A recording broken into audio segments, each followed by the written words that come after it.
Hey everybody, sorry for the damp hair. And Steve is in the background, so I can't turn on my astronaut light just yet. He's having some Cody issues. I don't know how long that's going to take, but hey, Texas, hopefully he gets it fixed. Also, I'm a day late and a dollar short as always, and probably going to have to step away and get my hot dog finished. Um, I was in the process of getting the hot dog ready. I've got my popcorn ready, got my soft drink ready, got energy drink ready. So we got most of the stuff ready for tonight, except I was going to have hot dogs tonight. Texas says hi to you, Steve. He's paying him no mind. He's just he's upset because Cody's not working. I don't know how many of y'all out there use Cody, but it seems like all the time it breaks now. So um, it is irritating because that's what Steve uses um, to stream things that he's downloaded to his hard drive. So uh, what was I saying now? So I also meant to have the background that I created and was kind of showing off on the Facebook Deadites on Deck page as my green screen background. And as it happens, I didn't quite have time enough to get that ready. So that background is being used behind me, which you probably won't get to see it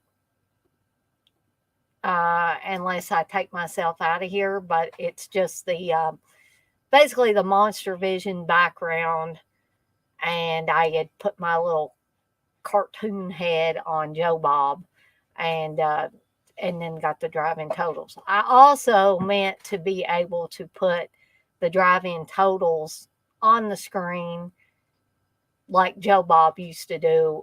Well, like he does on the last drive-in, but he also did on Monster Vision, and I think he did it on drive-in theater too. You can see just how bad my hair looks. I mean, it's clean, but it hasn't dried all the way, and also, um, I think my camera's a little crooked too, because it keeps looking like my hat is crooked, and I can't tell if that's just the camera or the hat is actually crooked. But anyways, um, that's neither here nor there, is it? Um, so I take it Steve's still not got his Cody fixed because he's gonna be madder than fire if he don't get that fixed.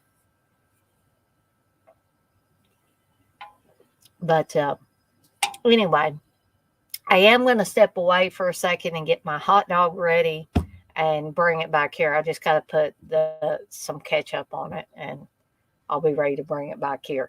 So I got 7 people in here right now. That's a good number to start. So hopefully, people don't leave when I step away. So I'm just going to remove myself temporarily here so you guys can look at the lovely background until I return.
Okay, I'm back and if you guys can't hear me, just let me know. I think my audio is still on there.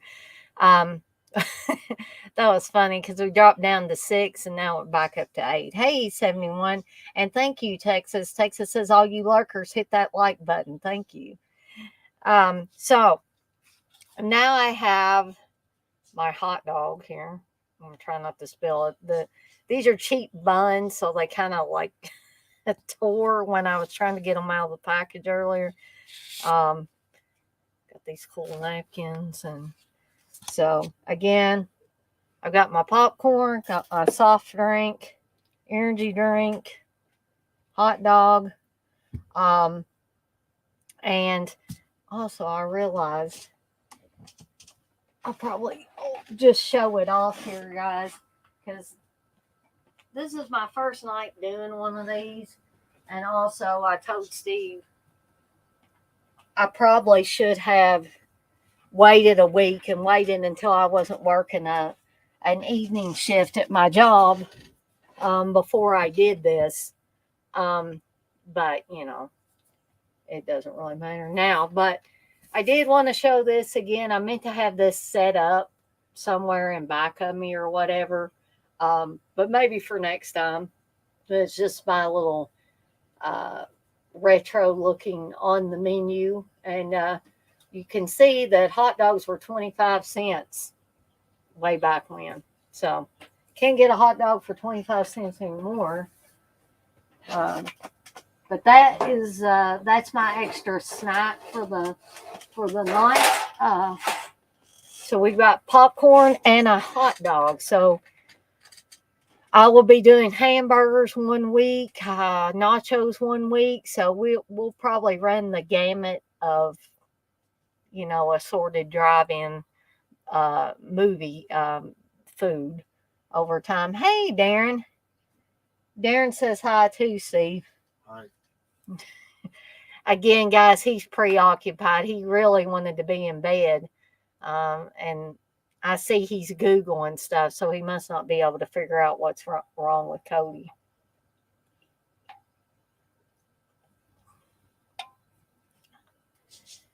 Hey, Matt.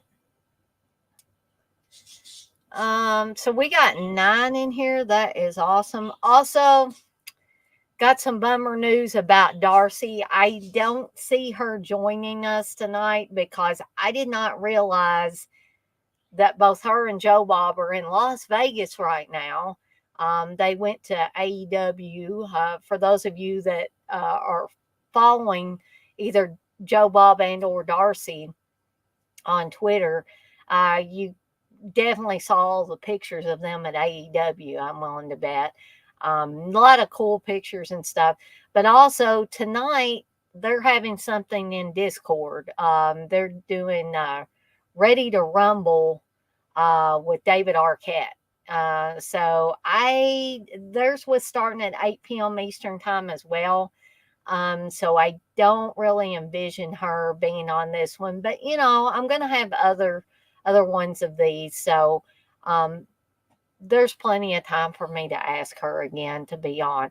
But should any of the rest of you guys that are in here tonight want to join me live on the stream, I have put the link in the chat. I can repost it if need be. I was not able to find a free link for either movie tonight, so I hope you guys have your own.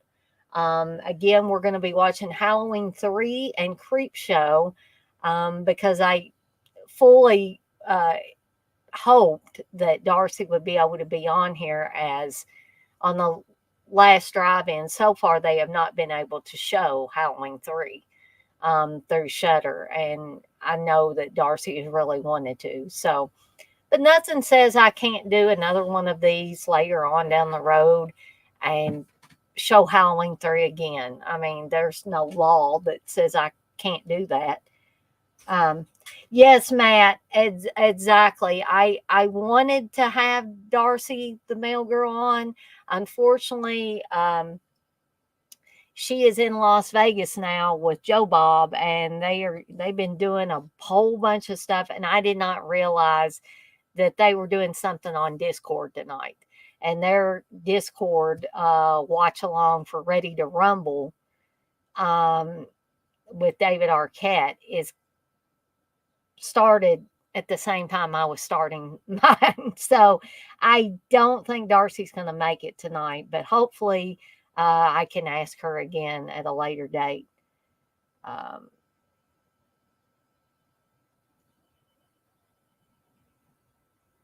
hey, Rooster.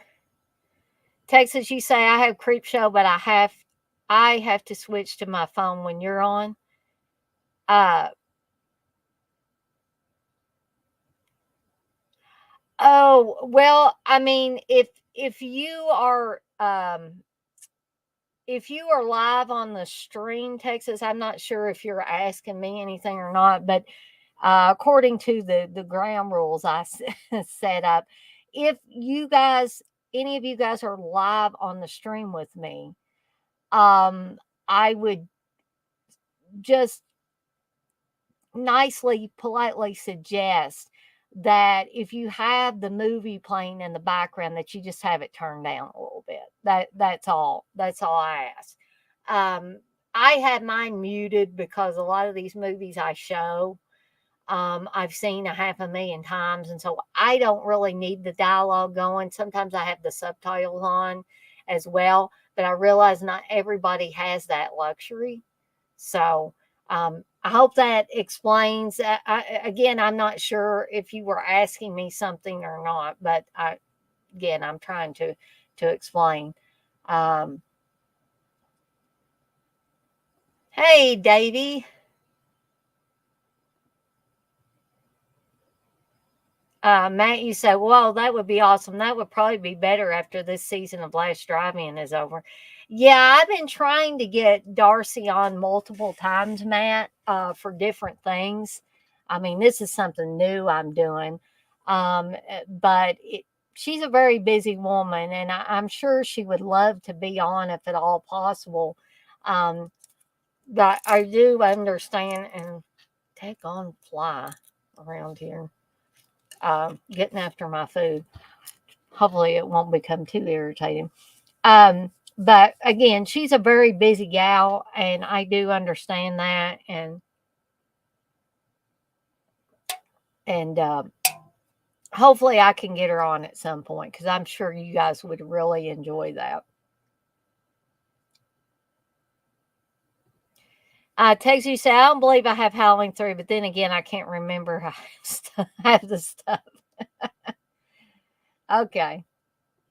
You say you're not going to be on the stream. I'm just saying I'll be watching you from my phone, then the computer. LOL. Ah, gotcha, Texas. Okay.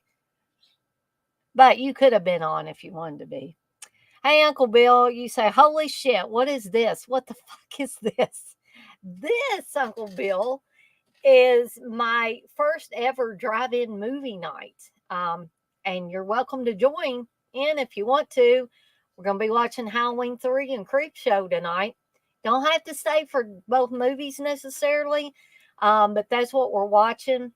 Again, as I was telling people earlier, I was not able to find a link for people to watch either of the movies for free. So I hope if you're planning on watching along that you have your own copy to use. These are the copies. Both of these are Screen Factory releases of Halloween 3 and Creepshow. Of course, I'm watching my Blu-ray version of Halloween 3 and not the 4K because I don't have a 4K player back here, but I do have a Blu-ray drive. And then I'll be watching the Blu-ray release of Creepshow, which, by the way, there is a 4K of Creepshow coming out soon that I have pre-ordered. Um,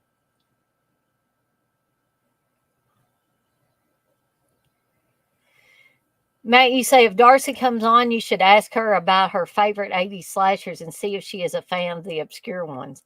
I'm almost willing to bet that Darcy might be a fan of some of those obscure ones. I mean, she's a fan of Mutilator, which Mutilator was one that I did not hear about for a long, long time. I'm not sure if Steve's coming back here or not. He got that fixed. Okay. I think he got it fixed, so I'm going to turn on my astronaut light, guys.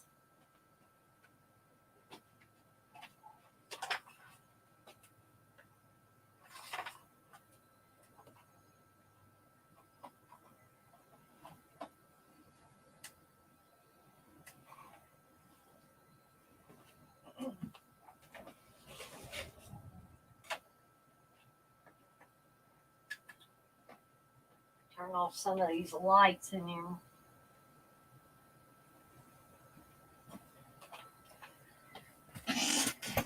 Alrighty.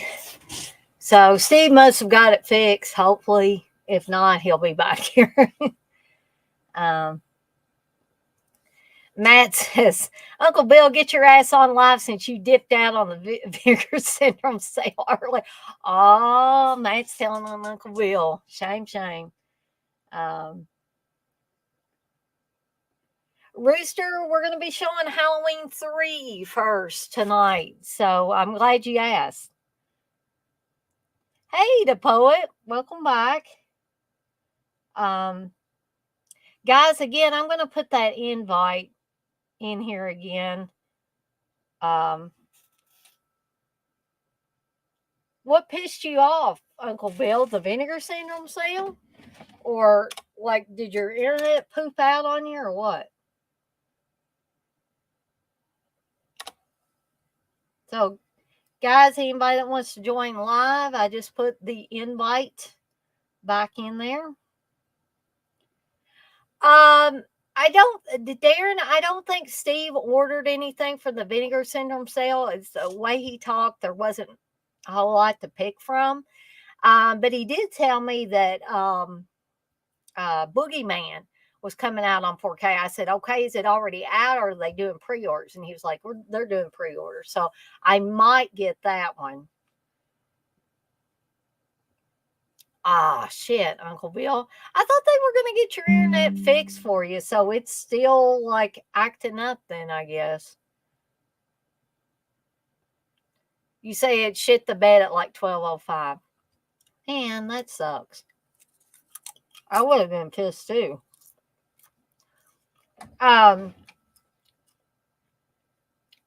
Okay, so take on fly. I'm trying not to clap my hands at it because if CK's anywhere, he will record me again. He will be putting it on the next edition of the MWO. So anyway,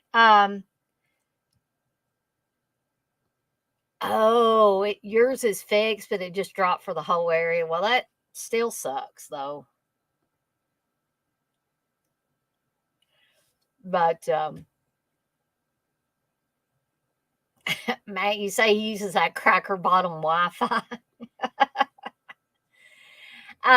But on a serious note, guys, for those of you that didn't watch my stream on or the one TJ and I did on the Monsters episodes on Wednesday nights, if you didn't watch it on the replay or you weren't in here when TJ and I were doing the stream, we did have a fur baby death in our family.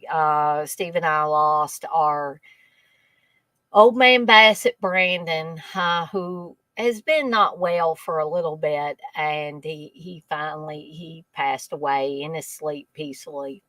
Thankfully, I'm thankful for that. Wednesday evening, and so that's another reason Steve seems a little distracted. Me, on the other hand, I'm just trying to stay busy so I don't think about it as much. So just wanted to share that for any of you that weren't in the know.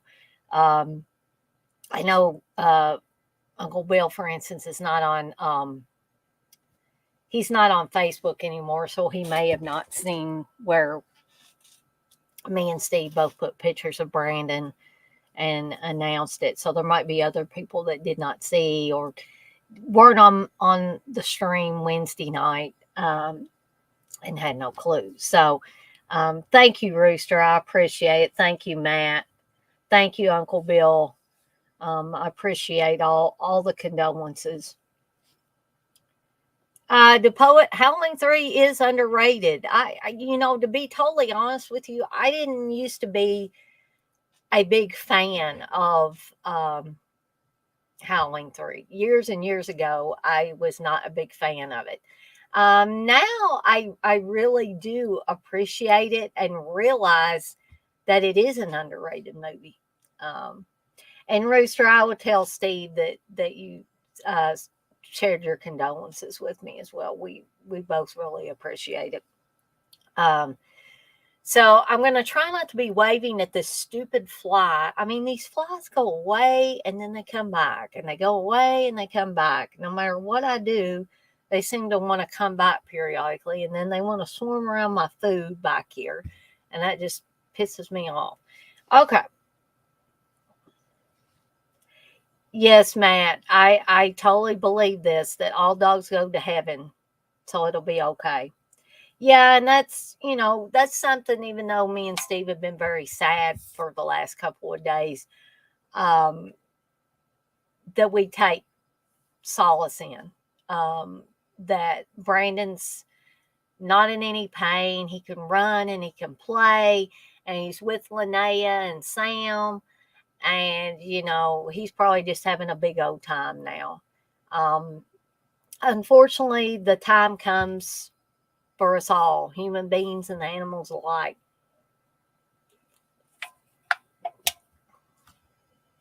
But so, gosh, I was trying to think. I thought there was something I was going to bring up on the Daily Grindhouse, and now I don't know.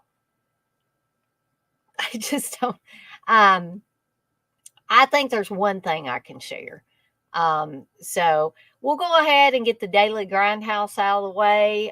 It'll be quick because, I usually try to plan stuff, but everything has kind of been thrown together um, this evening. So just guys, just bear with me. So here we go with the Daily Grindhouse intro.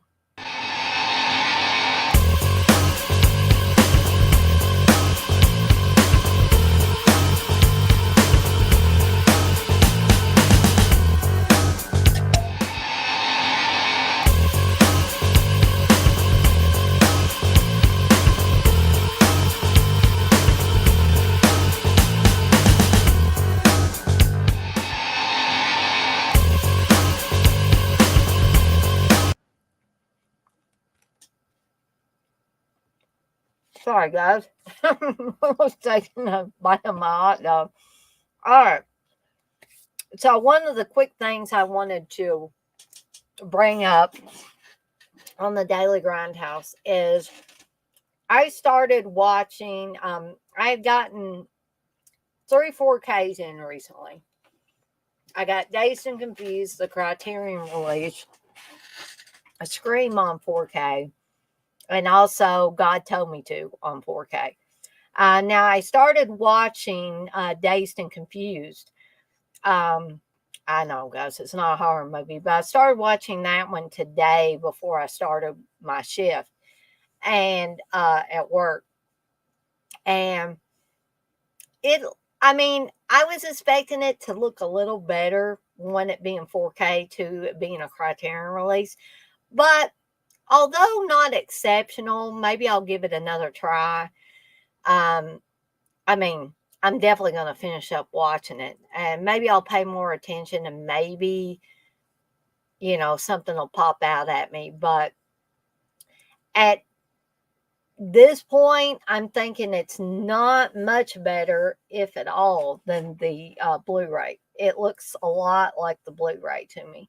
And for something to really look exceptional to me, it's got to be a few steps up from the Blu-ray, I should say. Um, Matt, you say you were doing the robot. Um, so now that I've got that out of the way, the only other thing I wanted to bring up, and this is just me pissing and moaning again about something work related, and I'm sure you guys, especially you guys and gals that have worked in customer service at any point in time, you've run into assholes on the job. Uh, you know, the people you're giving the customer service to, sometimes it's a supervisor, sometimes it's a coworker, and then sometimes it's somebody that you're actually providing the customer service to. In this case, it was somebody at one of the clinics that I was providing customer service to. It wasn't my supervisor, wasn't a coworker, wasn't any of that. So this person had put in a ticket saying that they needed a viewer to look at 3D images, X-rays that they do. And I was like, okay. So a lot of times they use something called treatment or TX Studio. Okay. And that's what I'm really used to.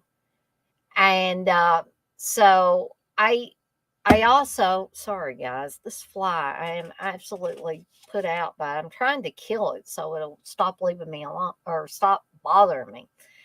I don't really want it to land on my food. And there's only one around here, thank goodness.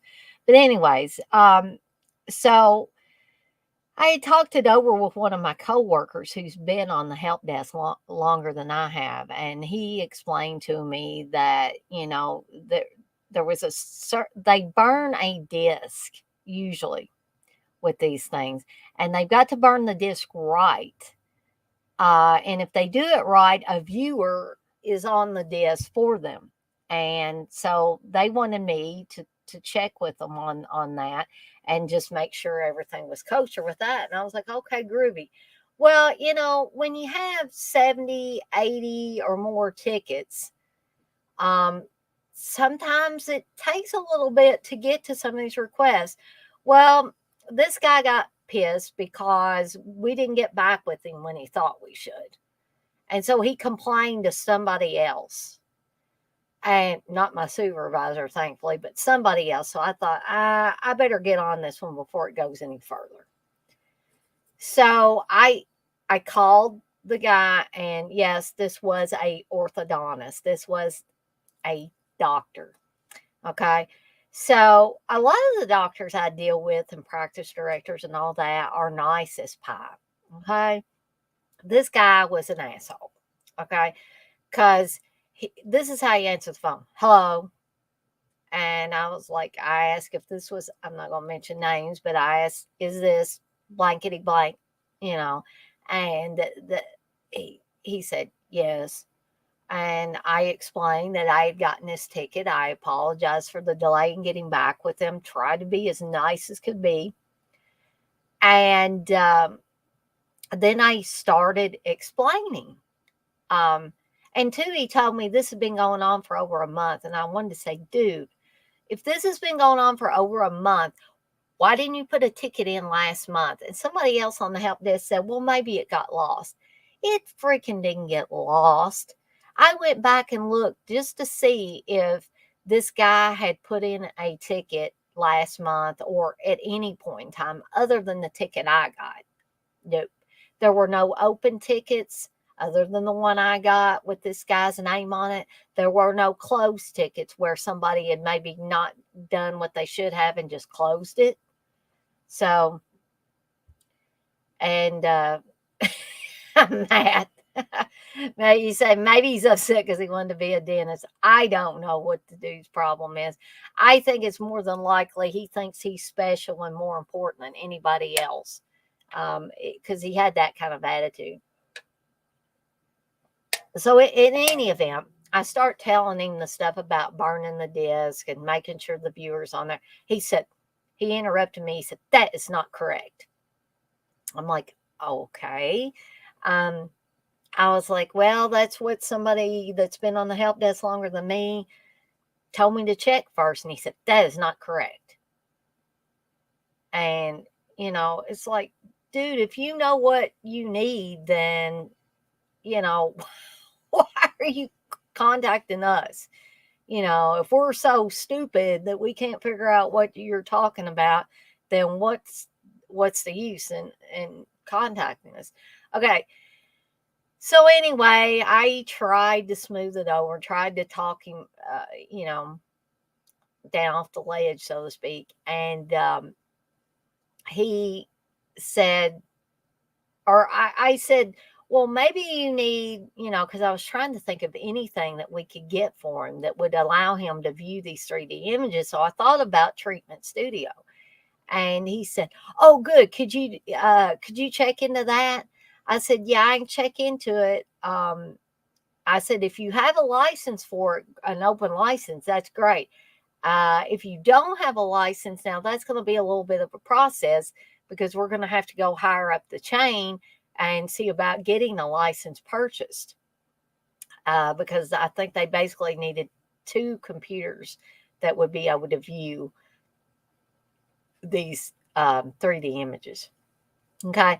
So then I got off the phone with him and I thought, hey, I better double check with the person on the help desk that told me about, downloading this or burning this disk and all that, just to make sure my I's are dotted, T's are crossed. When I talked to him, he kind of acted like, yeah, we shouldn't go the treatment studio route right now. That was the gist of what I was getting from him. And so he said he was going to, have somebody else on the help desk look into it. And he basically told me the guy was just being an a-hole. And so I think the other person on the help desk was a little perturbed that the ticket got passed along to them. But I didn't tell anybody to pass the ticket along to this other person. I just wanted to know what I should do, what direction I should go into. And it was the person that divvies out the tickets on the help desk that made that decision to pass it along to this other person. So there's my bitching and moaning portion of the daily grindhouse.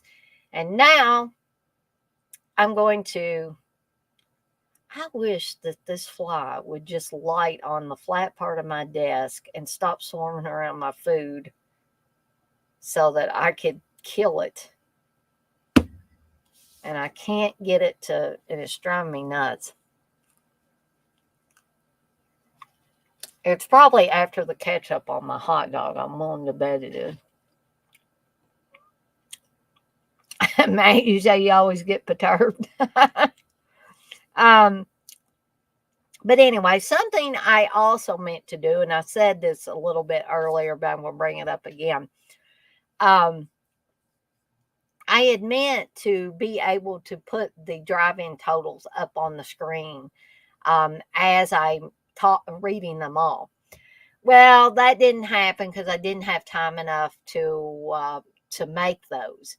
And StreamYard is great for a lot of things, but unfortunately, unless somebody can tell me a way to do it, I can't figure out a way to make them appear one at a time, really, like Joe Bob did or like he does on the last drive-in, like he did on Monster Vision, like I think he did on Drive-In Theater. So I'm actually going to have to figure out another way to do them, but it's going to take a little time. And then I will have to, show them up there on the screen one at a time instead of like having a list and just keep adding to it, And again, if somebody knows how to do that on StreamYard, let me know. Steve, of course, says you can do that on OBS. And I was like, well, I'm not using OBS right now. I'm using StreamYard. Matt, you say you had to Google the definition. I never heard that word before. Really? You never heard perturbed? Wow. I use that word a lot. Maybe it depends on what area of the United States you're in, whether you heard that word or not. So anyway, being as that is the case, I am just going to read off the drive-in totals that I have made for each one of the movies. Okay, so we're going to start with Halloween 3 drive-in totals, and then we're going to get started with the movie. And it's 8:38 now, so I definitely should be starting. I only got 14 people in here. So the drive-in totals for Halloween 3. We've got 9 dead bodies, 1.5 breasts, both belonging to what in the world is wrong with my brain? Stacey Nelkin. Sorry, guys. That shows you where my mind is. But both 1.5 breasts belong to Stacey Nelkin. Matt, you said next time my order is late at McDonald's, I'm going to tell them I'm extremely perturbed right now.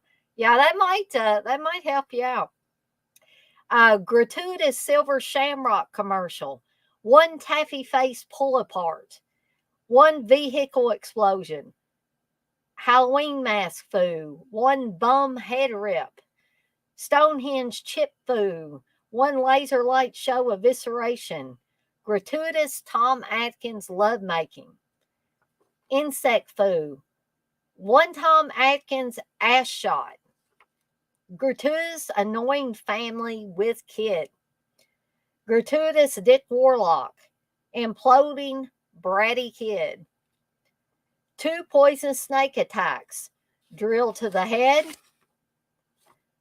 Multiple Stepford wife attacks. And if you don't know of what that is, you will definitely see it as we are watching Halloween 3. Robot foo. Stonehenge chip fireworks extravaganza. Evil mask maker disintegration. And ex-wife foo. 4 stars. Dana says check it out. I was going to give it less than 4 stars, but I thought, what the heck? Yeah, this is a 4-star movie. Okay, so I have my version of the movie, which, as I said, is the Scream Factory release. I have it at the Universal and MCA company about 18 seconds in. You guys let me know when you're all queued up and ready to go. For those of you that are watching tonight, again, anybody can join me at any time during this, barring it not being a couple of minutes or a few seconds before the movie's over. Okay? You don't have to, don't feel like that you had to tell me right at smack dab at the beginning, hey, Dana, I want to join live. Okay? If somebody needs me to put that link in again for the invite,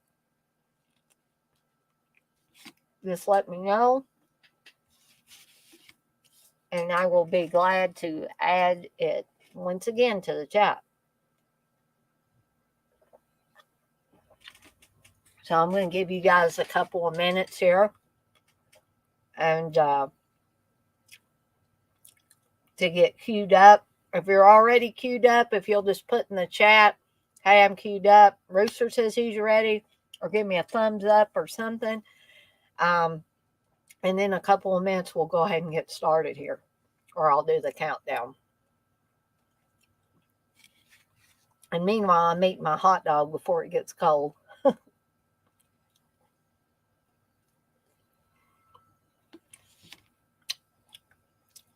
I hope you guys at least have some popcorn ready tonight,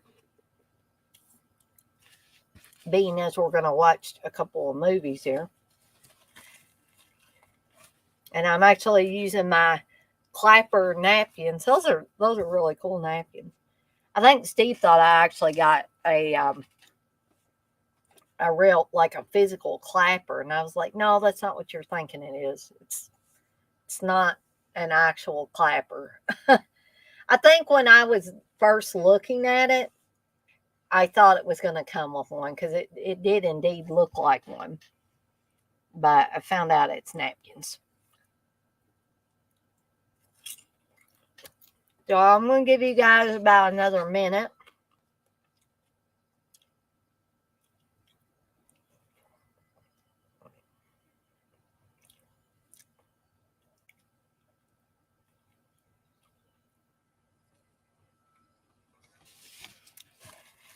About the only thing I'm not going to be doing that's like Joe Bob related is I'm not going to be showing the movie and then breaking in at certain points. I'm going to be here with you guys for the duration.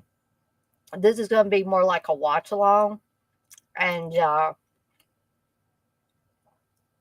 because I figured if we did it the traditional Joe Bob way, this would take a lot longer and we would probably lose a lot of people. We already lost a couple of people while I've been talking, so.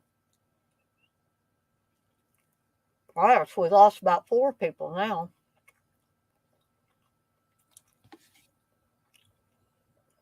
I'm actually hoping there's some people in here tonight.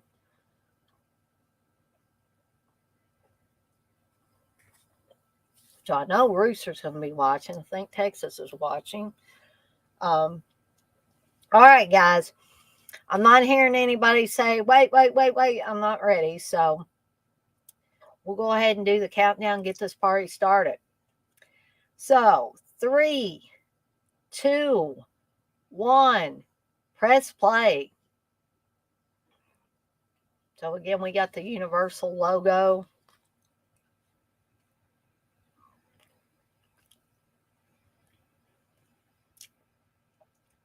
I always thought this beginning part was a little unnerving. Not annoying, but unnerving because of the way the music is.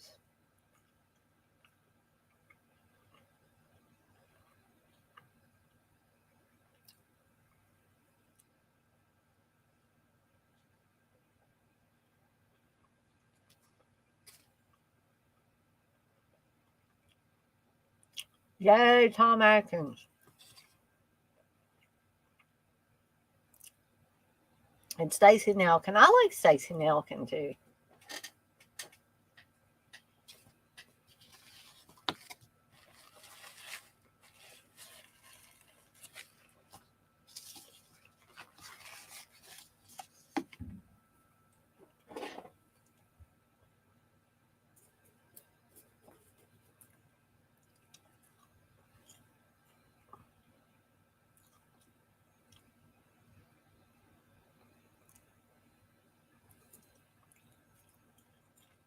Now I'm switching to the popcorn. Hope that doesn't annoy anybody.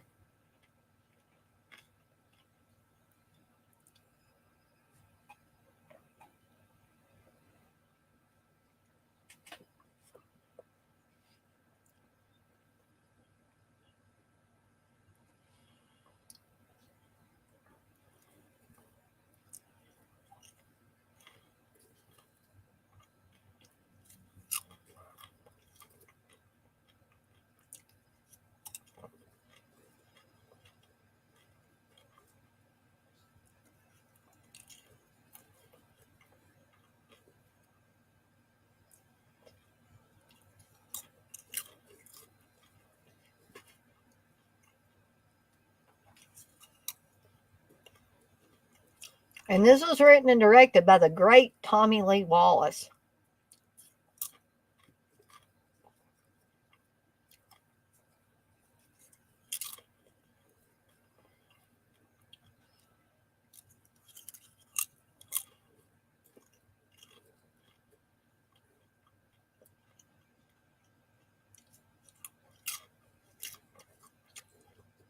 This reminds me, I love the intro to Horror Salad Grounds that Sean Clark did for this movie.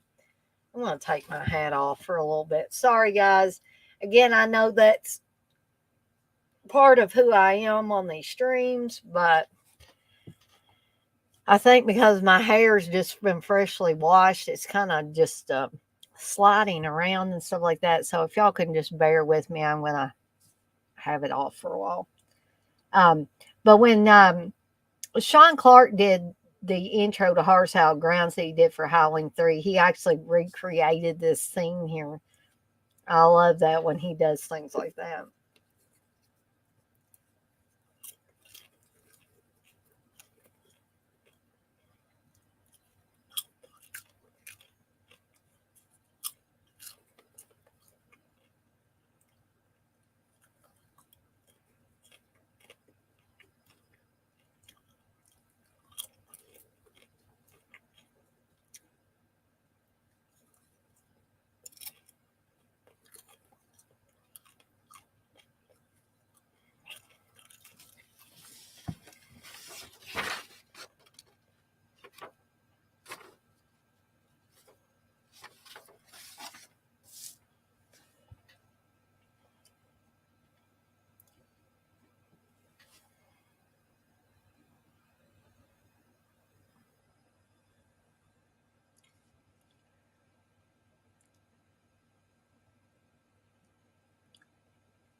So hopefully I'll be able to gauge after I do one or two of these if these are going to be popular enough to warrant me doing them on a different night, of course, even after the last drive-in returns.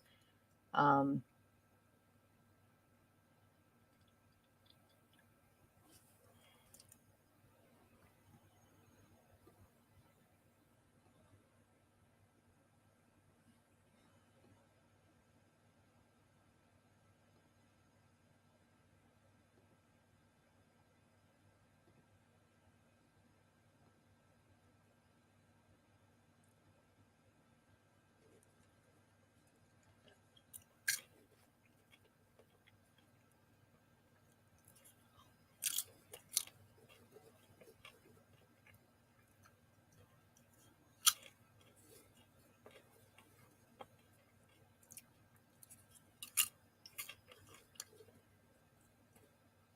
oh, here we go.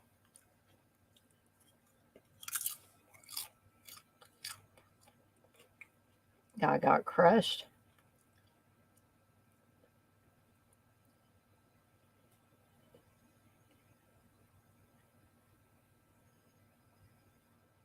Trying to remember if this is. There are several of these guys that Dick Warlock plays. You will see Dick Warlock show up quite a bit.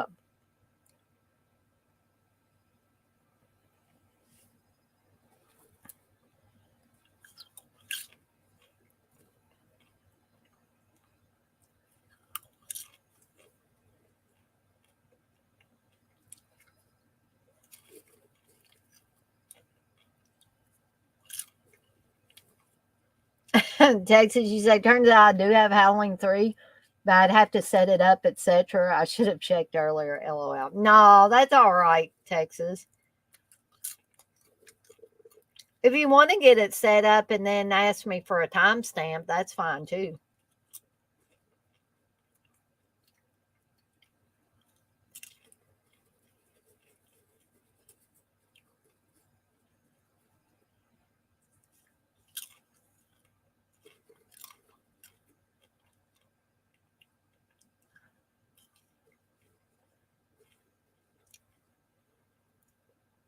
I'll tell you a story. My dad was always so annoyed by these Silver Shamrock commercials on this movie. And I think based on this one being on television a lot when I was growing up, he thought all the Halloween movies had this jingle on them. And he was like, oh God, I don't want to watch that. And he's like, 3 more days till Halloween. He's like, I hate that.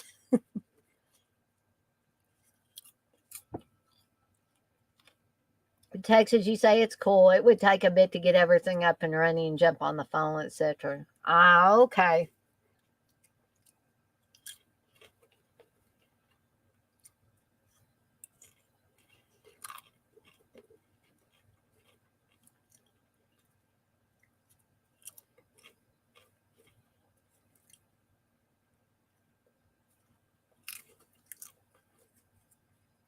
Oh, I remembered what I was going to tell everybody on the Daily Grindhouse, but uh, Rooster, you want me to tell you when Dick Warlock is on the screen? I'll try to make sure I do that, Rooster.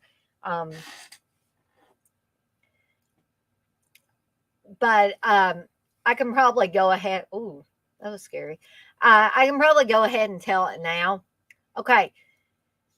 Here's one of those unforeseen perks that you get sometimes when you order groceries or whatever from Instacart, or I don't know how many of you guys have Instacart where you're located, but we have it here in Louisville, and so a lot of times, I might get one or two things that aren't mine, but I've never gotten, hey, there's a great Tom Atkins. I've never gotten a complete wrong order from a totally different store before. And I'm going to tell you why that turned out to be a great thing in our case. Okay. So I ordered, and there is Nancy Loomis, who played Annie on the original Halloween, playing the mother there of these beautiful children, and Tom Atkins' ex-wife in the movie. And that's Joshua Miller too on the left. when he was really, really young. Um, so anyway, I ordered the groceries through Instacart to come from Kroger before I started my shift at work. And then I was going to take a break and go out and get them whenever they got delivered. Well, I've been having them say, telling them just put them on the bench or put them on the porch if I'm not around to get them. And, I will be watching to see when they're delivered, and I'll go out there as soon as I can and get the groceries. So that's what they did. And a few minutes after they left, I went out there. I took a break from work and I went out there to get the groceries in. And I looked, and there was a big box sitting on our bench out at the front door. And I was like, that doesn't look like Kroger stuff. Plus, there was on the ground in front of the bench, there were a pack of 35 cans of Diet Coke. And I was like, I know I didn't get that. There was two gallons, I think, of organic lemonade. There was some cold brew Colombian coffee. Let's see, what else was there on the? There was some of these Alani energy drinks. There was a whole pack of those, or a whole box, carton, whatever of those. And then the cardboard box, I was like, holy shit, this is somebody else's complete order. It didn't come from Kroger's. A lot of the brand names for things was Kirkland's or Kirkland, something like that. So we got 44 bags of microwave movie theater popcorn. We got some kombucha, 2 jars of marinara. We got some Kingsford lighters. What else do we get? Some green pea chips. Like, there was just a ton of stuff. Some expensive looking Parmesan cheese. Some trail mix. 2 big things of body butter cream that I'm going to be using. 2 things of moisturizer, some children's allergy medicine, which I figured me and Steve could take in a bench if we needed to. Matt, you said that was something else from Colombia. No, not in this case. Yeah, we just basically got a ton of shit. And no telling how much that stuff costs. So I contacted Instacart because I was upset because we didn't get our order. And this is kind of before I started going through everything. I was like, shit, are we even going to be able to use this stuff? I want my shit, And so they said that due to safety reasons, they said you can keep all that stuff. We won't return it. You can either keep it or you can donate it. Okay. So I'm deciding, I'm opting to keep it all, I guess. Well, this isn't Dick Warlock here. This is another one of the assassins or whatever you want to call them. And this is going to also be the taffy face pull apart scene that I was talking about. Let me pause here because we all want to see this, right? Don't want me to be distracting everybody else.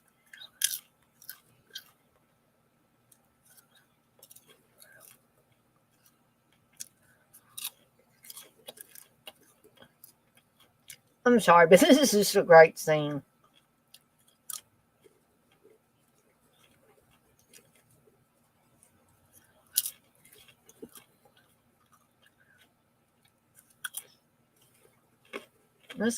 This poor guy doesn't look too good after this.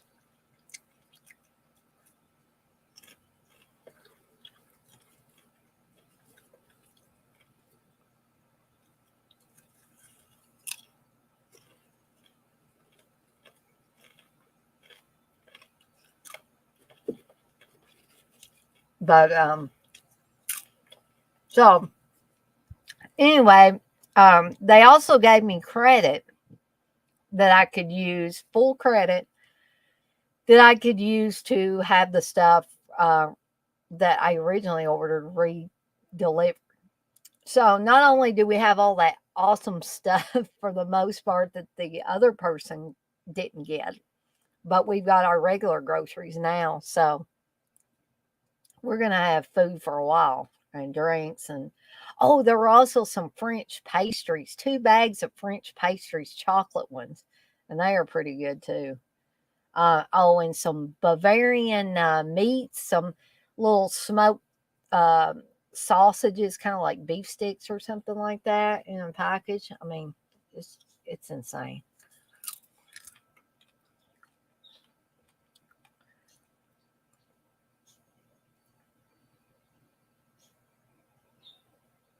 Oh man, this I remember the first time I saw this scene. It was like, holy shit, that guy just poured gasoline on himself and burned himself up.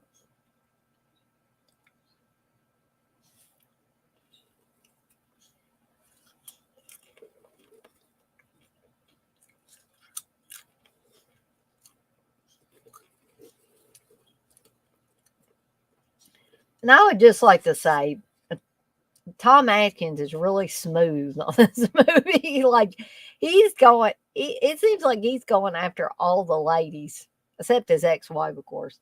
Even that older nurse, he pats her on the butt early on.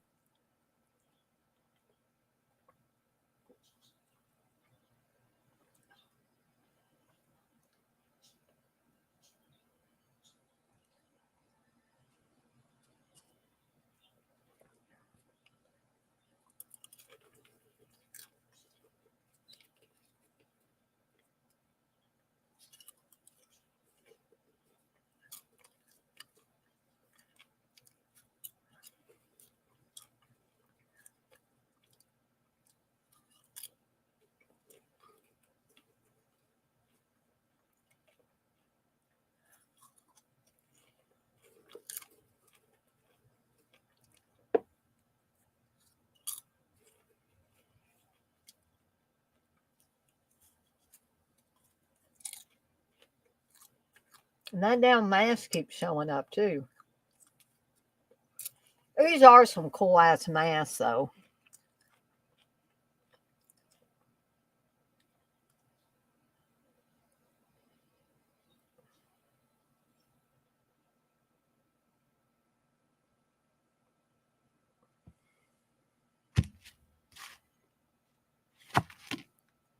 I don't know if I got that fly yet.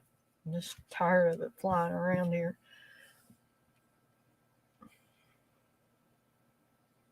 Nope, I still didn't get it. Damn.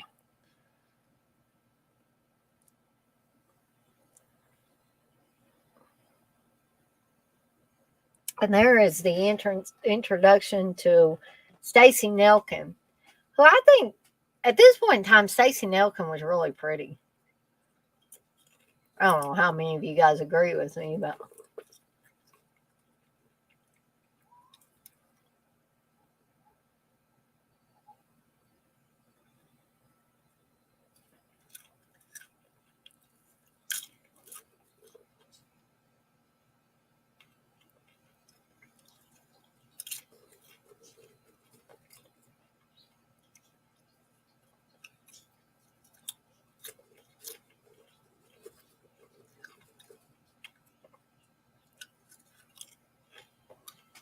and guys, just to let you know, I'll totally understand if a lot of you guys have to drop out before the end of both movies because I know Creepshow, this one's about average. This one's about an hour 38 minutes, and we're only about 19 minutes in because I got a late start after I was blabbing and carrying on. Um, so again, I will totally understand if everybody's not up to staying on here for the duration because Creepshow is a 2 hour long movie.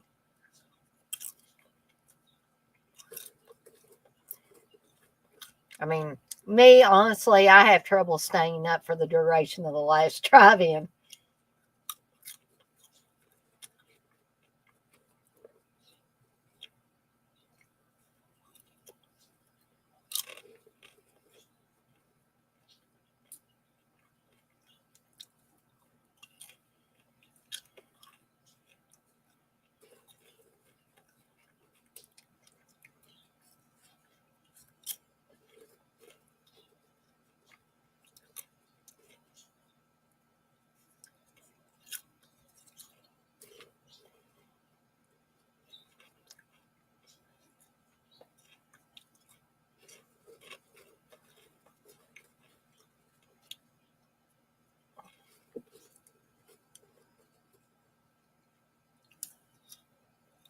I don't know what it what it is that Chalice was asking her, "Do you still have?" And and she's like, "Oh yeah," or whatever. And they don't actually specify. So I don't know what in the heck they could be talking about.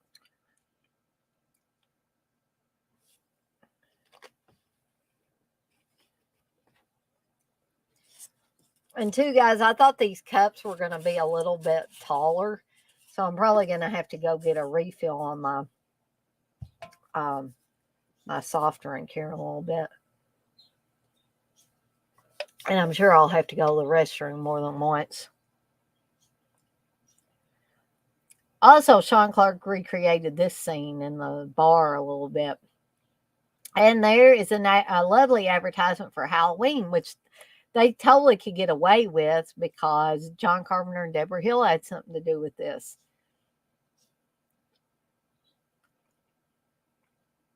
They were producers on it.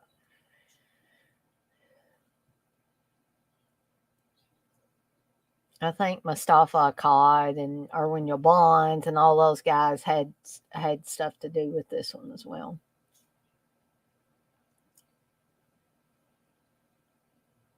I tell you what,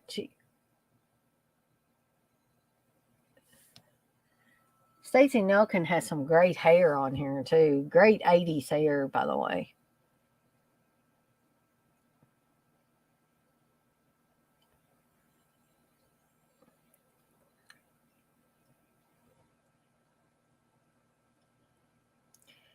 Now, you're soon going to see the mark of a man, and by man I mean Tom Atkins, who has a lot of irons in the fire.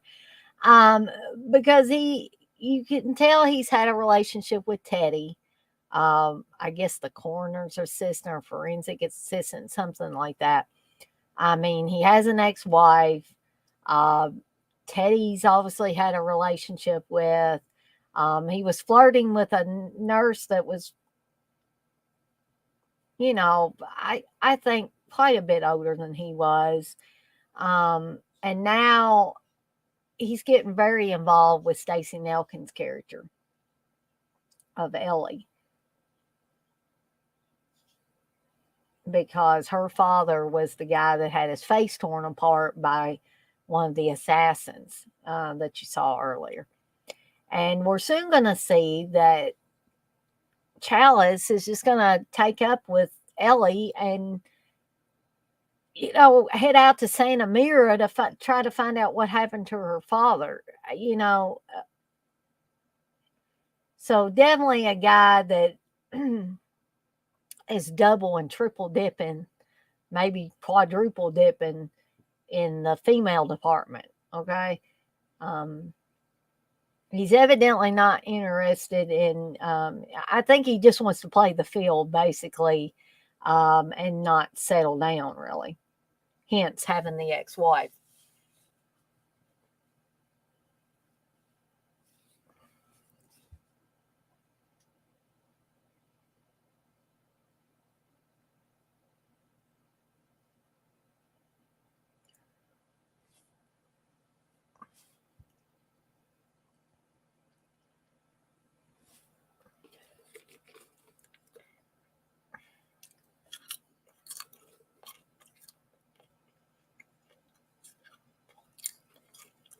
And now, of course, Chalice is calling his ex-wife. And he's lying and telling her he's going to go to some kind of medical convention, I guess.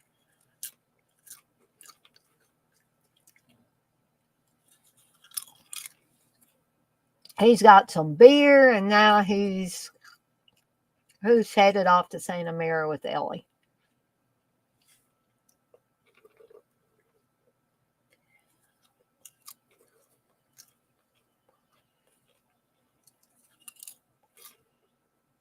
And yes, I told you there was gratuitous Silver Shamrock commercials in this, and I did not lie.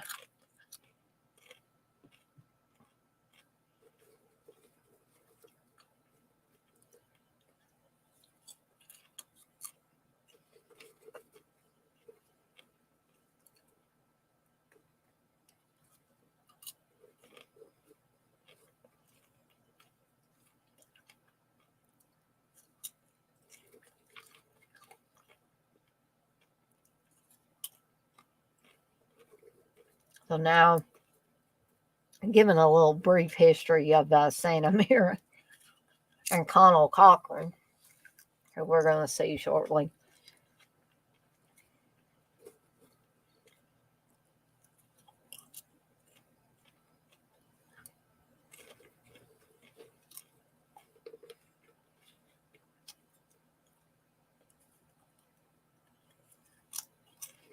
Ooh, it's the family truckster. For those of you that watch National Lampoon's Vacation, you'll know what I'm talking about there.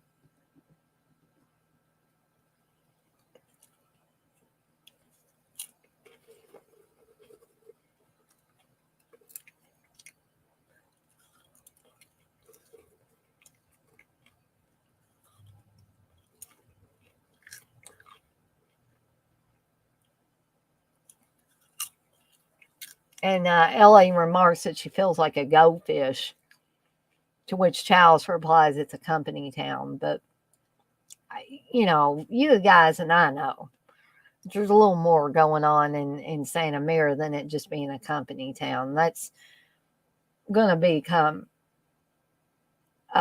abundantly clear as this movie goes along.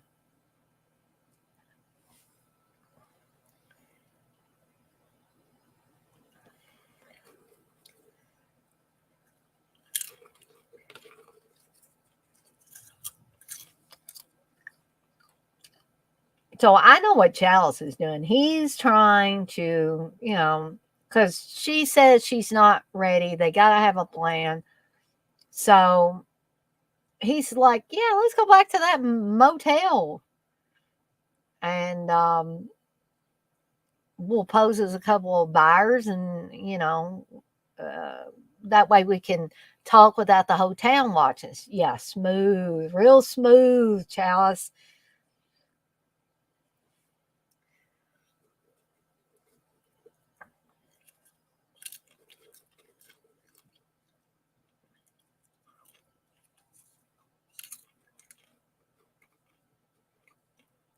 Now, for those of you that watched Sean Clark's Horror Salad Grounds, you will remember that when he and Tommy Lee Wallace were at this location, they were basically getting yelled at and cussed at by some drunks or something. I don't know who they were, but they didn't like quote unquote Hollywood people.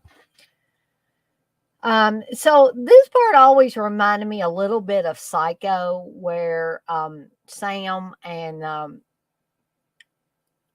Janet Leigh, or Marion Crane's sister, come to the base motel and start asking, eventually they start asking Norman Bates questions. So there's at one point,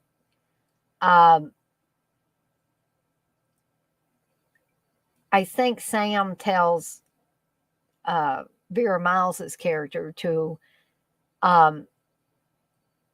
keep him busy for a second. And so it seems similar to when Chalice tells Ellie to keep him happy for a second while he goes and, puts money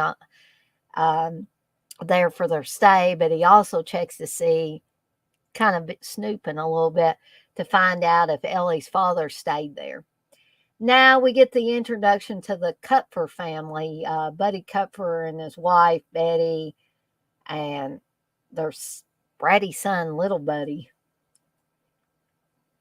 This is a typical annoying family that you don't want to run into.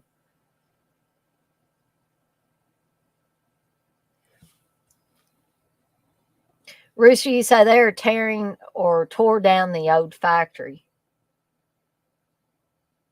Yeah, I mean, and I tell you what, for those of you that may not have seen that Horror Salad Grounds, the hotel itself, or where they filmed the hotel, is pretty dilapidated when Sean Clark was there.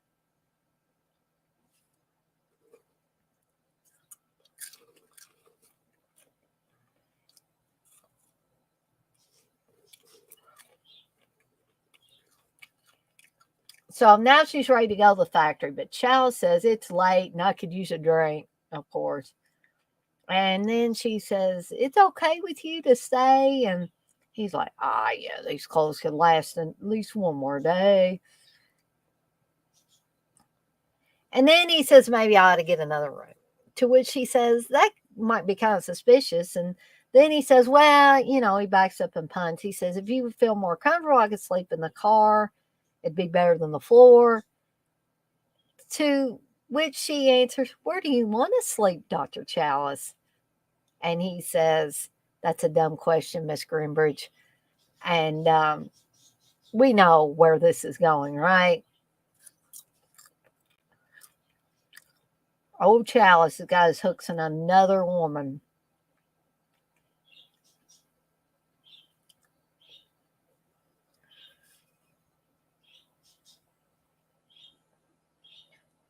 Richie said, "Which lady is Warlock's ex-wife?" Oh my gosh, I can't remember. Is it the lady that came and said they had the orders all screwed up, or is it a different lady?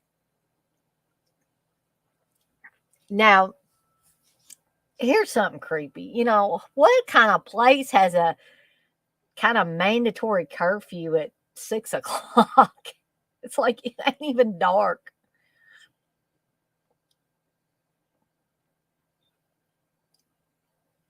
I mean, we're going to come to find out there's probably a really big reason why there's a curfew. But does anybody know of any towns that really have a curfew like that?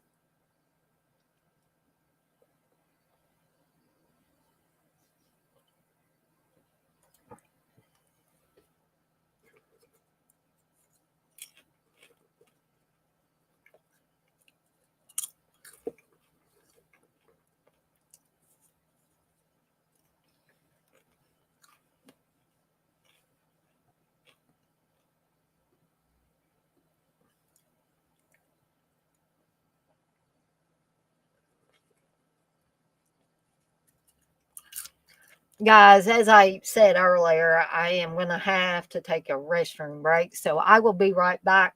I'm not going to turn the movie off or anything. I'm just going to leave it running. So y'all enjoy until I get back here. And I'm also going to refresh my soft drink.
All right, guys. Sorry, should have put the background up in case anybody was paying attention to that. Probably not, though. You guys were probably watching the movie.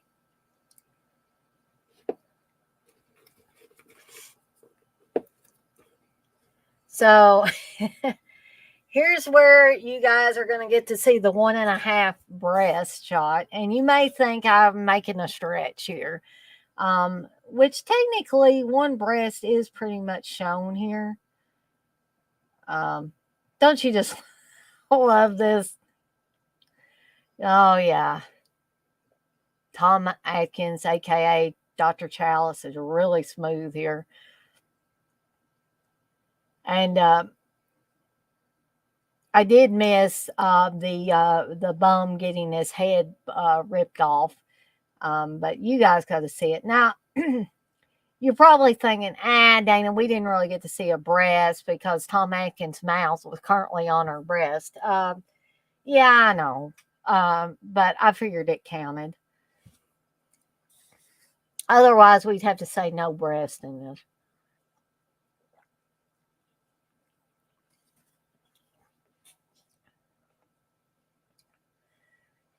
And then coming up is where you're going to see like side boob. So I said like half breast. So this is where we get the 1.5 breasts here. Yeah, that's right, Rooster. 2 seconds later. I think this line, he says, "Aren't you the least bit tired?" And she laughs and says, "No." And then he says, wait a minute. How old are you?" And then she laughs and says, "Relax, I'm older than I look." So it's a little late for Chalice to be thinking about, oh, am I having sex with an underage girl?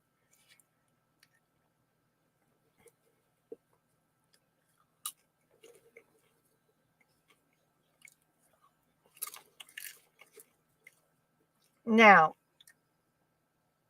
I always thought that this scene was a creepy scene as well because as a kid watching this, and you got to see, or at least in my neck of the woods, you got to see quite a bit of the aftermath of this laser light show that's going to happen here very shortly, because she's going to take a bobby pin and be poking at this, what looks like a computer um, chip, circuit board, something or other. Shouldn't do that.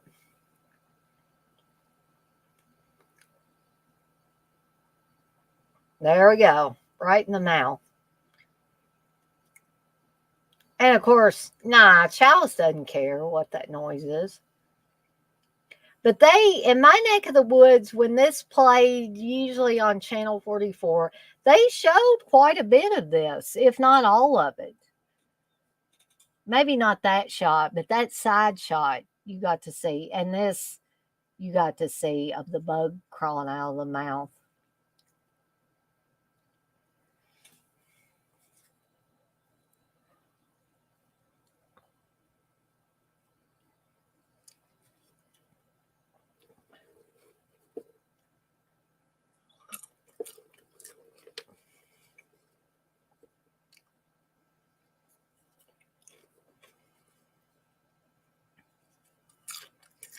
Here, Tom Atkins' ass shot for the ladies.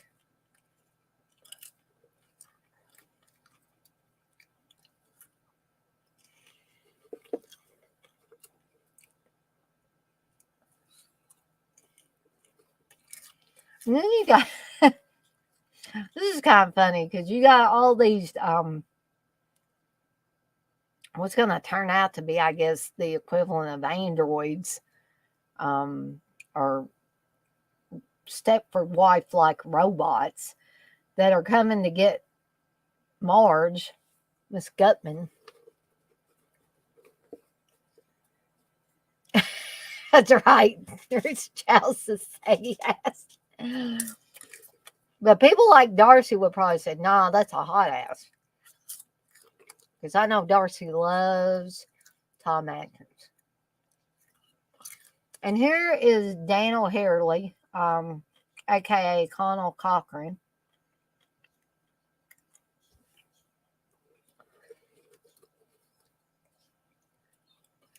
And Chalice wants to know where they're taking Marge. And he says that they're taking her to the factory. It's like, why in the hell would you take her to the factory? Won't these people have a hospital around the place? And then they hear, what happened, and they hear the word misfire.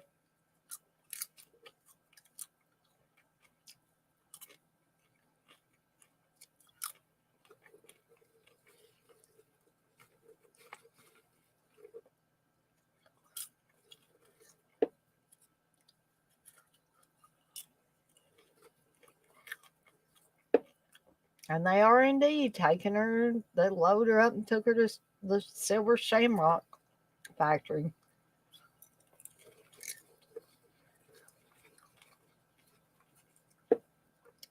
And then they, misfire. Yeah, at this point, if this was your first time watching this movie, you might be saying, what in the hell are they talking about, too? Because you saw the laser light show thing, right? But at this point in the movie, we would be kind of unsure of what exactly is going on here.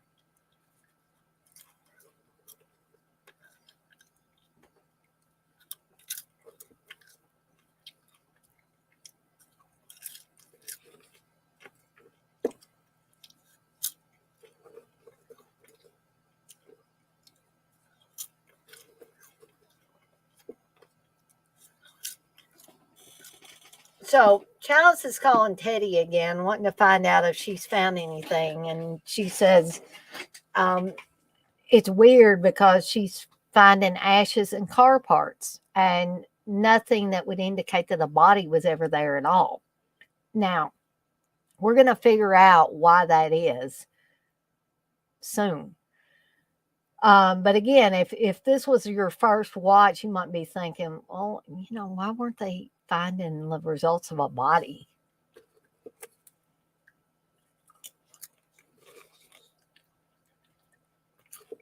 And then we pan down to see that there's a bug there.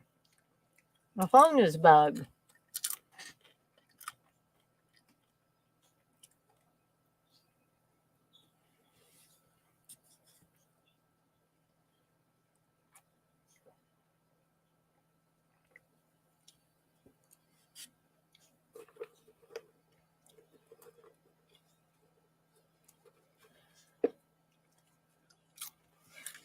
So now Chalice and Ellie are going to the factory. There you see one of those assassins again. I keep calling them assassins because essentially that's what they are.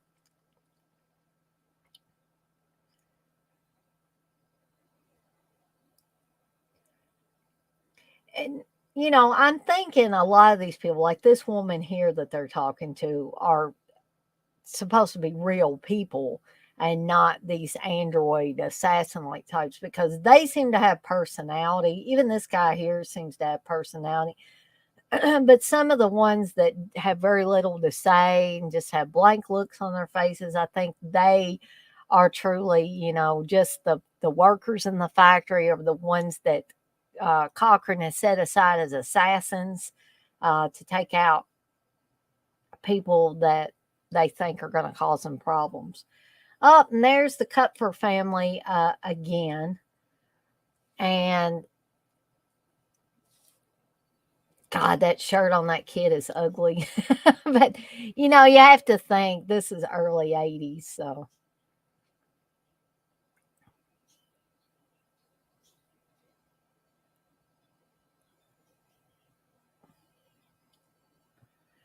So then they're going to leave, and then they see Connell Cochran show back up, and they're kind of Chalice and Ellie are kind of curious why Buddy and his family are there, and it turns out that Buddy has sold more silver shamrock masks than anybody else in the country. And then, of course, Connell Cochran notices them standing in the background. And he's doing all the apologies and tells them Miss Gutman is going to be fine.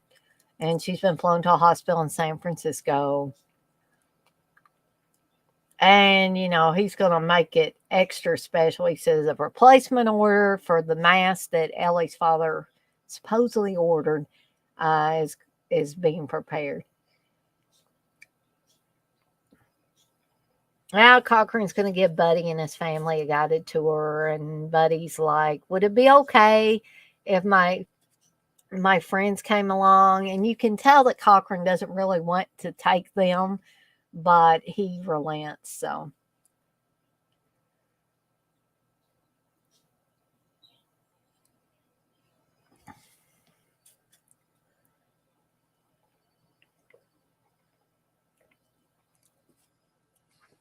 now something I'm noticing as I'm rewatching this is this movie seems to move along pretty quickly. We're already at the 50-minute mark, and there's not really a whole lot that goes on before we get to the last act of this.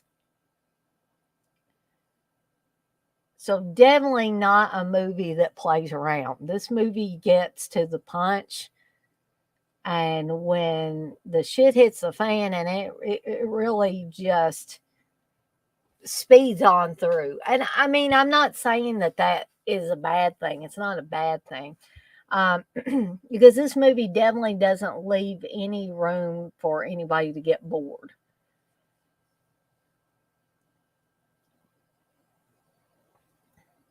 Unless, of course, you find this kind of slow where they're in the mask factory.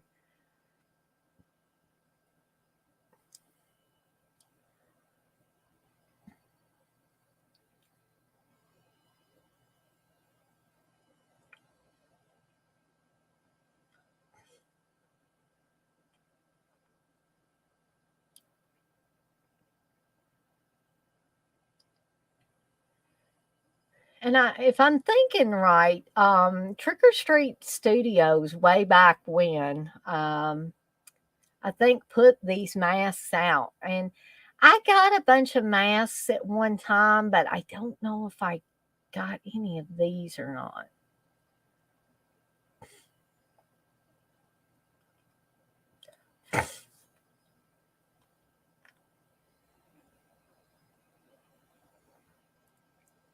I do have the spinachers that Waxwork Records put out. I have between Steve and I, we have all three of them. We have the witch and the skeleton and the pumpkin. And then I also have the Halloween 2 one as well.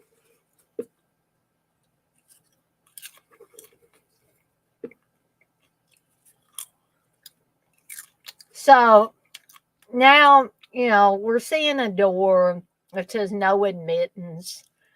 And of course, Betty wants to go back there. And so Cochran tells them, the final processing is like, that's trade secrets. There's volatile chemicals in there. I'm thinking, what kind of volatile chemicals could you use in the final processing of masks?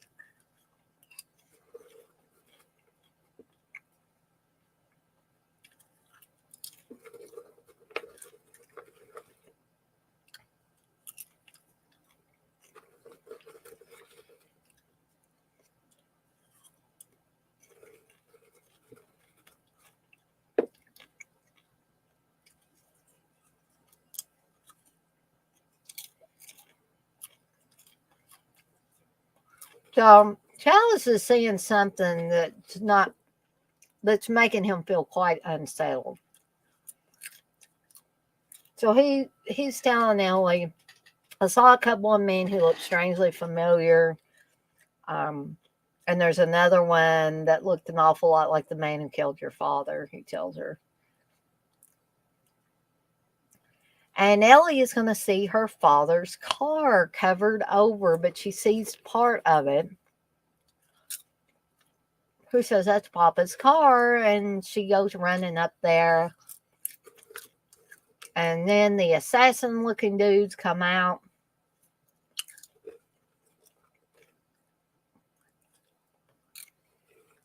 And Cochran says trade secrets. I call bullshit on that, of course.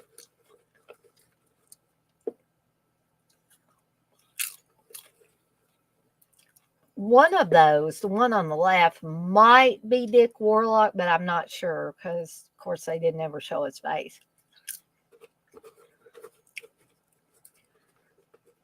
So things are going to really kick into high gear. We're getting towards the last part of the last act, I guess you would say.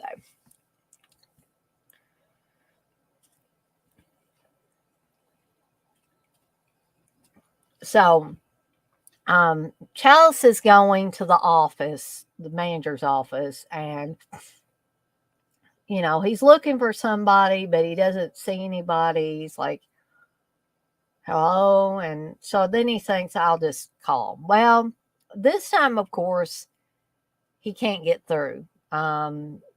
It's telling him, I'm sorry, we cannot complete your call as dialed. Please hang up and try again.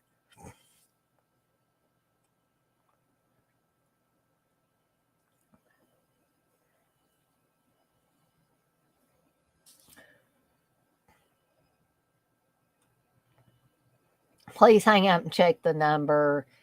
So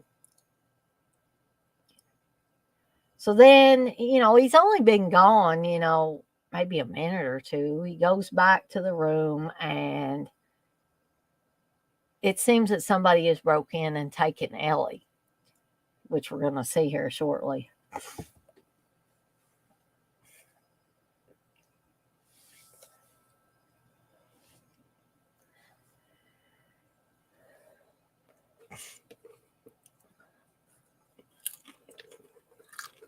So there's a bunch of those assassin dudes out there. And they want Chalice.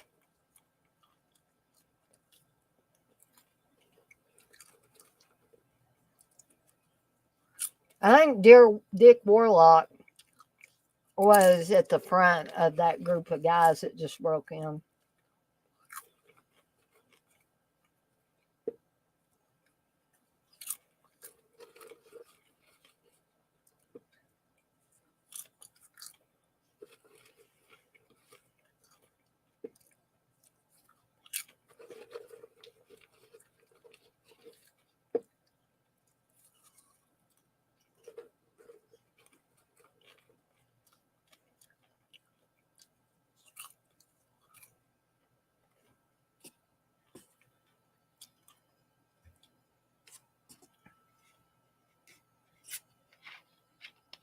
So now these guys have Ellie, and they're at the factory.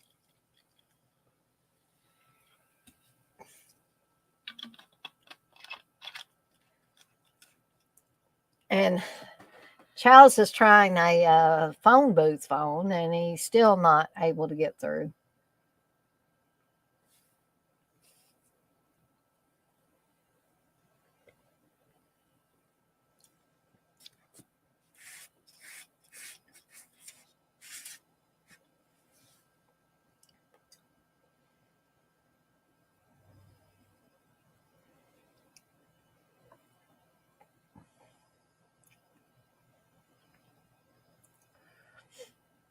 And as a reminder, since we're in the final act of this movie, if anybody is considering joining me live on the stream for the second movie, Creepshow, feel free to click on the link. I'll re-add the link again when this movie is over and give people enough time, to decide whether they want to or not. I'm not saying anybody has to. It's just that I know I probably get a little boring when it's just me on here. And I apologize for that. Hey, Gory Tiger.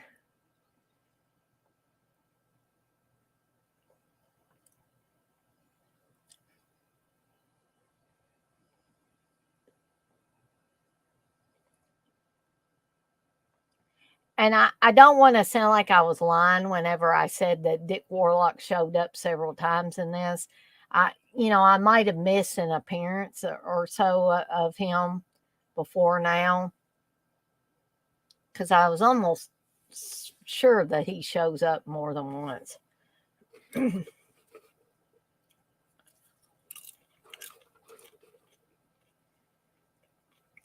I just rewatched this again last night to get my driving totals.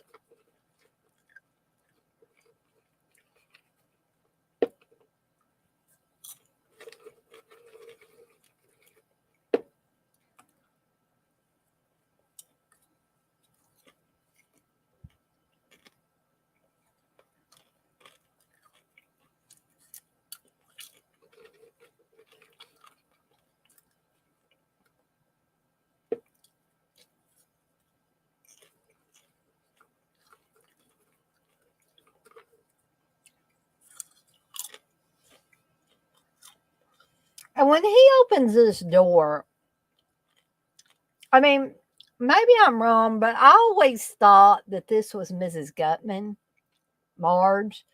And I thought, because he goes up to her and says, "Where's the girl? Where is she?" And then, of course, the head comes off, and we find out that it's a robot.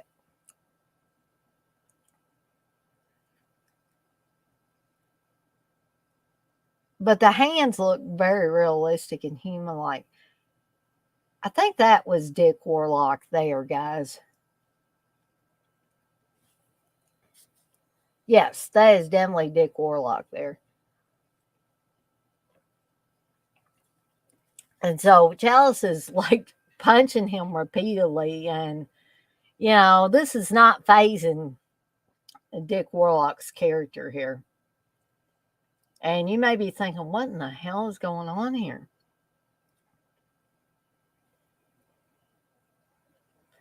So you're going to see something very strange here. You got, as Joe Bob would call it, you've got slime glopola coming out of his mouth, coming out of his insides. And what in the hell? There's wires coming out of him, too. Oh, hey, X Ray. Hey, Blissful. It's okay, Blissful, that you're late. We got one whole movie left to do. Here's my hat, X Ray. I had it on earlier, but I had washed my hair earlier, and so it's really slick and shiny. And the hat was sliding around, so I took it off for a little bit.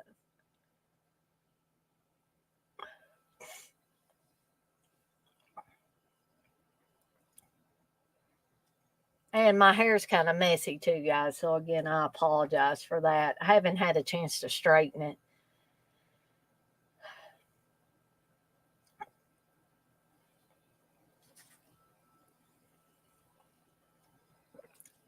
So Cochrane knows a whole lot about Chalice now. And he says, it'll be morning soon and Halloween morning. Oh, thank you, Blissful. You say, and curly and beautiful. Don't apologize. I appreciate that.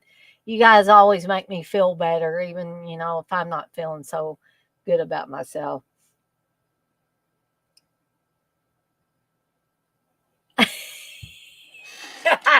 No, X-ray. It's not intentional, but yes, I do. I do have the white fringe. I'm actually wanting to get rid of the white fringe. I used to. Of course, this was when I was younger, before my hair got quite as gray as it is now. Keep in mind, guys, I'm going to be turning 47 on my birthday next month. But I've been meaning to get my hair colored. As I was going to say, I used to say that I'd never had my hair colored because it didn't matter. But now that I've got a lot more gray in my hair, um, I think you're going to see Dick Warlock again here. It just is funny. Um,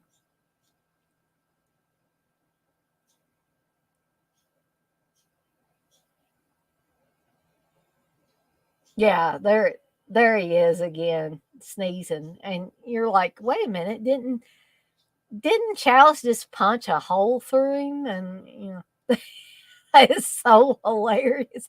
So I don't know if there's just another one that just looks exactly like that one, or they repaired him and he's just back up and running. Uh, but anyway, no, it's not intentional though. X-ray in any event.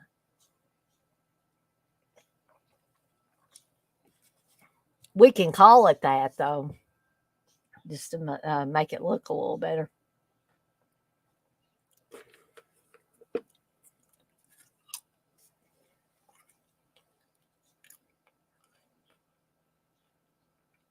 Blissful, you say hair color is so much fun. I have a Cruella Deville look going on if I don't use color. Yeah, that's kind of like what mine's starting to do. X-ray, you say Howling 3 totally ripped off Wizard of Gore. I don't know if I've seen Wizard of Gore. I know I've heard of it. But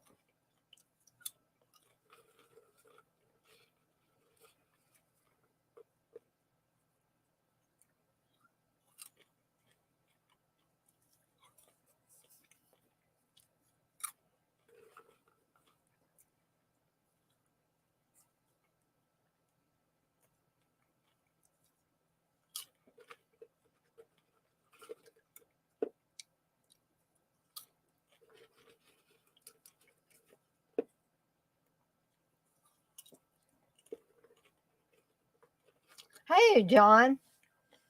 Say, hey, Dana. Hey, all. I had the same idea as you. I'm on call and was streaming some movies to a Facebook group while working. Ah,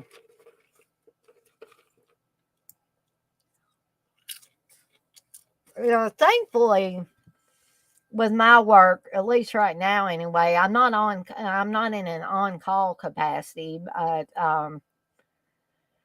probably if I was, I'd probably be making more money. But you know, I had somebody ask me actually today if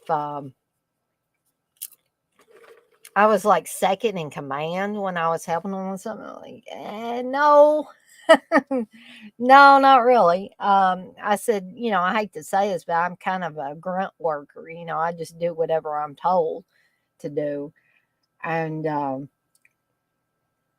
and but it made me feel good that she thought enough of my service to ask me if I was second in command. It would take a lot of people to go away before I would be second in command, I think. John, you say you're showing Cellar Dweller, Big Trouble in Little China. Disney took me down on the second one. I should have known. Ah, damn. X-Ray, you say H3 is one of Carpenter's most slept on scores. John, you say I only get it 4 times a year. This is my week. Ah, gotcha.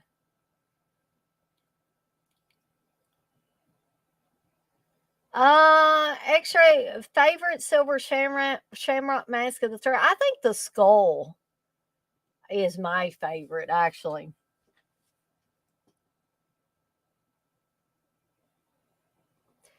John, you say you can actually stream right to Facebook on some movies, but it can't be anything popular, right?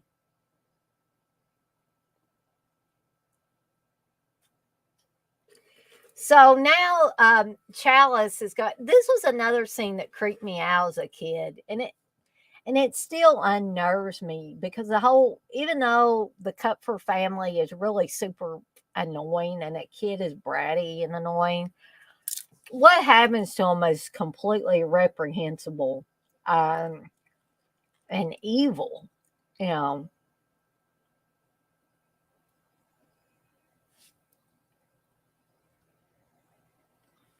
so as you know from watching this earlier, Buddy got one of the masks that is went through final processing, which I would assume includes putting that little um, digital, like the chip that's made from the Stonehenge um, stone. Um, and now the commercial's playing, and something very bad's going to happen.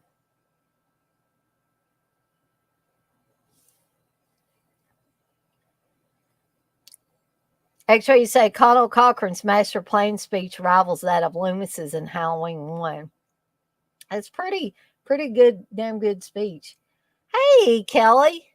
We are watching Halloween 3, and then following this, I'm going to attempt to stay awake for Creepshow. John, you said my first viewing for this, I couldn't get past Tom Atkins taking off his job for a weekend fling with some random girl. What are you doing, Tom? Exactly, John. Exactly.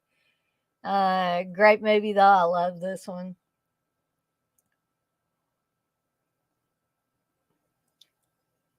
So yeah, because not only do you have the kid's head imploding here, and you can only see little snippets of it, you have very poisonous snakes coming out of the kid's imploded head and biting the parents.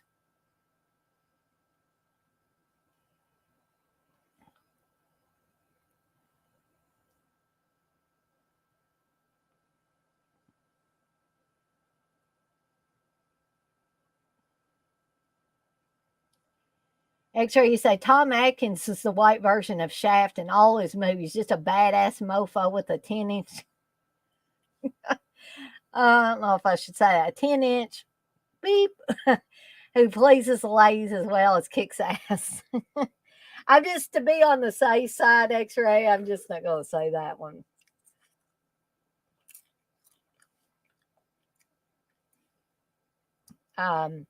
Johnny said this movie is judged unfairly because it has Halloween in the title. Standalone, it's a masterpiece. It's not fair to even be in the series, in my opinion. Yeah, it is definitely a great standalone movie.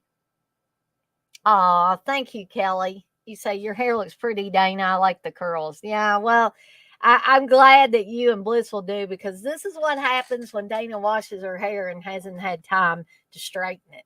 Steve doesn't like my curls. He prefers my hair to be straight. X-ray, you say Wizard of Gore, Howling 3, and Videodrome feel thematically similar. Good triple feature. Yeah, if I thought I could hold out for a triple feature, I might have done that. But unfortunately, I don't think I could hold out that long.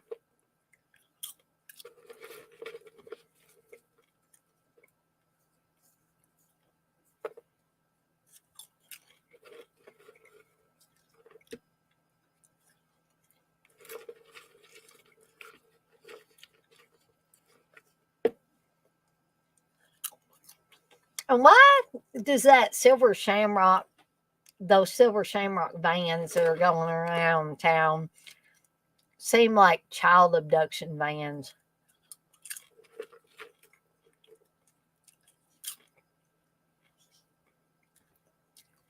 Yeah, I do too, John. You say, I really liked how they mixed in Laurie's theme towards the end when Tom is tied up and Connell says Happy Halloween. That is one thing in the series that worked well. That music being in it. Yeah, I definitely agree with that. Texas, you say Wizard of Gore is such a great film. I'm going to have to check that one out. Who knows? Steve might even have a copy of that somewhere.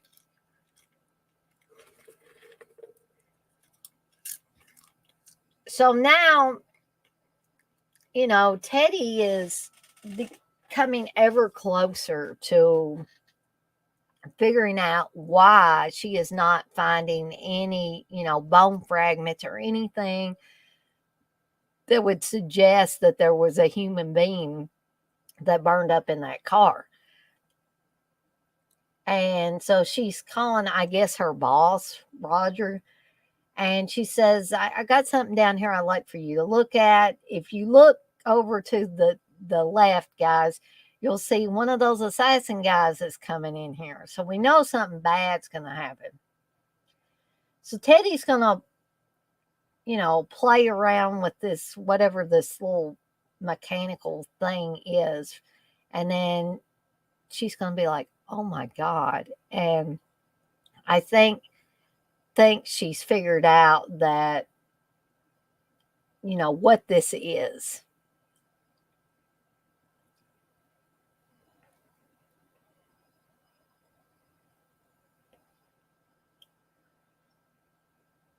And we're also seeing the assassin getting a drill.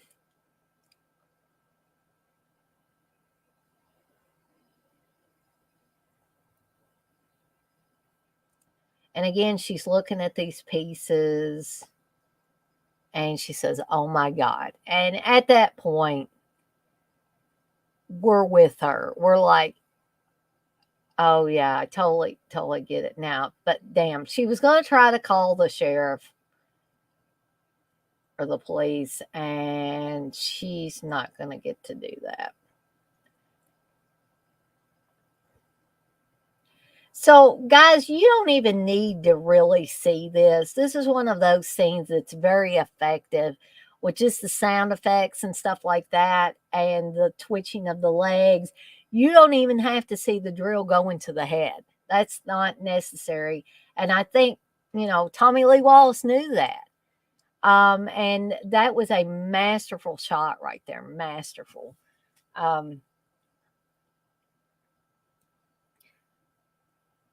Blissful, you say Halloween has always been my favorite for vanity reasons. My name is Laurie. I like the name Laurie a lot. Uh, Thank you, 71. You say your hair looks nice tonight. The curls look perfect. Well, I appreciate you ladies saying so. It makes me feel a whole lot better.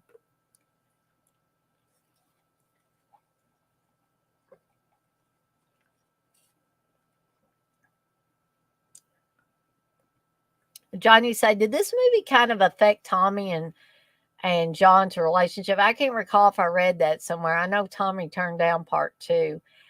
Um, I don't think that, I mean, I could be wrong, John, but I don't think it affected their relationship. I think everybody pretty much turned down part two if they could at all possible turn it down, just because I think I've heard Tommy Lee Wallace say that, that wasn't the images and stuff that were in Halloween 2 and all that extra gore that was added and all that was not really what John Carpenter, what Tommy Lee Wallace, what any of the original people were interested in doing with that series. And so, I think John would have got out of it if he could have, but I think they had him under contract. So he had to at least write Halloween 2, and even if he didn't direct it. And then, of course, the directing reins went to Rick Rosenthal because, Tommy Lee Wallace turned it down. John had already said he didn't want to do it. John, you say David Lynch turned down 2 as well, which is weird to imagine. It is weird. John, I love 2 also. That was the one that I always saw on TV growing up as a kid, and so it holds a special place in my heart. Both 2 and 3 were on heavy rotation around Halloween around my house. You say it's probably my favorite even over 1, but I agree 1 is the masterpiece. 2 just has a creepy feel to it. It definitely does.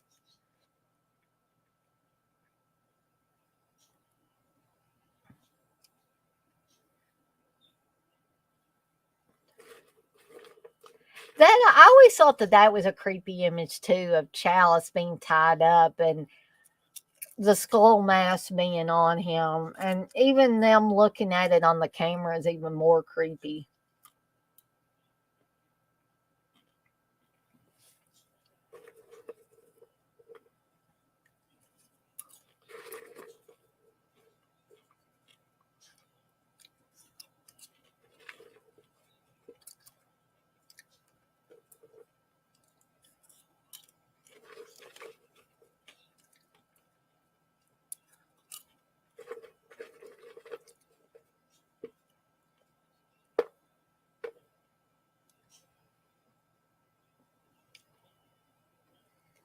Hey TJ, you say you just got home. What movie Joe Bob start with? Well, I'm starting with Halloween 3, TJ. We're in the last part of it. We're about an hour and 19 minutes and 26 seconds in. And then following this, I'm going to attempt to stay up to do Creepshow.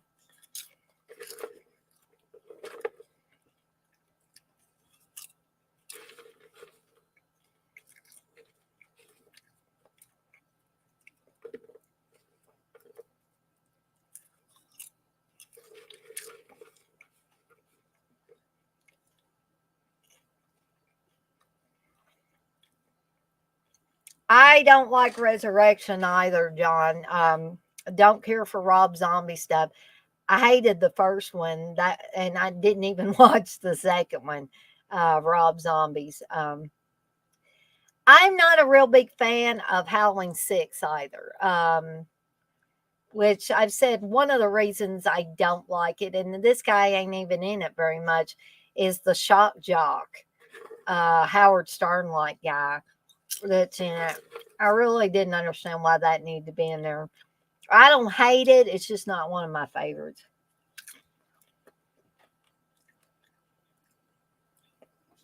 You're already tired, DJ? Yeah, I was tired a little bit earlier. I think I'm getting my second win now.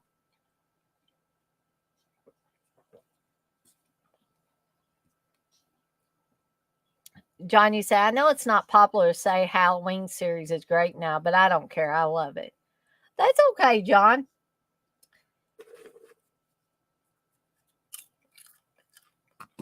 No judgment around here.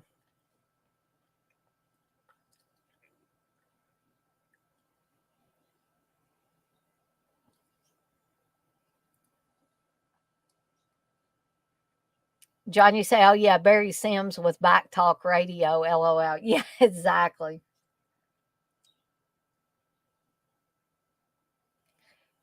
X-Ray, are you talking about Barry Sims or are you talking about somebody else?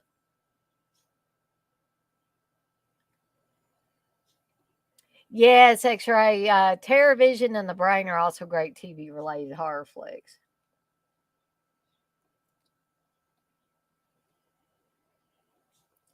X-Ray, you said the final chase to the basement in Howling 6 is banger. That was the first Howling film I watched in theaters, so I have some modicum of nostalgia. I got you.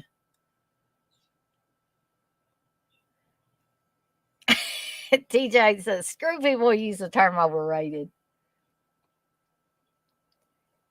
X-Ray, you say Barry Sims versus Creighton Duke. I like Creighton Duke better than I do Barry Sims. So I would definitely hope that Creighton Duke would win.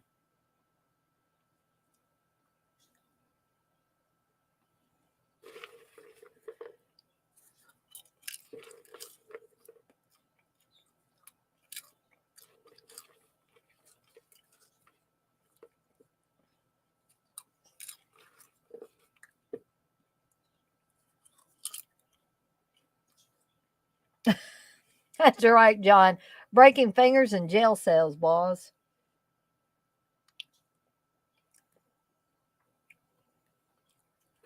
So Chalice is trying to call his ex-wife again. And we know how this is going to turn out, right? He's telling her she's got to get rid of the silver shamrock mask. She's telling him that Buddy Cupford's whole family was killed. And she's not going to know who the hell Buddy Cupford is. And she thinks he's drunk. And telling him he's just jealous. Then she says, go to hell, and hangs up on him.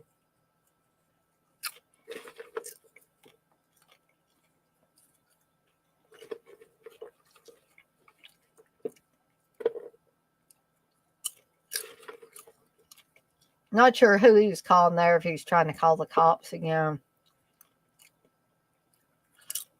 So he's going to find Ellie, who appears to be okay, other than they've got her strapped down on a table.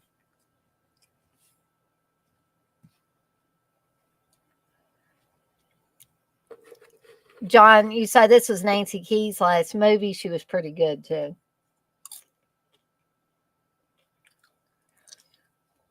I agree. Extra, you say Halloween 3 is just one of Chalice's alcohol-induced hallucinations. That's right, TJ. Oh, Paul, no keys.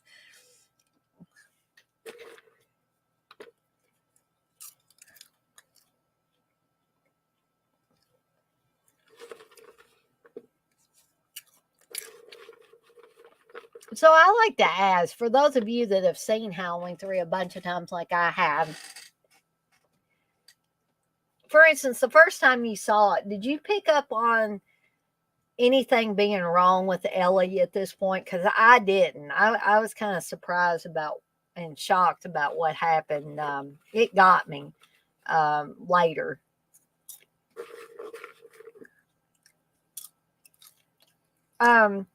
I did, John. I actually got this one when it first came out. The other two, I think I had to get off of eBay, but I got this one brand new. And yeah, it's a cool little package.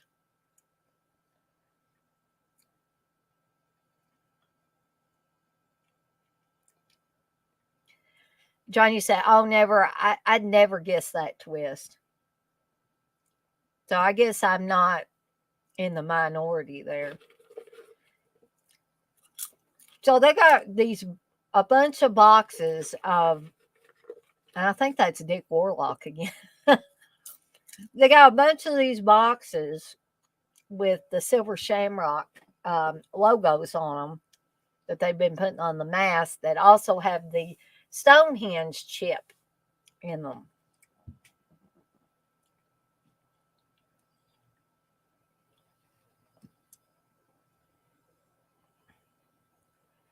Ah, good point, TJ. You say, who thinks it might have actually been Ellie under the sheet that Cochrane shows Chalice? That is definitely a possibility. I did not think about that.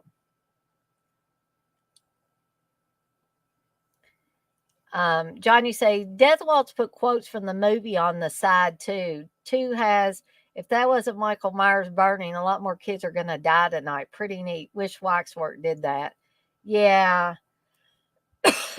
But I'm thinking the Halloween one, I thought Waxwork did that one. And I thought it had quotes from the movie on it. So I'm not sure if I think my Halloween 3 one, I think all of Halloween 1, 2, and 3 that I have, I think those all might be Waxwork.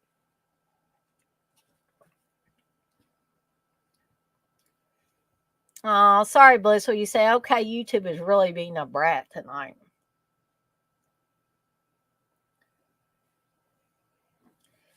So now they're shaking out all these millions and millions or thousands and thousands of the Silver Shamrock logos, and then we got another laser light show like fireworks extravaganza going on here.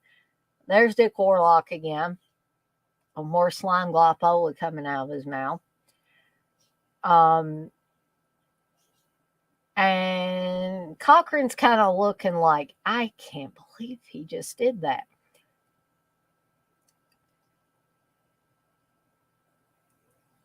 So the commercial's still going on, and we're going to soon see a ring go around Cochrane.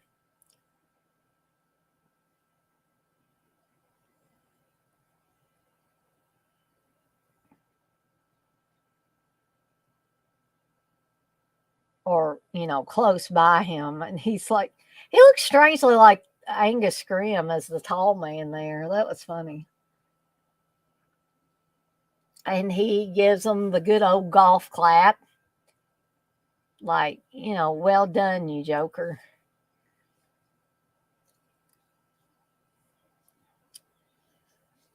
And then he gets lasered, and basically, it almost looks like he turns into a pillar of salt, and then he just kind of disintegrates.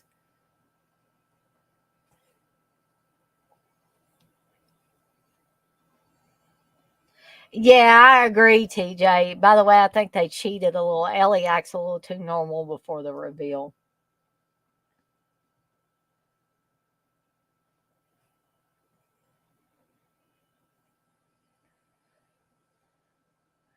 So it looks like the factory's being destroyed. Chalice and Ellie getting the hell out of Dodge here.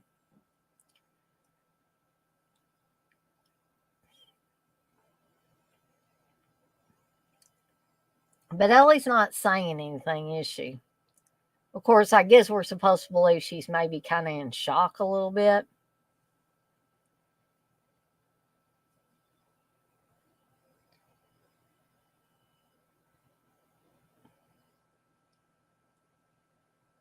So he says, Ellie, you all right? To which she looks at him really weird, and then, damn, she's trying to tear his head off now. X-ray, you said that was a shamalama ding dong level twist. Yeah, exactly. Oh man. Right into a tree. And Charles falls out the door, the driver's side door. And it's like, where is Stepford wife Ellie right now?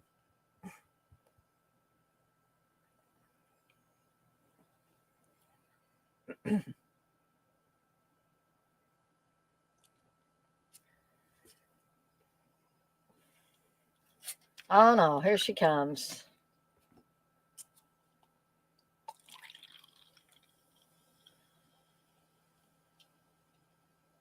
So he's getting a tire iron and or something like that. And I love this shot too, where you see the little I don't know, robotic thing twitching over there. Then he knocks her head off, and we got a bunch more slime lopola going everywhere. Crowbar, sorry, that's what he was using.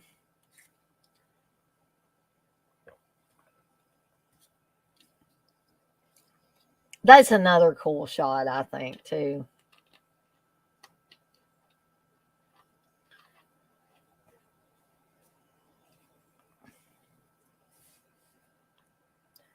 And it still, it still keeps going on. You're beginning to wonder, is Charles ever going to get away from this thing? Actually, you say, I like how they never explain how they moved Stonehenge to America. It's just something they did. Yeah, exactly. I think Cochrane only says, we had a time getting it here.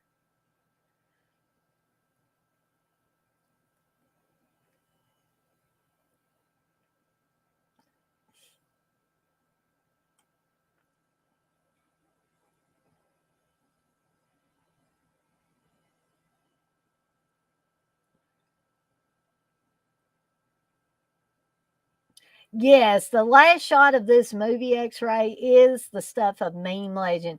See, and then damn thing, it just keeps going. It's like the damn Energizer Bunny.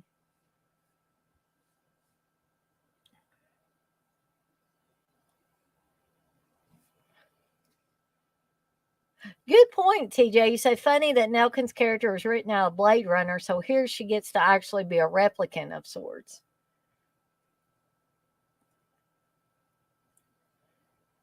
So now Charles pretty much doesn't have a car to drive, so he, as Ellie's father was doing at the beginning, is gonna come running up upon this gas station. Same guy that um, Ellie's father saw, pretty much one of the last people he saw.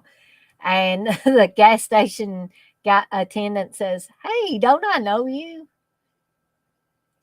So here is the final shot of the movie, where X-Ray says the last shot is the stuff of meme legend, and he is exactly right.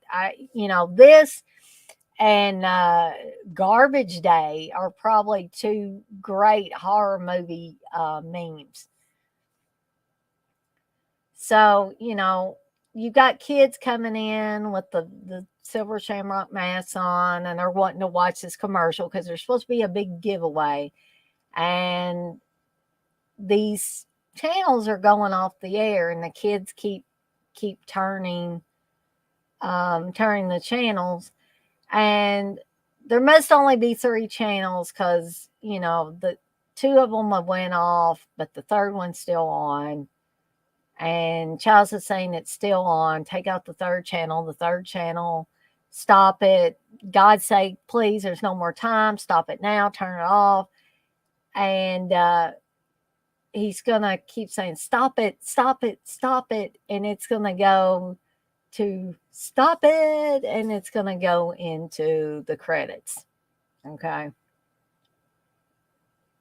That's right. Moral of the movie, TV bad. So we're going to let the credits run out in order to get everybody can take a bathroom break or whatever, which I'm probably going to have to take another bathroom break real quickly here before we start this next movie. Again, I'm going to put this invite in here.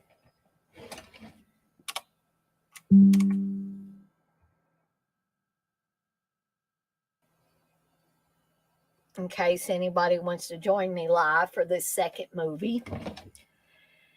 And like I said, I am going to take another bathroom break.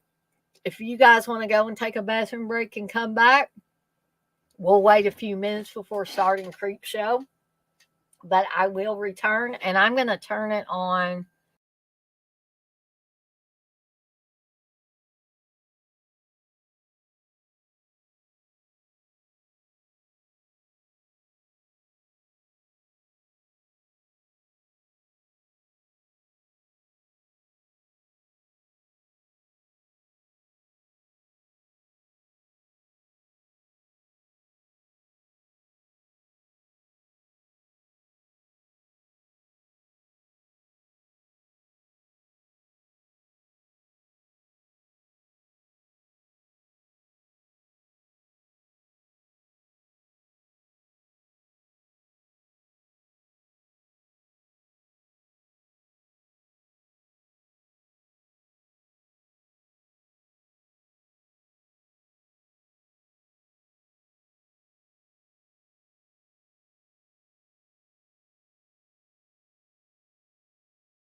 Okay, guys, I'm back.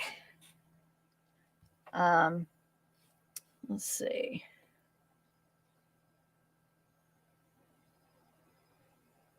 So I think I'm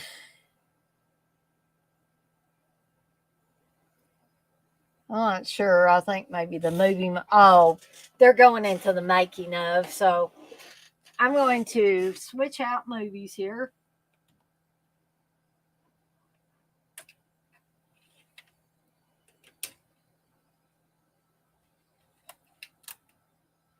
I don't know how that thing's still playing that. It finally quit. That was weird. I took the disc out and it was playing that making of a little bit after I took the disc out. That's strange. Okay. So go ahead and put Creepshow in.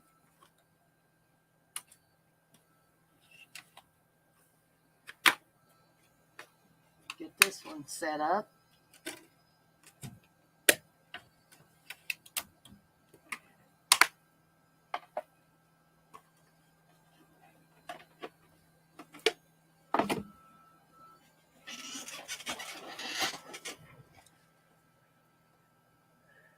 All right.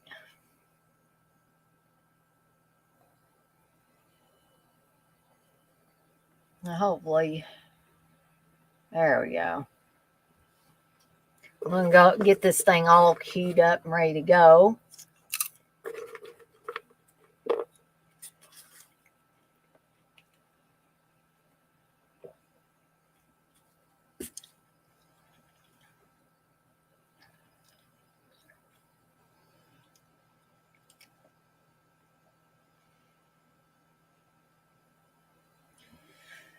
Oh, sometimes this Blu-ray drive or the software that I'm using with the Blu-ray drive is kind of slow. Hopefully it kicks into gear here in a second.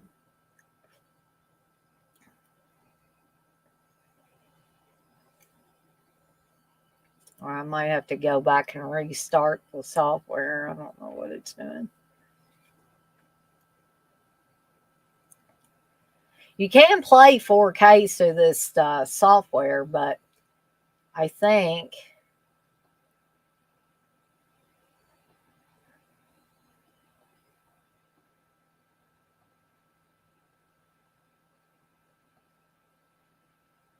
what the heck? Hold on a minute.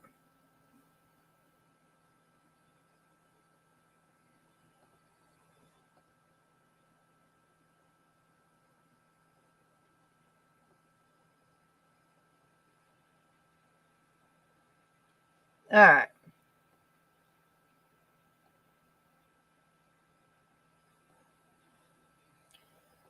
All righty. I've got it. I think mine's all queued up, and it's just as the old Warner Brothers logo is coming up on the screen. Okay, Texas. I'm probably going to go through the drive-in totals and stuff anyway. So you go ahead and get it set up. And then, of course, I will ask and make sure that everybody's queued up and ready to go. So I'm about 10 seconds in to Creepshow. Like I said, the old Warner Brothers logo is just getting ready to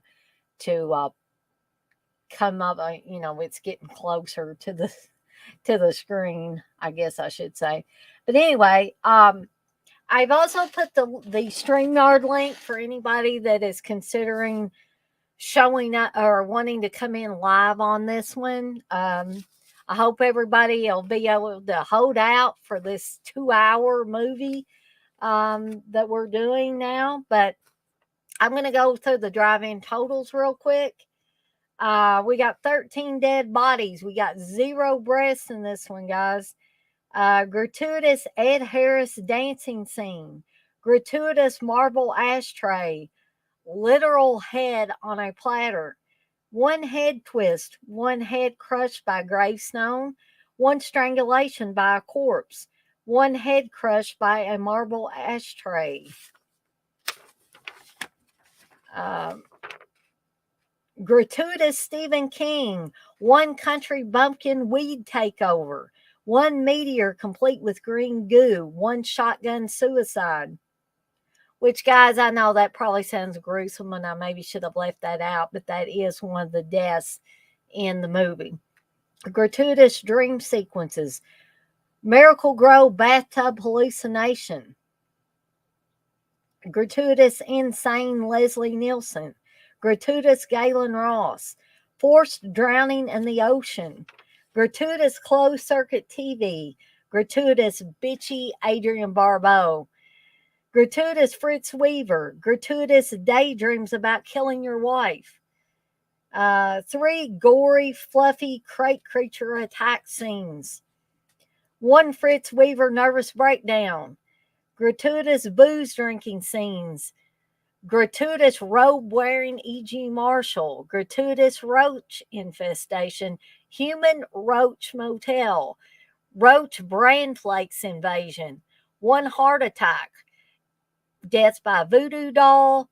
Purchased from a comic book. And Tom Savini Garbage Man cameo. Again, 4 stars. Dana says check it out. That's right, John. You say LOL, gratuitous Galen Ross. Yes, John, exactly. I'm going to put these up there too. Leslie Nielsen food, tube TV extension cord food. We could add things all night probably.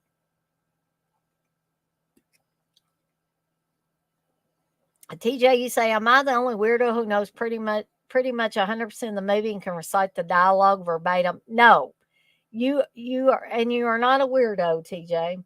That's just part of fandom for these types of movies, I think.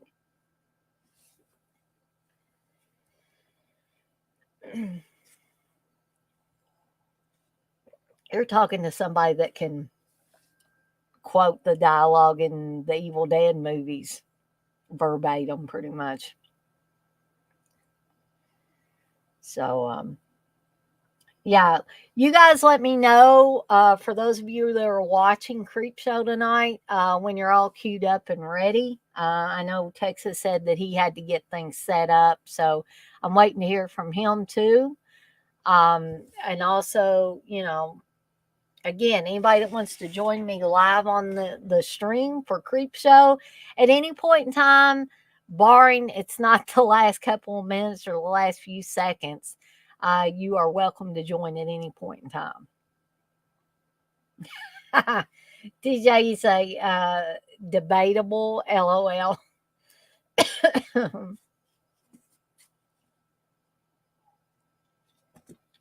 So I think I'm going to be out of popcorn by before the end of Creepshow, but that's okay. I'm not going to fix more. I already feel like I've ate too much.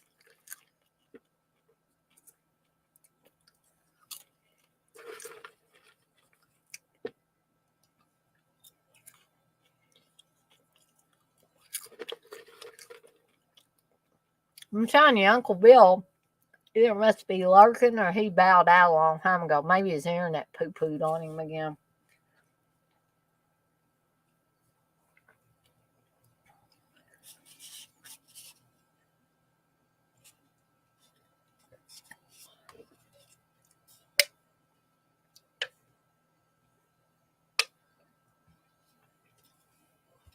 I'm probably never going to get to sleep tonight because of how much caffeine I've drank.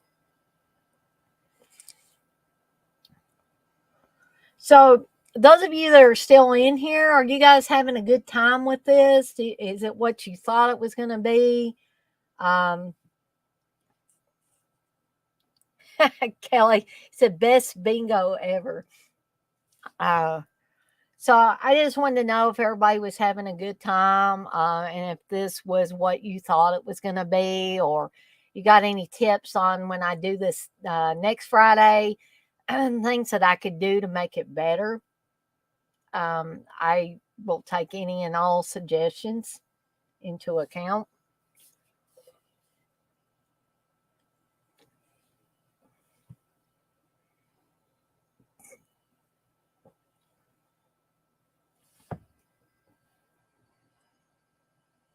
But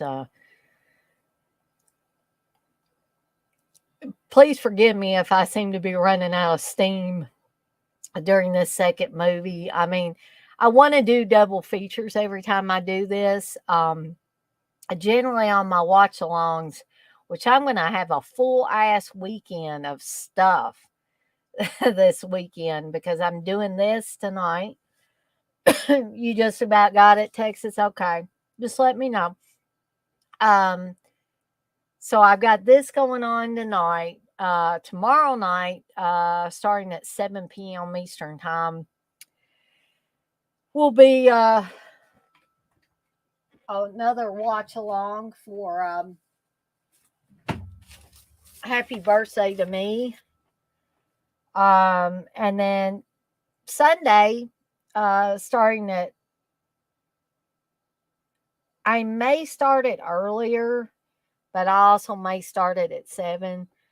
It'll either be 6 or 7 Eastern Time because I'm doing double duty on Sunday night. So I'm going to be doing a Dazed and Confused watch along. And then at 10 p.m. Eastern Time, I will be joining the Dead Pit Boys for the prom night fan commentary. So I got a lot of stuff going on this weekend. Okay, Texas, you got it set to the Warner Brothers logo. Okay, we'll give it another minute or two just to make sure that everybody else is queued up that needs to be.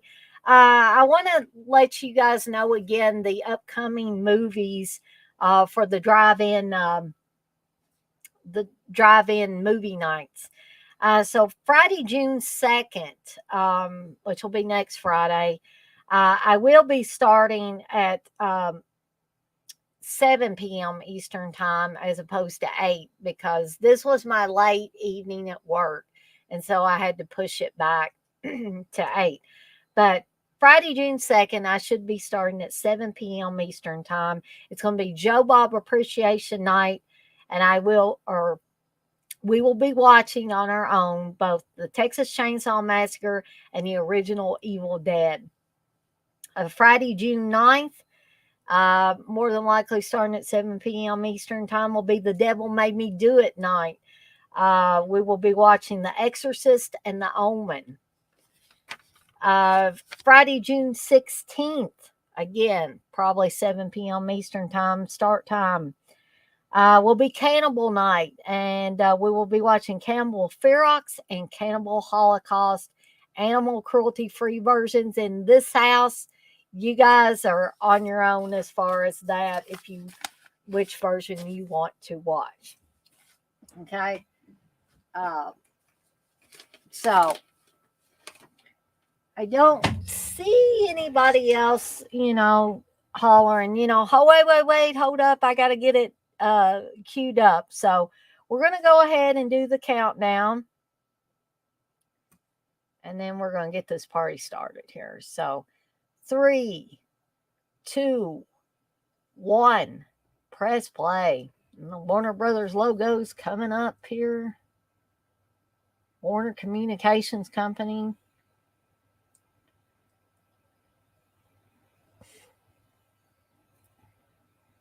And we're opening on a house. And we're going to see the great Tom Atkins once again, who is the voice that's complaining. Where do you get this shit? Who sells it to you? Very shortly here, we're going to see Stephen King's son, Joe, who is now a writer in his own right, playing Billy.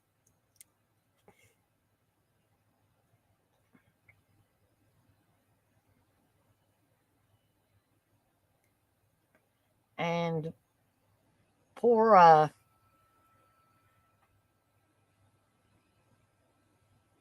Joe King, he got, or Joe Hill, as I think he goes by his middle name when he writes.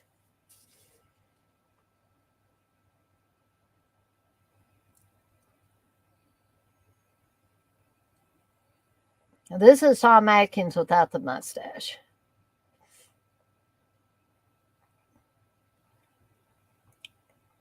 And Stephen King always has told the story of you see that Joe, his son Joe, has that mark on his face after Tom Atkins was supposedly supposed to have slapped him. Okay. So that's makeup, of course. And I think Stephen King said they went to McDonald's or they went to the drive through at some restaurant and he totally forgot about Joe having that mark on his face. And the looks that they got at the uh, uh, drive in at the restaurant, or drive through rather, at the restaurant was priceless.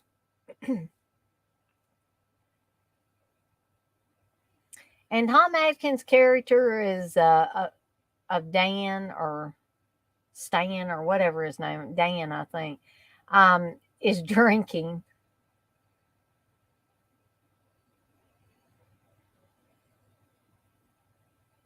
I think Joe is actually a good actor in this. He's mainly in the wraparound story, but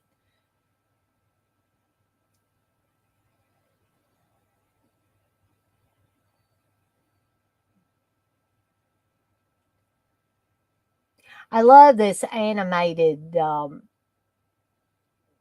credit sequence.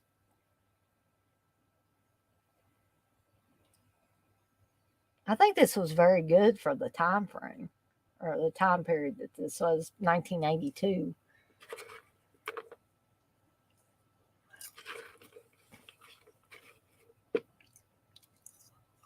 So we got Hal Holbrook, Adrian Barbeau, Fritz Weber, Leslie Nielsen, Carrie Nye, E.G. Marshall, and Vivica Linfors. Also, we got Ed Harris, Ted Danson, Stephen King, Galen Ross. A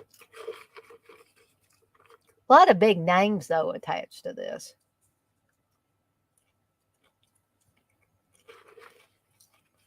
And Tom Savini doing the special effects, of course.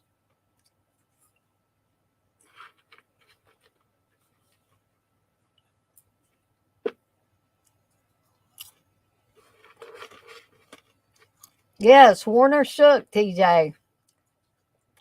And we're going to see Warner Shook here.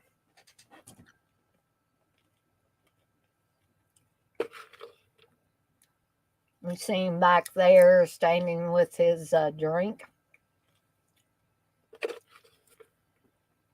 as a Richard.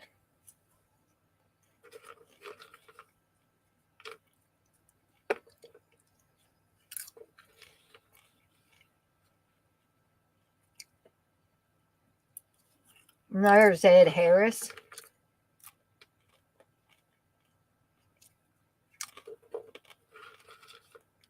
That's Henry.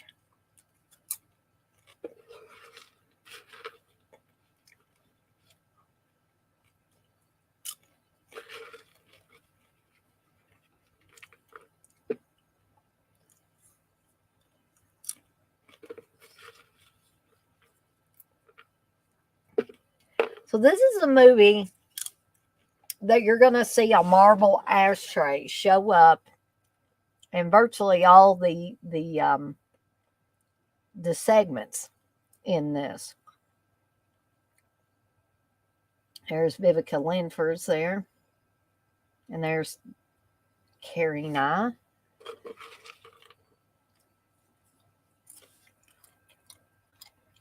TJ, you say John Amplis, Elizabeth Reagan was good in this, but she only did 2 movies.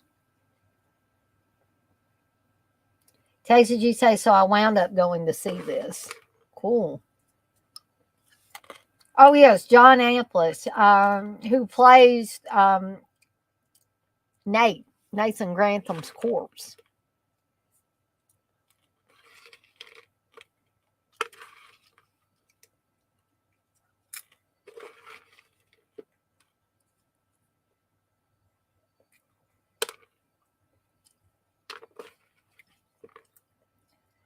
So Aunt Sylvia is telling the story of Bedelia, and what happened to her boyfriend, that her father was jealous and didn't want her to have anybody, and so he had her boyfriend killed.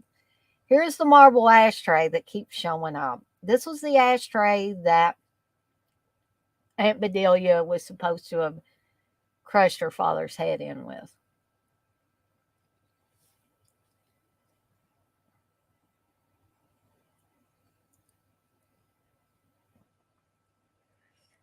TJ, you said they have a fake shimp at one point when Nathan first comes out of the grave. They certainly do, TJ.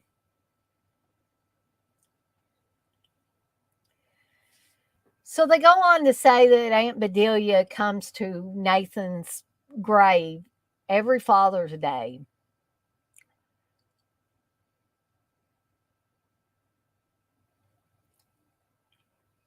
They say because of guilt.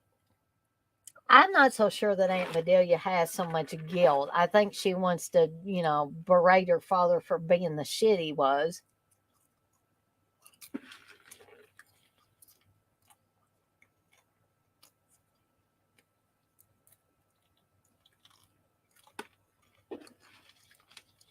That's right, DJ. Can anyone find the ashtray in this story? Haha. Yeah, it's pretty obvious in this one. But we'll see if everybody's able to pick up on the other ashtrays that pop up in the other segments.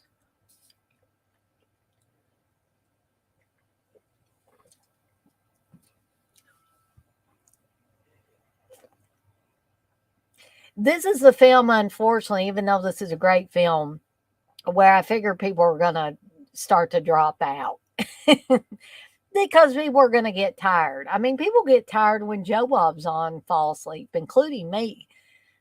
So I totally understand. We've dropped down to 5 people now in here.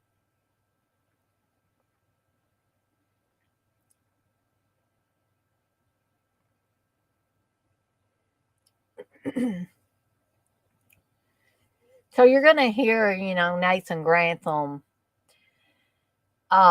saying, "I want my cake," over and over again. And this segment pretty much makes sure that Nathan gets his cake eventually. But I don't want to give it away.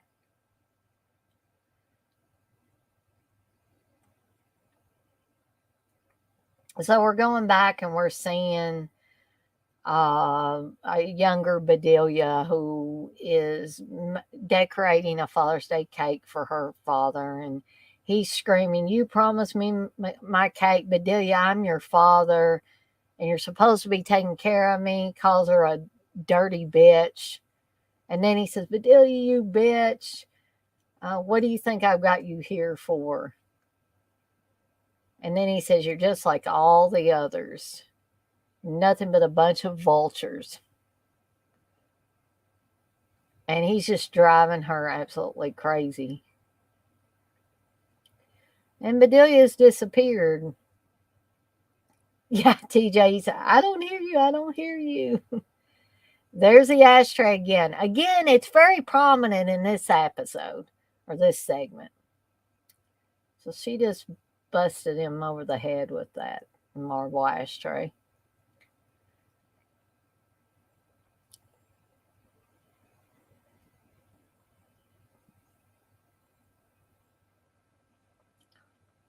There's literally no upkeep on this little family cemetery here, unfortunately.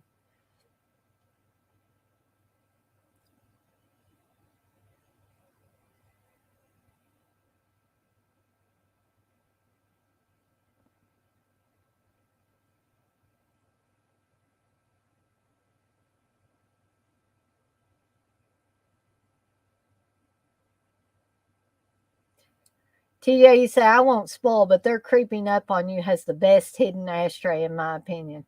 Right, TJ. And you might have to help me point that one out if you're still in here.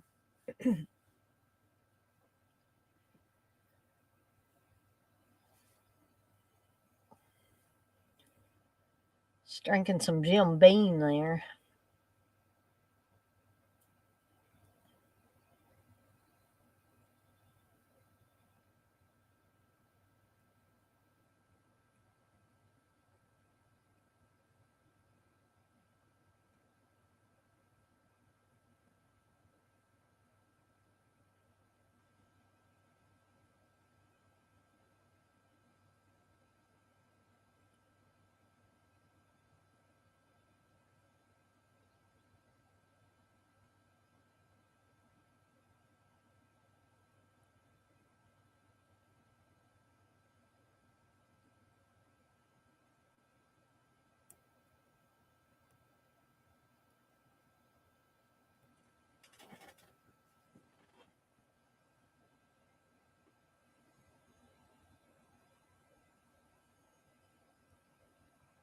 So she says it's so peaceful here. Right before Nathan's corpse hand comes out of the grave. This is a great reveal, I think. That the Nate corpse is just awesome.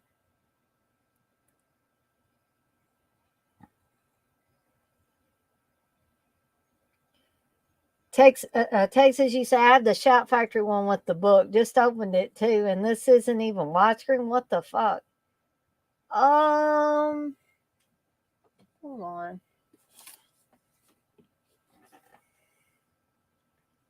I guess maybe I didn't really pay attention to that. It says it's widescreen, or my version says it's widescreen, and this came with the little book, the little book there. It says it's 185 widescreen.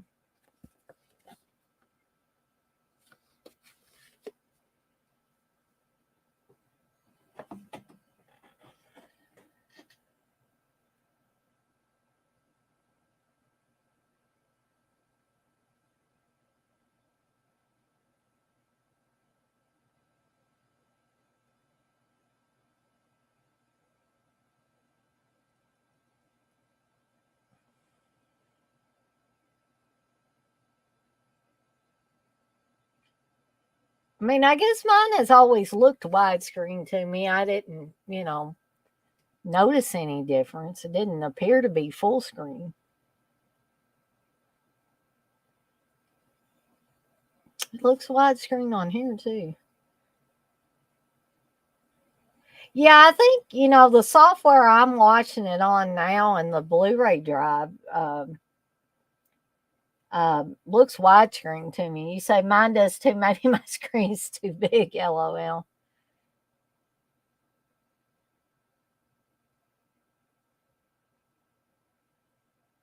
So we got Ed Harris's character of Henry going out.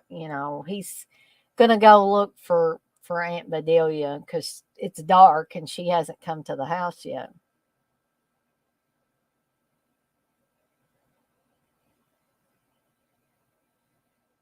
Or Hank, rather, I guess.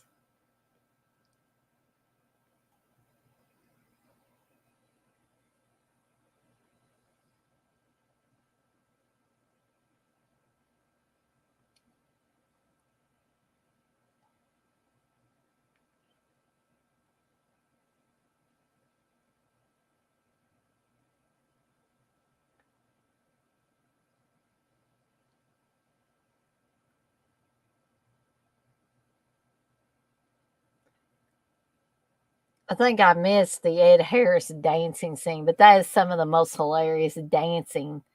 Um, yeah, I definitely missed that. I must have not been paying attention, but he that is the most hilarious dance scene I believe I've ever seen. Exactly, TJ's Aunt Sylvia was hitting on her nephew-in-law a bit too much. LOL.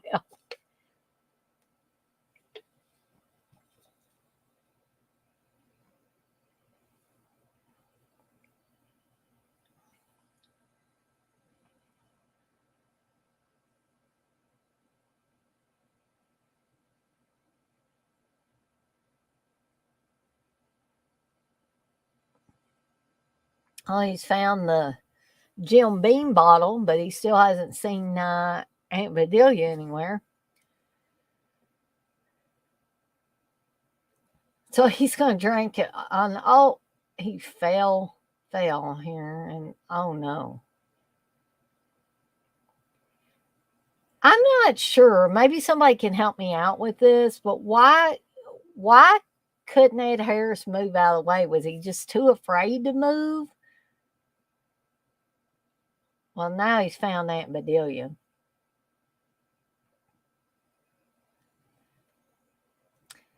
Well, my TV in the living room is 70 something inches, and uh, it looks widescreen on that one. I don't know. So now we see Nathan's corpse. Like, He's evidently got some powers to make that big stone move, and it crushes Ed Harris's head there. Now he's headed towards the house. He still wants his damn cake.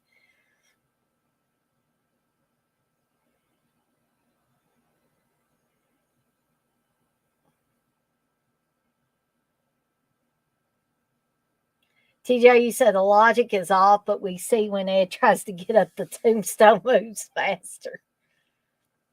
So Cass is still dancing. What do you guys think of Cass?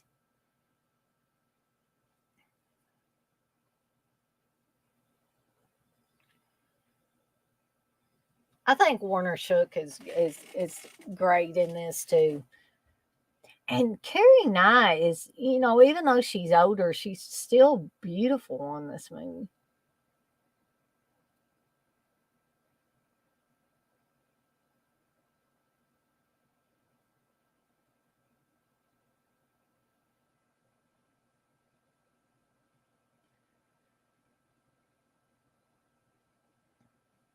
So Sylvia's going to go look for Hank.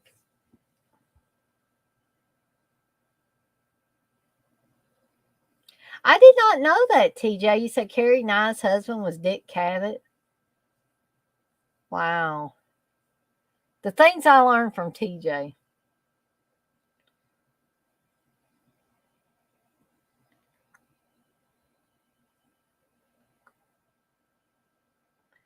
So Sylvia's looking for Mrs. Danvers too, the maid or the housekeeper, whatever you want to call her. And there's Mrs. Danvers.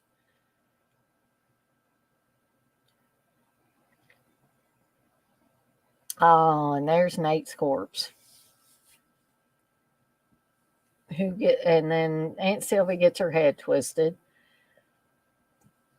And I don't understand though why Cass and Richard can't hear Sylvia screaming because it's obviously in the same house. TJ, you say Nye's in one of my guilty pleasure movies, Hello Again with Shelley Long. I don't think I've seen that one. Again, I know the title, but just haven't seen it. I like Shelley Long too.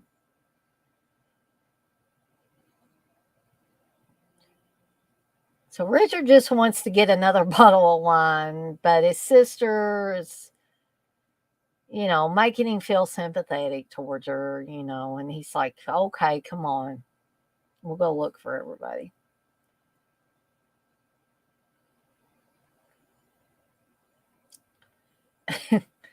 That line's kind of funny. Are we conserving energy?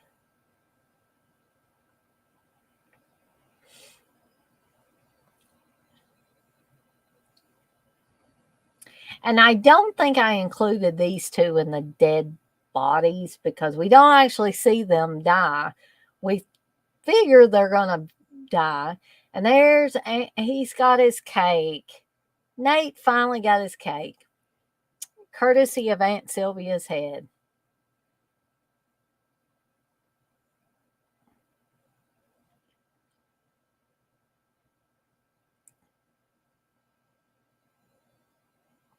I love too how, each succeeding story, you go through the comic book like somebody's actually looking at it, and then it fades into the next segment, which this is The Lonesome Death of Geordie Verrill, starring Stephen King, which, of course, I love this one because Stephen King's in it.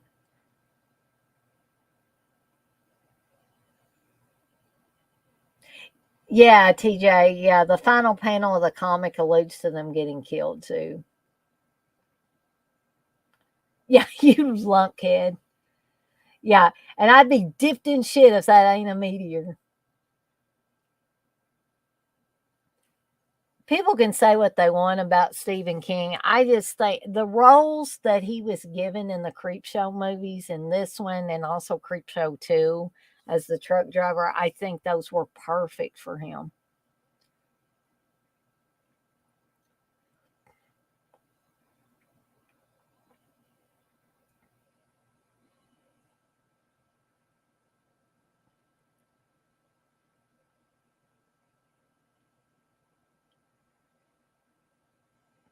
So let's see if we can find the marble ashtray in this segment, guys. He is Jordy, LOL. That's right, TJ.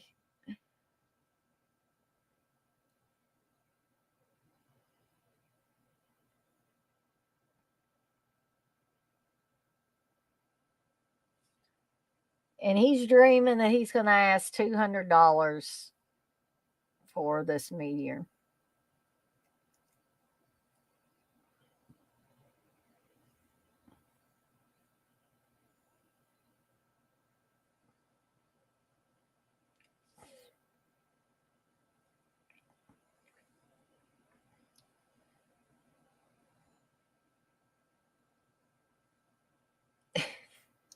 I just love this segment so much.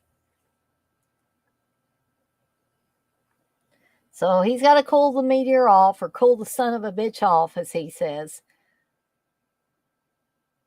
And he's noticing that he's got what appears to be blisters on his finger from where he touched the meteor, and it was really hot and burned him. So, oh no, the meteor cracked open when he poured the water on it. And there's some goo running out of it. And he's like, oh, you done it now, Jordy Verrill, you lunkhead. So then he envisions that he brings the broken meteor to the college. And they're like, you must be joking. $200 for a broken meteor. I wouldn't give you 2 cents. Right, TJ. The ashtray is behind the lockbox. Barrel luck's always in. You spell that kind of luck BAD. But he's not going to give up. So he's still going to get the broken halves of the meter. He's going to pour this nasty looking stuff out.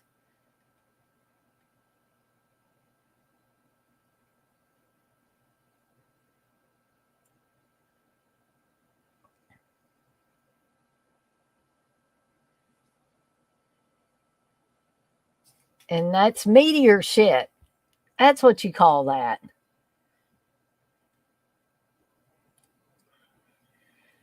So stuff looks strangely green here. And things are going to really start sprouting here in a little bit. And he says maybe I can glue it together in the morning.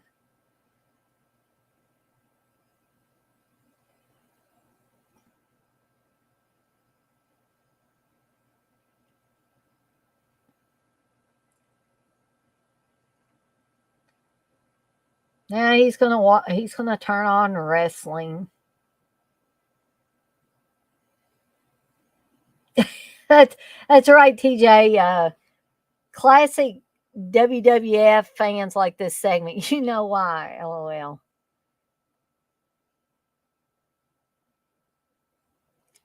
So I think old Jordy is drinking some Ripple and continuing to watch wrestling.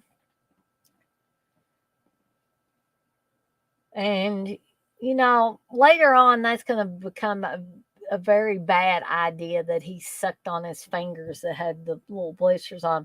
But if you notice, everywhere that meteor shit touched is turning green. And that's including Jordy's fingers there.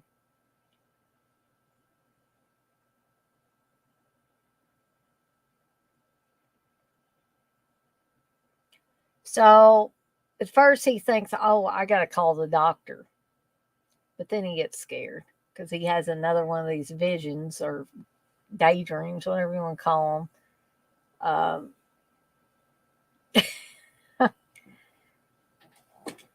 And then the doctor said, I'm sorry, Mr. Verrill, those fingers have to come off.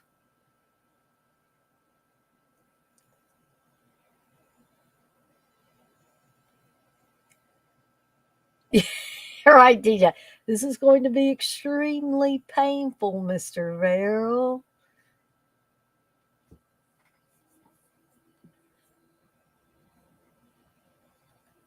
So I think Jordy's imagination is a little a little out there because I don't think a doctor would be getting out something that looked like that to remove fingers. I think you'd be going to the hospital. But think about it, this is a country bumpkin farmer, and his intellect is probably not really good. So of course he would think that.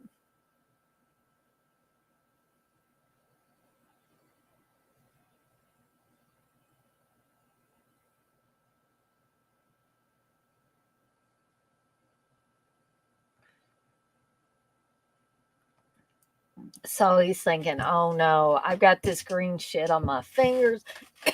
I've been sucking on my fingers all night long. Where else is this green shit gonna be? Okay.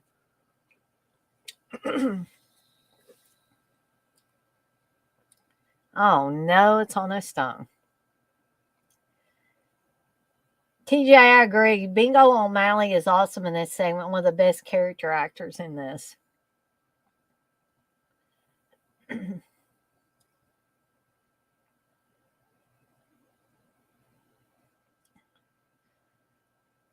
Golly, don't it itch? And again, he mentions barrel luck. Always in, always bad.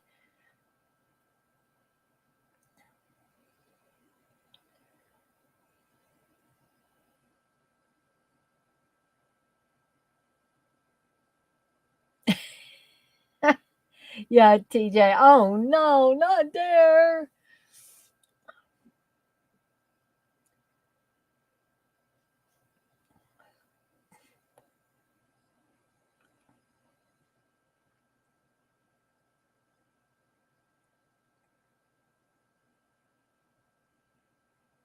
Anybody know what the movie is that's playing on there? I'm not sure. Somebody named Mr. Blodgett is in this movie. Not the movie we're watching, but the movie that's on Jordy's television screen.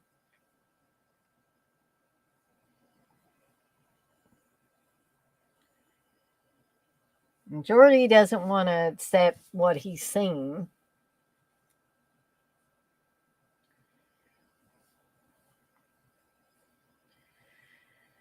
So, what does he do? He goes for the vodka, right? He's going to make him a screwdriver, I guess. He's got him some orange juice. And he's going to put a whole bunch of vodka in it. I learned my lesson about doing this, making screwdrivers, because I had way too much vodka one time and got really sick. So now we've got I guess the equivalent of a televangelist. Remember when these were rampant on television?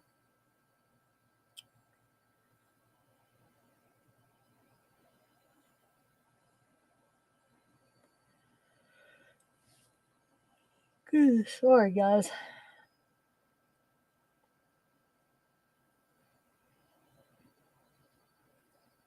He says, I'm growing. Indeed he is.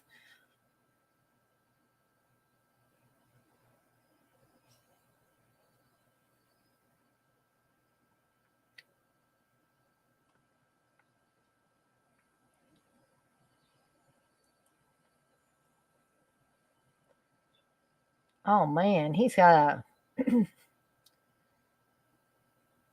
weed beard there. And he thought it was a nightmare, but now he's figuring out no, it wasn't.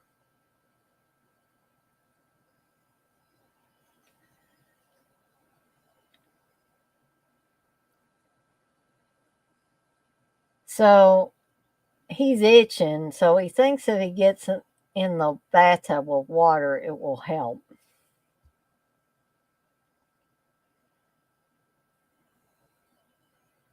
And this is where he looks down. Oh no, not there. And now his daddy is here.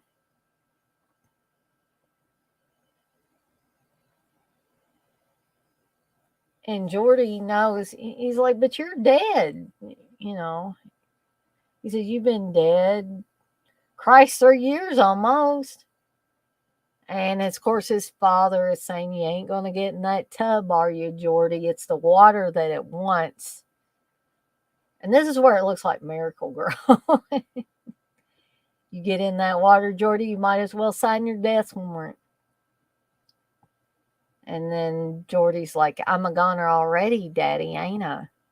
Got the stuff from out of that meteor on me, and I'm gone, ain't I? So he ain't hearing Daddy anymore. Daddy's gone.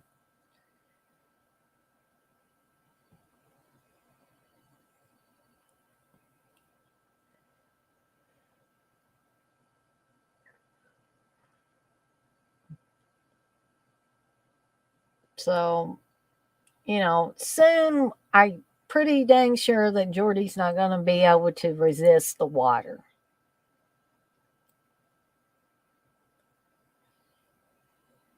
And he gets in the water and he's like, oh, better. Oh, that's lots better.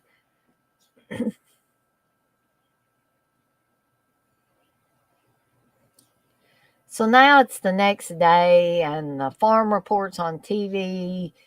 And, but where's Jordy? Where is he now? Because the last we knew, he was in that bathtub full of water.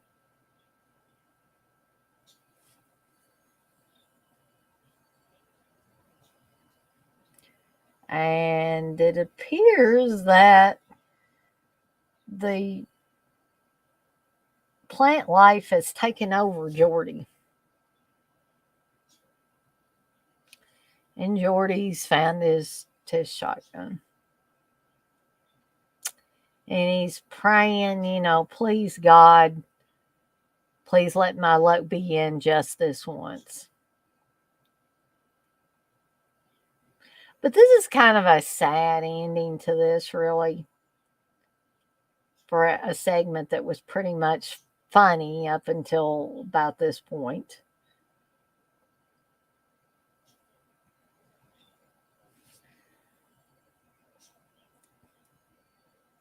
So you can see that it's really grown out from like Jordy's house and just on down the road, and the meteorologist or whatever is saying that Castle County is going to turn green so fast. Now we're getting ready to go to the next segment. Something That Tied You Over, starring Leslie Nielsen and Ted Danson. And also Galen Ross is in this one.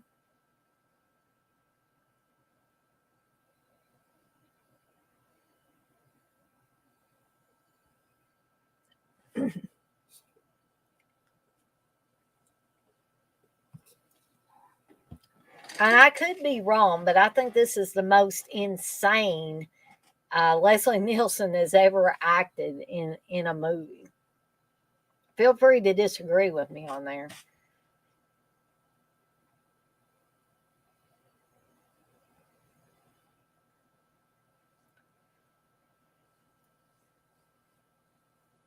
So this is another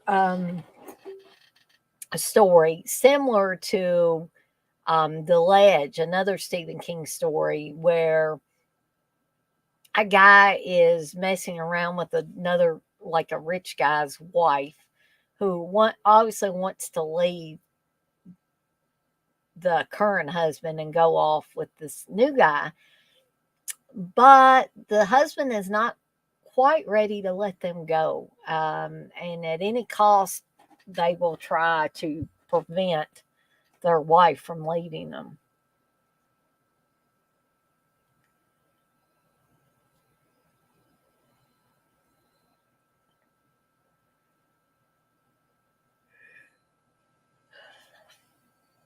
Ted Danson's trying to rationalize everything and by saying she doesn't want anything, she just wants out. And to which Leslie Nielsen replies, the point is I keep what is mine. I don't know that I ever loved her, but the point is I keep what is mine. No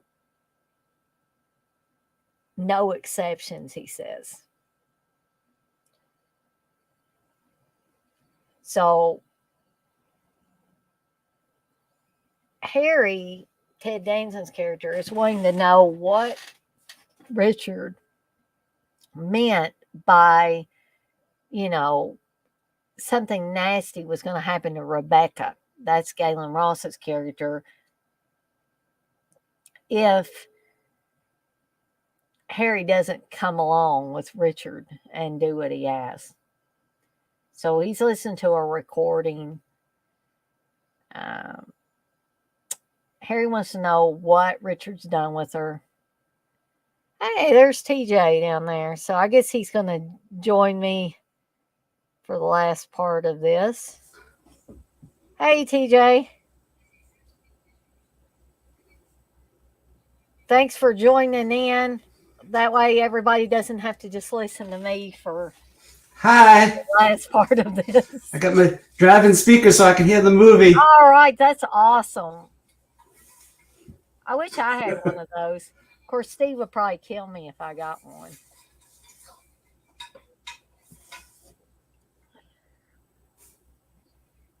So I think TJ's got, he's definitely got a Creepshow shirt on with good old Nate on it. Mm-hmm.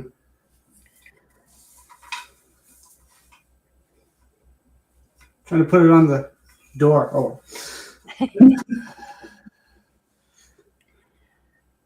I thought maybe Uncle Bill was going to join us tonight too, but he must have either he dropped out or his internet dropped out. One of the two. It happens sometimes. Unfortunately, poor Uncle Bill, it happens to him a lot.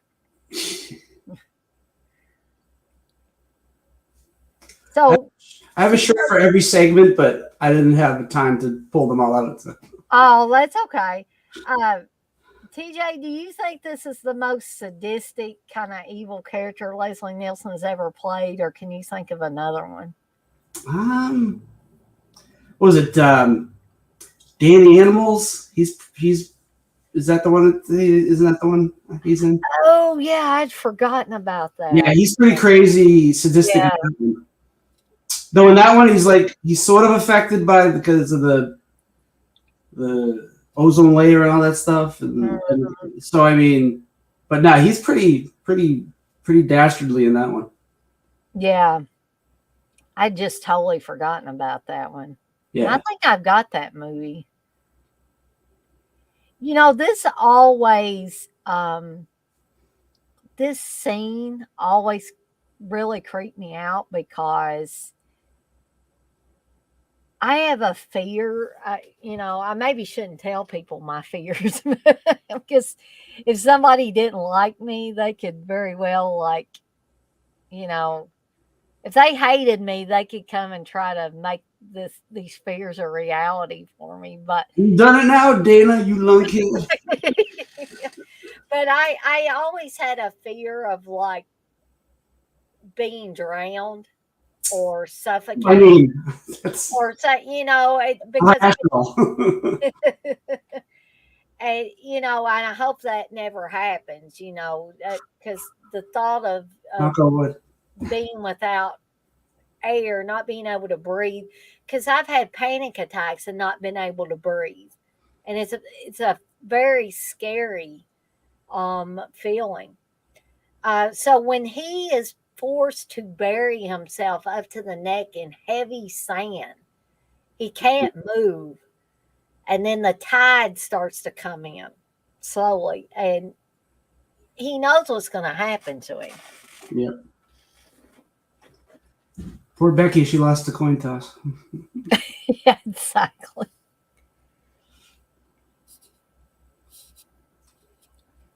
This is a terrible role for Galen Ross too when she shows up. Yeah, I mean, she doesn't even get to look good she's, she doesn't look ugly or anything, but it's just like she's already buried up to her neck in sand. Yeah, and you only see her in black and white until the end of the segment, so it's like And like, why bother? I guess she's wearing a wig, or they dyed her hair black or something. And I guess since she was in water, she probably dyed it. I don't know if a wig would have held on.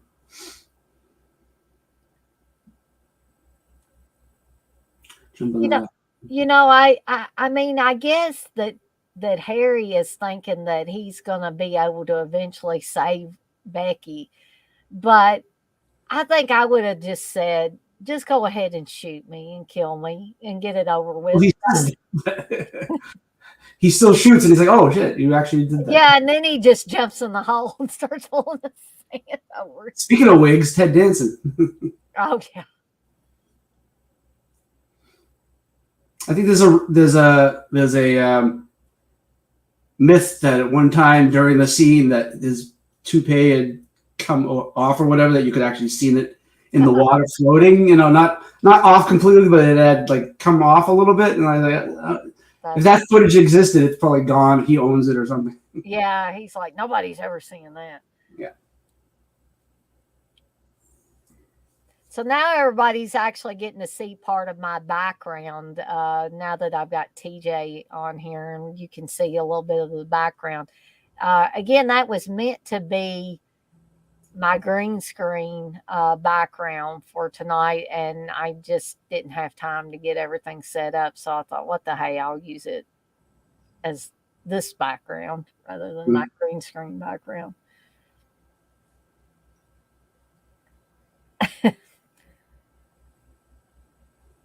Leslie Nielsen's still funny in this too. He has some funny moments.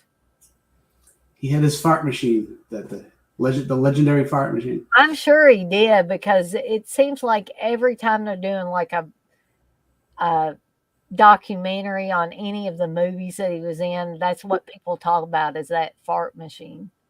Brought it everywhere. He always liked making people laugh at that. Oh, that's okay, John. You say, sorry, a bit in and out. I really need the 4K of this at some point. I've got the old Blu-ray. I've got the 4K on Blu-ray, or 4K on pre-order. Sorry. It's getting late, guys. Sorry. It's already late. It's 11:20 here, so. It's not like we're talking about monsters right now. Yeah, exactly. But I do have the 4K on pre-order for Creepshow. I forget exactly when it's coming out. I think it's pretty soon, but could be wrong. I think it has every extra you could want from all the other editions, I think. Well, that'll be cool. Except I don't know about the documentary. That's because that was like separately.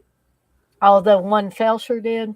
Yeah, unless you got the UK DVD that came out a long time ago that actually had the documentary on it. That's that Just Desserts, right? Yeah. I've got that somewhere separately, but I think this movie has as many characters as they had in the whole Friday the 13th series. I'm exaggerating, but like there are a lot of actors in this. Right. Yeah. They were famous or becoming famous or had been famous. That's, so many big stars like Ed Harris. He did a couple of Romero movies, and then he became, Apollo 13. And yep. He was something else Ed Harris was in was the Stand miniseries, the original Stand miniseries. That's right, yeah. He was the guy at the facility where Dan was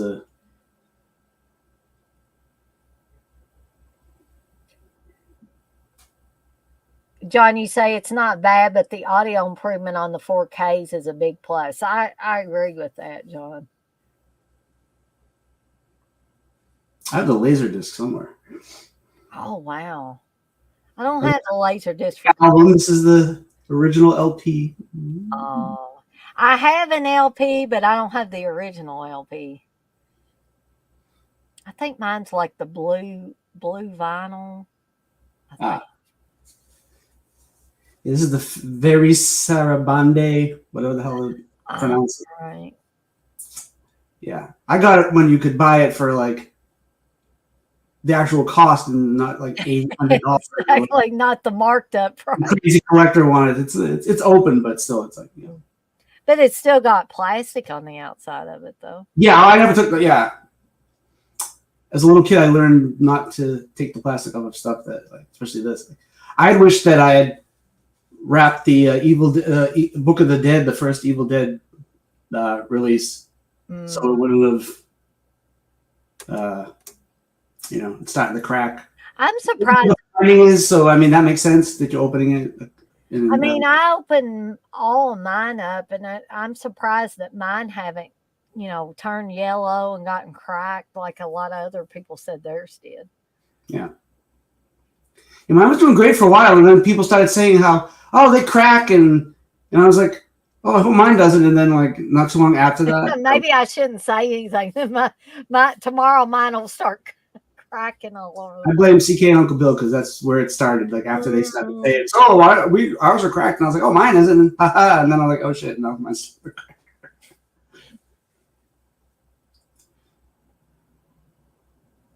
It's like I have leather jackets and stuff like that. I was like, I should put some sealant on that. But then they've just been. Steve actually has a leather jacket that a friend got him in Italy. And he still got that.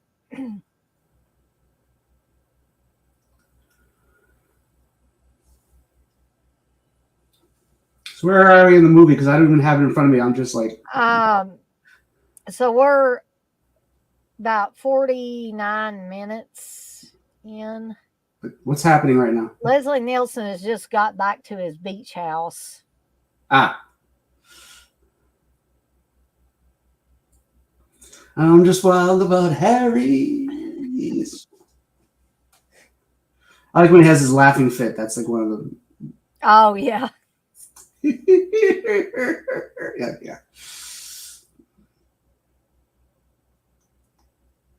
I keep seeing Galen Ross, and all I can think about is her being in the hot tub with TP on Mad Men. That's all I can think about when I was there.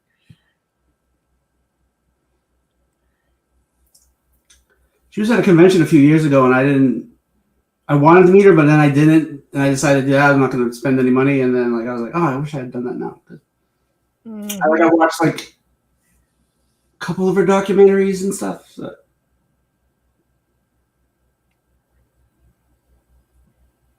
Yeah, she's literally in 3 movies, I think. Yeah, what was it? Oh, I remember CK talking about this too and joking that, she would not sign anything for Mad Men. I don't know if she will now, but there was a time period when she wouldn't. Yeah, she had talked about it. Was she on the last release? Special feature. Maybe I just heard her. Maybe when I saw her, because I think I saw the panel she was on. I think somebody brought it up, and she just she glossed over it, but she didn't like totally ignore it. So I mean, she might have warmed up to it. I don't know. She's like, what is she, like 70 or something? How old is she? Yeah, she's got to be getting up there now.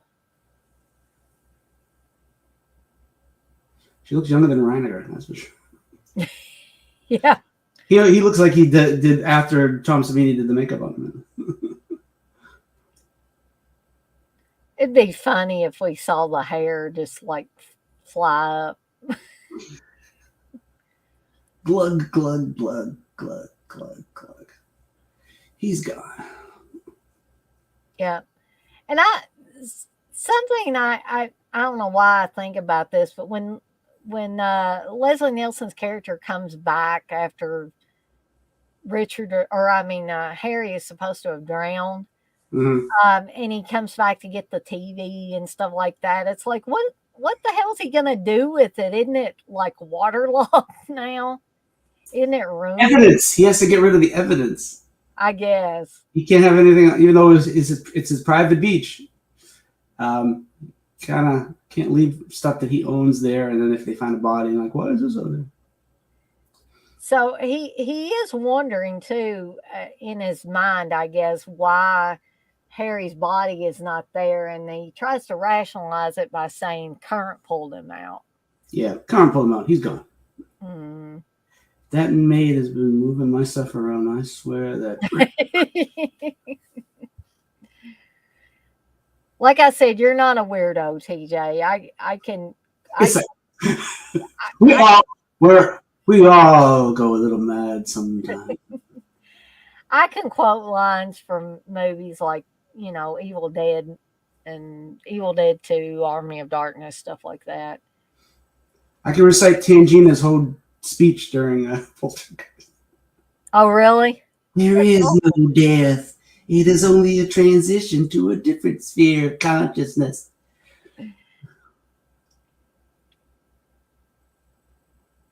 Yeah, sometimes I'll just like, I'm thinking of Creepshow, then I just like recite Father's Day, just like sitting there, and I do all the voices. God, right on your daughter, right, you bootlegger, killer, murderer. Ungrateful pest.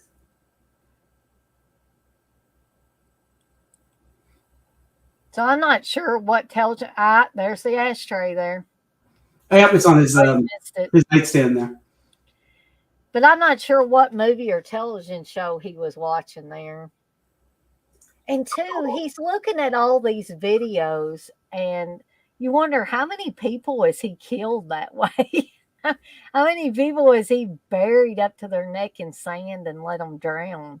Well, he's definitely a video file because of all the equipment and stuff like that. So it's probably TV shows, and like he's the kind of guy that he had a VCR back when they were $800 or $1,000. Yeah, the top loaders and yeah. So he's beginning to hear things, and he's trying to ignore it, but it gets worse. And he's trying to rationalize. Undertow carried him away. Save me the trouble. And then you see a shadow outside of his window there. This is also a very paranoid guy because the security system he has. Yeah. And rich. He's very rich. Yep. Becky wasn't going to get a cent. No. And they're all gone. Blah, blah, blah. Blood.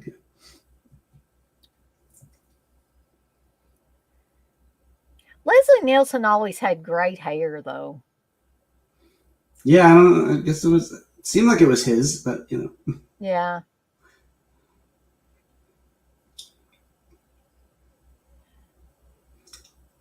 I think it was always white too. I don't know if it was ever not. Oh no, it was what was it? Not This Island Earth. What was the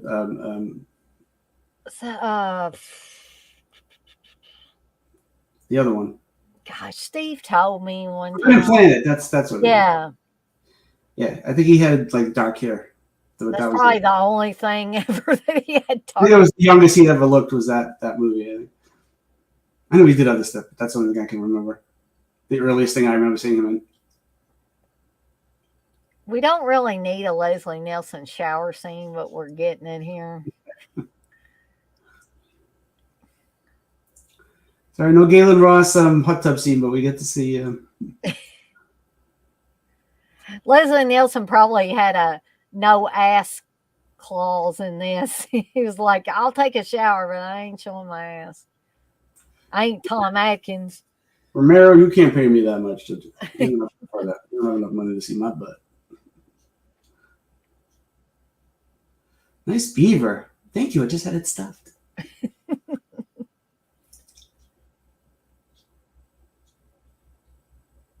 By the way, the music is really great. The Richard Harrison's music is really great in this. The electronic, there's a lot of library music in it too. So it's like, I think it's almost wall-to-wall music. Pretty much. Like, we don't want any silence. It's all gonna have music in it. Yeah, we even, when there's not really music per se, there's ambiance or whatever you want to call it. There's always something. There's the ashtray in case you missed it earlier. A close-up of it. Well, I can't remember if I'm 100% positive, but I think the movie he's watching earlier was the same movie that Diane and Steven had on in Poltergeist when they're watching TV in the bedroom while they're smoking pot. Oh, really? I think it's the same. I think it was a Spielberg movie. I can't remember now. Well, maybe that was a Spielberg movie. I don't know. Something like that. I don't know. Sometimes I don't know everything. So I'm guessing at this point that he thinks that Harry survived somehow. He's not expecting this to be two corpses. I'll shoot you. I'll shoot you dead. Exactly. And so, oh no, he opens the door and they got This is like a big gong. They got like seaweed and stuff all over them. And see, really, Galen Ross. You can't shoot us dead, Richard, because we're already dead. I'm telling you, Galen Ross got the short end of the stick here because, not only did you see her in black and white, she was all wet and stuff like that. And now she's a dang corpse. So she's not going to look good now at all. At least Ted Danson you got to see him normal. Yeah. I think Savini did it the way he did in Dawn of the Dead he just layered maybe not toilet paper specifically, but like some kind of paper makeup and made it the wrinkles out of it. So I think it looks good. Yeah, they do look very spooky.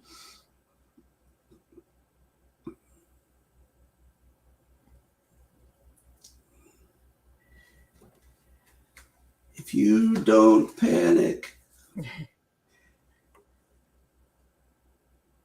This would make a great musical, like when they start saying, you can hold your breath. Imagine if this was like a Bollywood movie. Oh, yeah, I'm surprised they didn't do a Bollywood. Well, then the movie would be 5 hours because those Bollywood movies are usually like 2 hours. God. Steve's got a whole box set of Bollywood movies. Have you seen the Evil Dead one they did? Yeah, I think so, because I actually sat down and watched that one with Steve.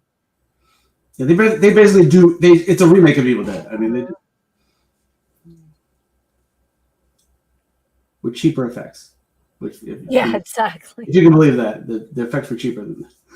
So here, Leslie Nielsen's like, I can hold my breath for a long time, and now he's laughing, and the tide's coming back in again. And I like the music. It's like that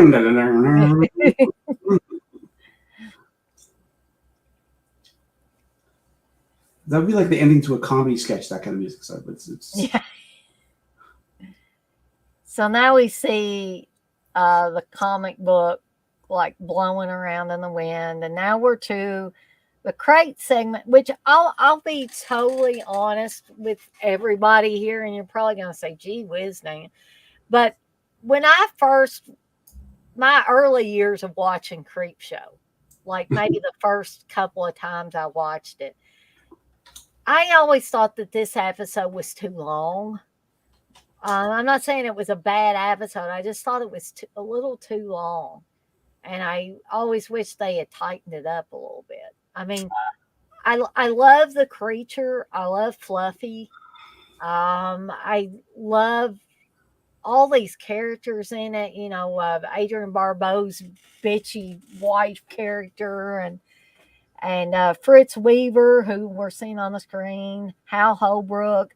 I love all of these characters in here. And there is playing Tabby is George Romero's his ex-wife, Christine Forrest. Yep. Romero. Yep. And I'm thinking that she was called Tabitha because Stephen King's wife. Oh, he wrote the script. I mean, yeah. Of course, he's going to put his wife's name in there somewhere. This is Tabby and Richard Raymond. Actually, it's Tabitha.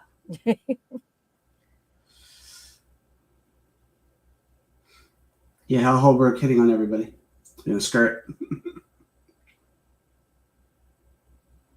Well, actually, it's Fritz. Fritz Weaver, yeah. Hal Holbrook is the henpecked husband, I think. I guess it was like to be married to who was he married to?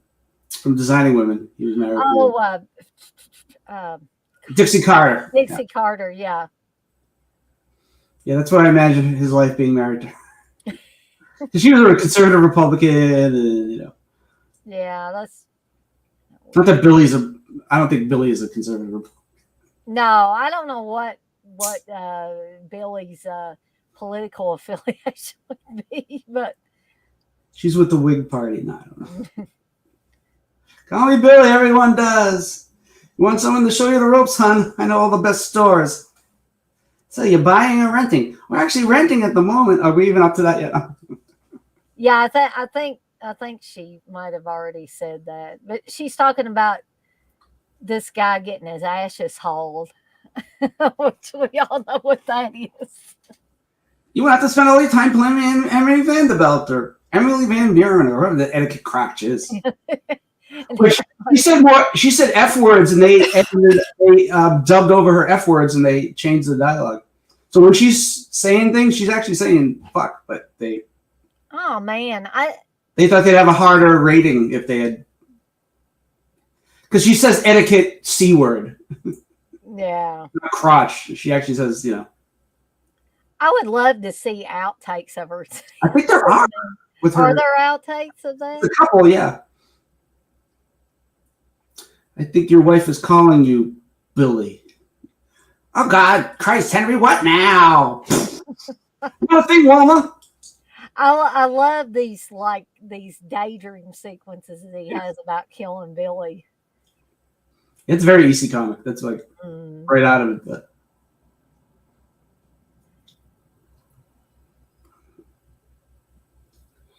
Henry, you're such a child.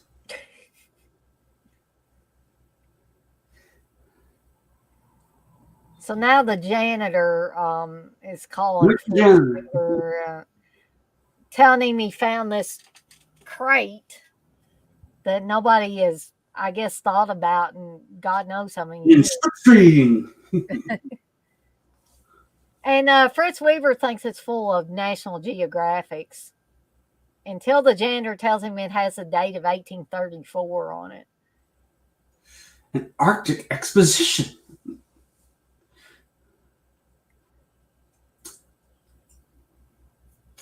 Julia Carpenter. Yeah. I don't know if that's a reference to John Carpenter, but I always thought it might be. That would have been a great Romero, Carpenter, and King doing. Mm-hmm. That would have been like Ash versus Evil Dead versus Chucky or whatever. Fritz Weaver's got a cool car on here too. Oh, he's got tenure. Oh, maybe this is where she talked about,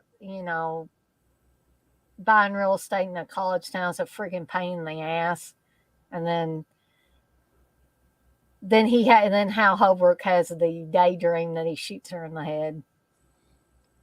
And they clap. Everybody's clapping. Bullseye. Great shot. Bullseye. Oh, Henry, what is it now? And I like after that scene, they look like they're disappointed, like they actually were part of the dream. Yeah, like, his daydream. Yeah. I think Billy's just the type of person that makes everybody feel uncomfortable. Well, she's hitting on the young, like Dexter hits on all the co-eds. She hits on all the dudes. And she so much embarrasses him, but he doesn't know what to say to her. She's like, "What would you do without me to take care of you?" And all he can do is just, I don't know. Well, that we're even. Enjoy your chess. So now we're back to the university, and Fritz arrived, and they're gonna get this crate out and try to figure out what's in it. Which, as we know, all of us that have seen this movie before, they really shouldn't do that. But if they hadn't, there would be no cool fluffy shots. Don't go in the basement. Don't go under the stairs. Don't open that book. Don't open that locked door. Don't do this. You just don't. I wouldn't want to go in there anyway. There's too many spider webs. Yeah, I don't like under the stairs. or under the bed or in the. No, never let your hands or feet dangle over the edge of the bed. I haven't been in my attic since I've lived there, like once. Oh, really? There's probably mold up there, but I don't care. I'm not going to open it up. I don't know what could come out of there. So now the janitor found this quarter, which it rolled in under there. It was the only reason why he found this crate. And he said, I probably would have let it go, but it was my last quarter for the Coke machine. Coke placement. Back when you could still get, a Coke from a machine for less than $1.75 or $2 or whatever. You can't buy anything in the supermarket for any, like, 2 liters are now like $2.50, $2.50. Yeah. Like, what? Exactly.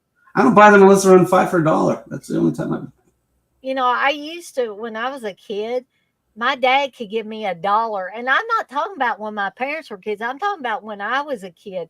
My dad could give me $1 bill, and I could go in one of the stores around town, and they would have these little bins of candy that you could get for 10 cents a piece or something.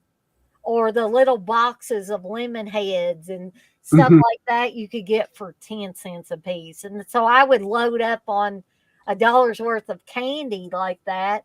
Yeah. And then I'd be set for a little bit. You can't do that now. Nope, you can't. Everything you have to spend with mucho dinero on. Mm-hmm. So wait, none of the streaming services have this for free. Amazon has Creepshow 2 for free, but they don't have Creepshow. Yeah, it's weird. I don't guess Shudder has it. No, Shudder doesn't. Nope. Yeah, like Screenbox has Just Desserts, but doesn't have Creepshow, which is awesome. They're like, sorry about your bad luck. You're gonna have to buy it. Yeah, your luck is BAD. I mean, I have like different versions of it. I mean, but like I'd have to go downstairs, and then I'd have to set up the camera because there's no camera downstairs. That's why I like to get links for people, but I just had, as Jordy Verrill would say, I had BAD luck. Yeah, no, I looked. It's not unless you pay for it. There's really no way to. So now Hal Holbrook's having another daydream that he's strangling Billy. Yes, Billy. Yes, Billy. This is what she says. Oh, and now we're even. Enjoy your chess. She's real happy about that chess. And I'm not trying to be. How come she's picking stuff out of her hair? It's like, is she picking out blood? But she wasn't really shot. That's a weird transition scene.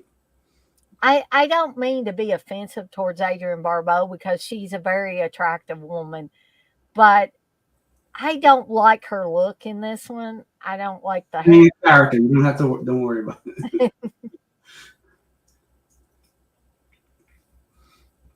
But like when she played Stevie Wayne in The Fog, I thought she was sexy. A sexy woman, that voice and everything. And I've seen a lot of other pictures of her and stuff. It's just, this was the least attractive look for her, I think. She's supposed to be like a shrill harpy. She's probably hitting, like I said, she's probably hitting on all the college boys because she's not getting anything from her husband at home. And she's dressing sort of slutty, but she's not, So now Fritz Weaver and the janitor, Mike, are opening up the crate. We've got a montage of opening the crate. We're going to save these locks. Ooh, they might be worth something. Like, we're going to save the locks and the nails are going to be worth, okay, I guess. We see that Julia Carpenter name on the crate a lot. It's almost like they're wanting to highlight it.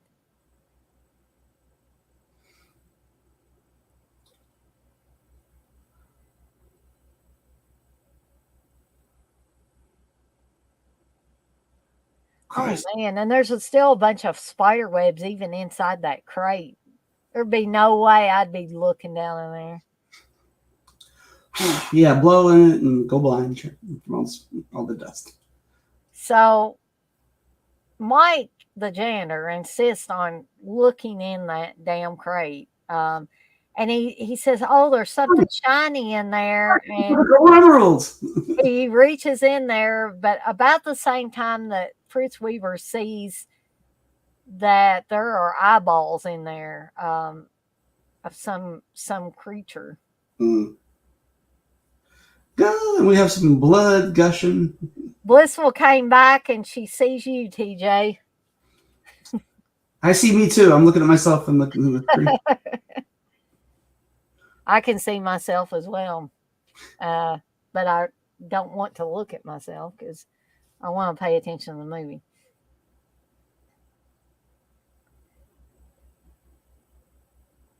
So these are pretty gory kills. The kills that you see. Very bloody, yes. And I would love to have I know I couldn't have the original, but I'd love to have a facsimile Fluffy. That would cost you a pretty. That's why I don't have one. Yeah. But I think I don't know how many of you guys in here tonight know Chris Boyd or you're friends with him on Facebook or anything like that. But he's a huge Creepshow fan. I mean, he's probably the biggest Creepshow fan that I know. And he's also got the money from somewhere to be able to get all these different props. And I think he may have a Fluffy prop. So now we're to Fritz Weaver's like freaking out, and he's ran into good old Charlie Garrison.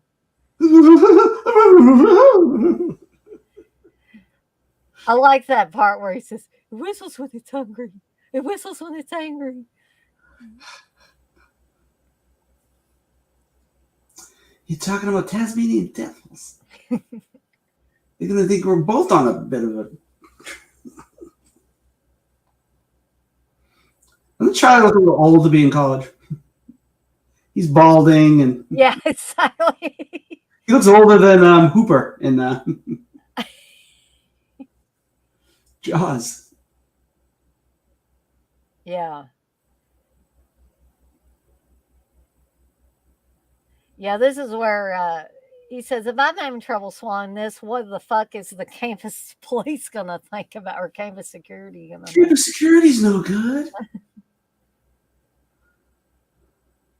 Yeah, this is where he mentions a hell of a toot. You know, they think we've both been off on a hell of a toot. Seeing Tasmanian devils instead of white elephants. That was a thing back then, seeing white elephants when you're drunk. Glad I never saw anything like that. No, I never saw things either. I forget things, but I never saw anything. Maybe I did see them, I just forgot. Possible. So, Charlie, Fritz Weaver begged him not to go down the basement, but Charlie's insisting he's gonna go. Grad student, of course, he's gonna go look in the basement. And there's blood everywhere. And he's like, and we paint up to Charlie's face. No, it wasn't. The blood, the crate. What crate? It was must have brought it back under the stairs, but it felt safe. Charlie doesn't think a creature killed Mike. He thinks Fritz Weaver killed Mike because the crate's gone. Somehow the creature dragged the crate back under the stairs. I mean, we see it in dragging it. So I mean,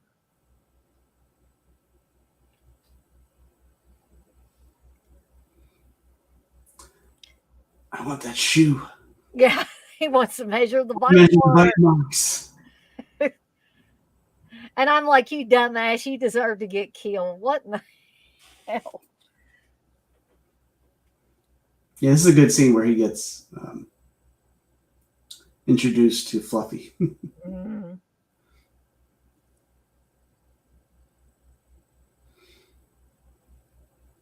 This You is can back see, in the days when they had those long ass flashlights too. yeah, yeah, they worked, unlike the ones nowadays. Right, that'll Batteries go don't. out. They break. Yeah, They'll go out if you leave Fortunately, it. right, yeah. It's like, why the hell can't you leave that shoe alone? He wants to measure the bite mark. Why? He's a grad student. He's a dumb grad student. Well, How'd he get that far? that's how you get in debt. Steve got in debt and he wasn't even a grad student. Well, I mean, there's many ways to get into debt. Yeah. Well, he had Steve has a 2-year, like an associate's degree Oh, okay. in IT. So, but he went to Sullivan here in Louisville, and when it was back when it was Louisville Tech, I think, and so that was a very expensive school. But he's got a good job now, and now he does have all his student loans paid off. But he paid on that for a good while. Yeah. All right, there's the teeth. There's Fluffy there. Hi, Chuck. Yeah. I like that he's scraping along the neck with the. Yeah. I like that. It looks very visceral. Oh, Fluffy didn't like being hit with that wrench or whatever he hit him with. Nope, he should have just got out of it. Oh, come on, Fritz Weaver. You didn't even try to get Charlie. Now he's getting his neck. This.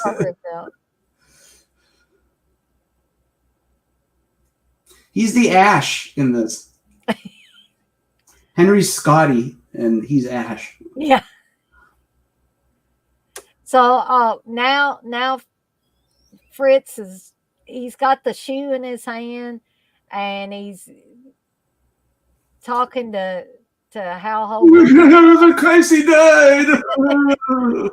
And he's like, 2 people are dead already. And this is where he's having this nervous breakdown here. You need a drink. Then he stops and he's like, where's Wilma? He's wanting to know where Wilma's at. She's at class. What's going on?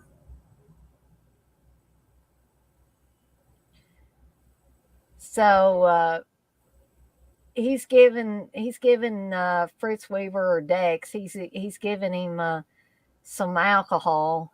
Last time I saw someone do that, it was in the movies, that's in the trailer. That line. So this part where he says, "I don't even know what it was," and he starts laughing. Yeah.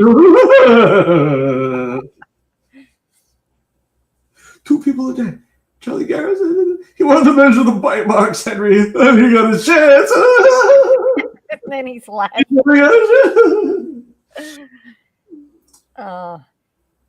Yeah, he plays crazy delirious really well. Yeah, he certainly does. So an idea is going to start to form in Henry's mind here. Where the light doesn't go off behind him. Yeah, exactly. As Dex is telling this story. And now Dex has got to the point where he's like, I went over several ideas of how to get rid of this thing. And he's talking about the quarry. And if they just dump it in the quarry, then... Right, his quarry, yeah. Which is not a real quarry, I don't think. I don't think they went there on the location tours. Because you can go to the school because it's Pittsburgh and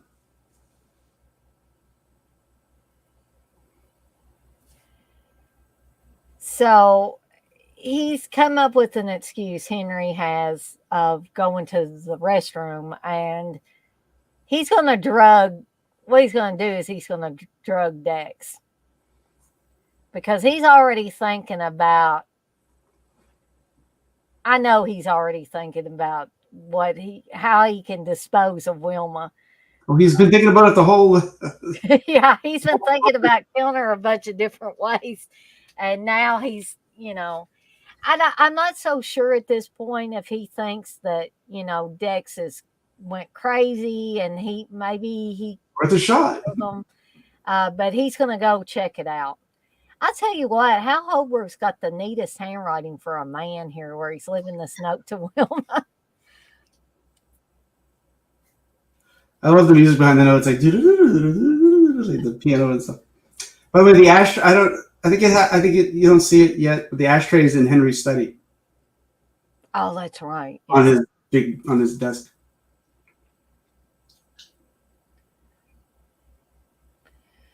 So Henry is at Amberson Hall now, and he's going to go scope things out. And he's seeing a lot of blood. I think this is the part where you probably think it's where it's a little long, but I think it's just building the tension. But yeah, it is. I think it's the longest segment in there. I think it is. Like I said, I didn't ever not like this episode. It's just, or this segment. I just always felt like, even now that I appreciate it more, I still think it's a little long.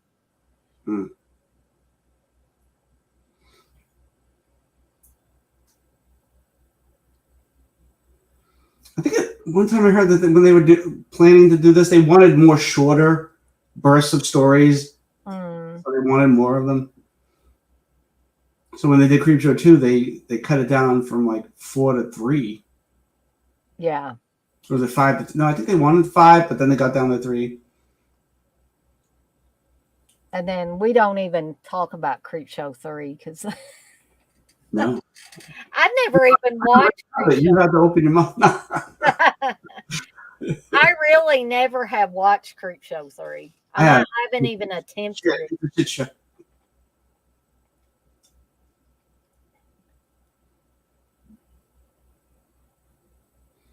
If you're looking for something to put you to sleep, I'd say watch that.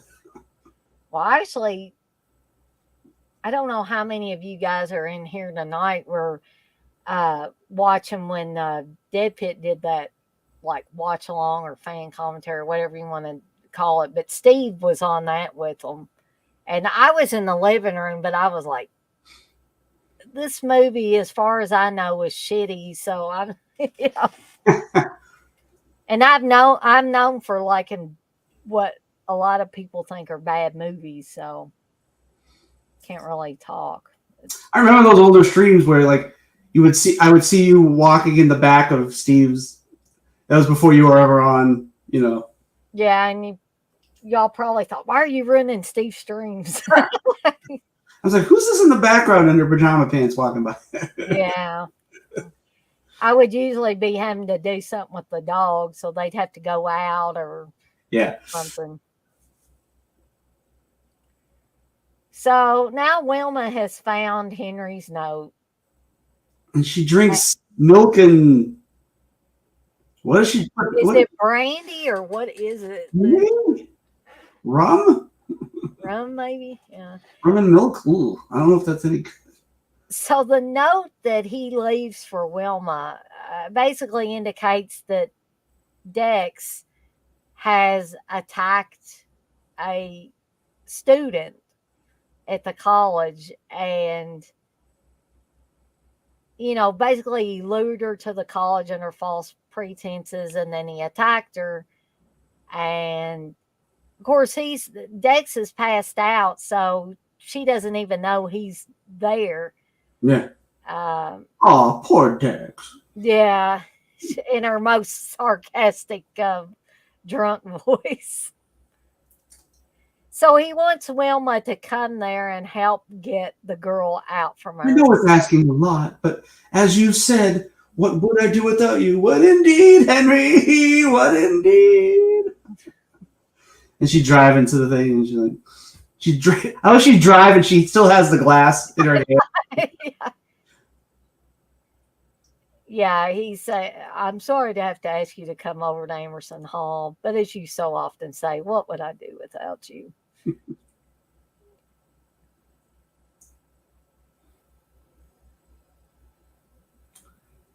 Henry. And when she's driving here, she goes, somebody's honking their horn at her, and she gives this really ugly looking scowl, and she's looking in her rearview mirror. It broke her happy moment. She's Exactly. She didn't like that. what are you doing creeping around? Drive this ugly station wagon, too. I figured she would demand the nicer car that they have. I think it's just him being boring, and that's what he bought for a car. Which she brings that up later. Yeah, she'll also bring up that he's no good at all in bed as well.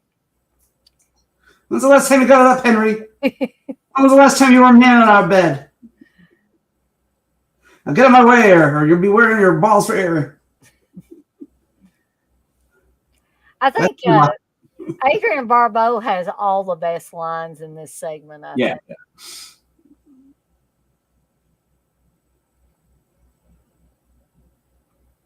So Wilma has finally arrived, and Henry has just finished cleaning up all the blood. The glasses in his pocket. Mm-hmm. Henry, what are you doing creeping around down there? Creeping around. Creepshow. Almost the title. So she's under the impression that Dex is there with Henry. Mm-hmm. So, yeah, he's just picked up Charlie Garrison's glasses and he's stuffing them in his shirt pocket. She's coming down the steps. And she's wanting to know where Dex is. What kind of a mess has he gotten himself into?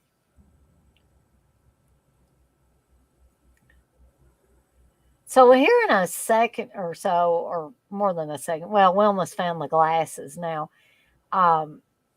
Henry is going to have his own laughing fit.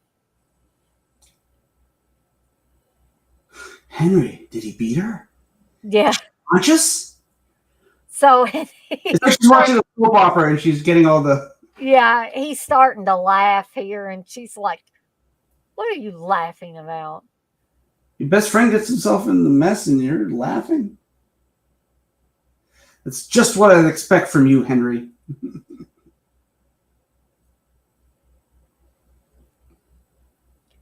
So then he tries to tell her there's a funny side to it. Wait till you see, you'll think so too. She chalks it up to him being hysterical. No, she's not going to expect this. What's going to happen here? No. So he's getting very forceful with her at this point, and she's like, what are you doing, Henry? Let me go. And she says, well, the lab's the other way. And he said, but the girl's under the stairs, Billy. She's all curled up, like a little baby. Yep. Oh, Henry! This is the first time Wilma's legitimately concerned about something. Yeah. This is the most concerned you ever see her in this segment. So she's not all bad. She just hates Henry and Dex. I mean, well, I think she has a thing for Dex. There's a point earlier at the party where she kind of looks over when he's hitting on one of the maid or whatever, the waitress or whatever, and she's like, yeah. I love this. He said, what I should have done a long time ago, Wilma, just tell it to call you Billy, you bitch. You there, Wilma. Tell it to call it Billy, you bitch. That's what he says it too. You bitch. And then he's saying, wake up, whatever you are. Wake up, dinner time, poison meat. So, but Fluffy seems to not want to come out right now. Oh, that was great, Henry. That was just great. You want to see some real punching? Yep. You'll be wearing your balls for earrings. And I swear to God, if you touch me one more time, rawr. There she goes, hitting him with her purse. That's why she has a big purse.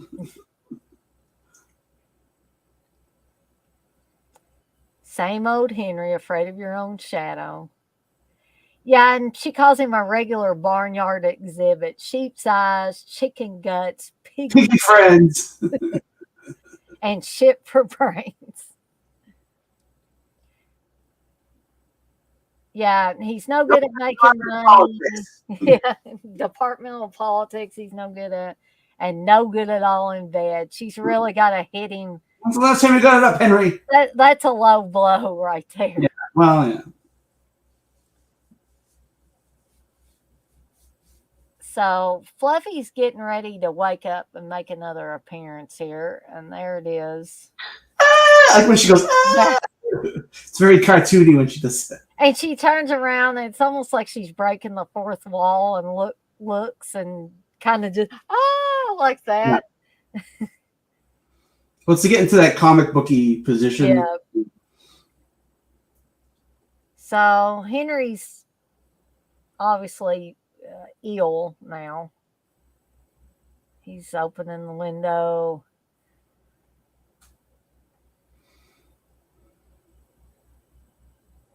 I'm guessing he got ill there and threw up, I guess, but thankfully we didn't have to see that. Yeah, I don't like puke. Me either. Even when it's fake, I'm like, ooh, that looks too Yeah, it's like, give me all the blood and guts you want to, people pulling people's intestines out or something like that. But you have somebody vomiting on it. Ugh. Yeah.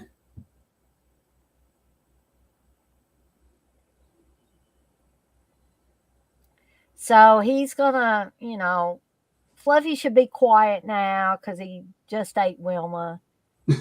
And so he's gonna, chain it, put the padlock back on. Slowly put those padlocks on. Yeah.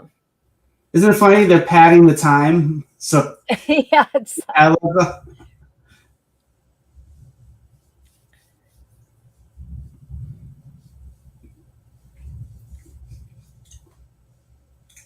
I mean, yeah, this is like painfully slow.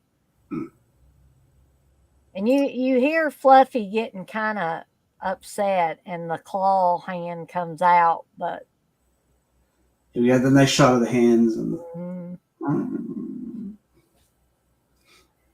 you kind of, I don't know at this point. I don't know if other people felt this way or TJ, you felt this way, but I kind of feel sorry for the creature at this point because it kind of just goes, and draws its hand back in.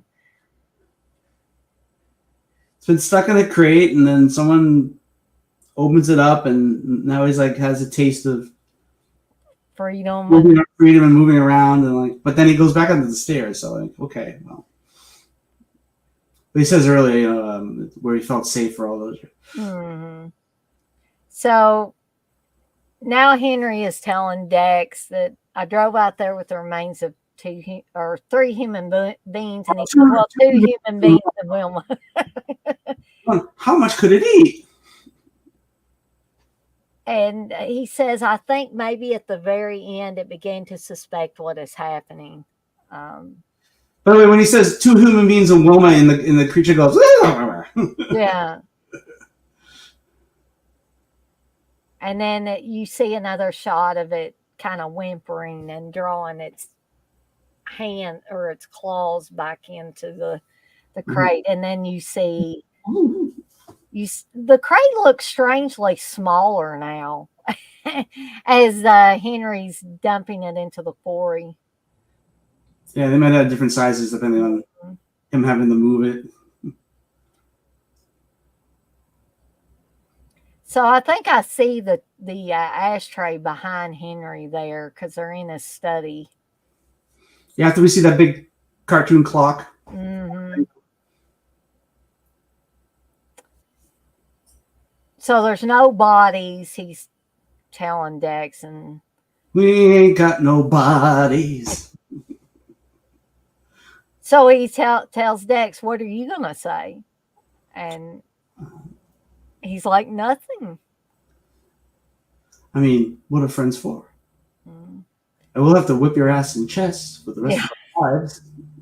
Well, we'll have to see about that, won't we?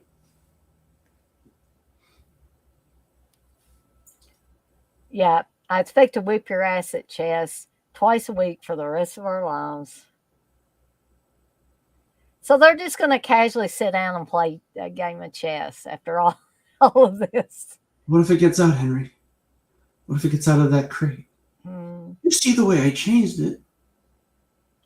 I chained it. We're going to get one final shot of Fluffy or Fluffy's eyes here.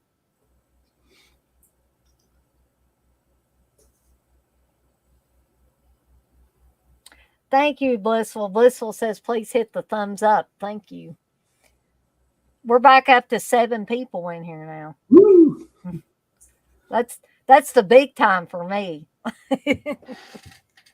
I had like close to 15, maybe 15 at one time when I started, but I knew people were going to start dropping out the later it got because it's after midnight now. Yeah. By the way, there was a scene, I don't know I think they might have shot it where you're supposed to see Wilma's face floating up from the bottom of the. That would have been cool. And also in Something That Tied You Over, there's a scene where Leslie Nielsen is supposed to chop off one of their hands, and then the hands attacked him. I think there's footage of that in the documentary. But yeah, I think so. So there's some deleted stuff, and there's some deleted stuff. There's a few deleted things out of Father's Day, where they go to see Bedelia goes to see her lover dead. It's in the trailer. The part of that scene is in the trailer. So now we're to the final segment. They're creeping up on you. And we got the great E.G. Marshall. And boy, is he a sadistic son of a bitch in this movie. Or He's this segment. He's a terrible dad, too, telling your kid Christmas story about the giant monster. Yeah, exactly. But he's just evil on here. I mean, he's a bigot and he's a racist. There's the ashtray, by the way, only he's using it as a soap dish. Soap dish, yeah. I think that was the coolest, like, you don't expect it because the other except for the first one, the other ones are just like it's just there as like a right. It's not really being used as anything. Yeah. So this is supposed to be, I guess, a high-tech apartment for 1982. He's up some broad. And he's very, he's doesn't like bugs, doesn't like germs. He's definitely a germaphobe. He would have been fine during the pandemic. He would have been all set.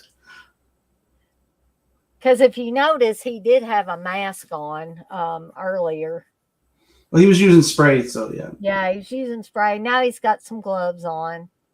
And I think he changes these gloves quite often in this segment. White, talk to me. But I think that this segment is pretty racially charged. And there are things that are said in this and insinuated in this that that wouldn't get done now. Well, in the context of his character, it makes sense. Yeah.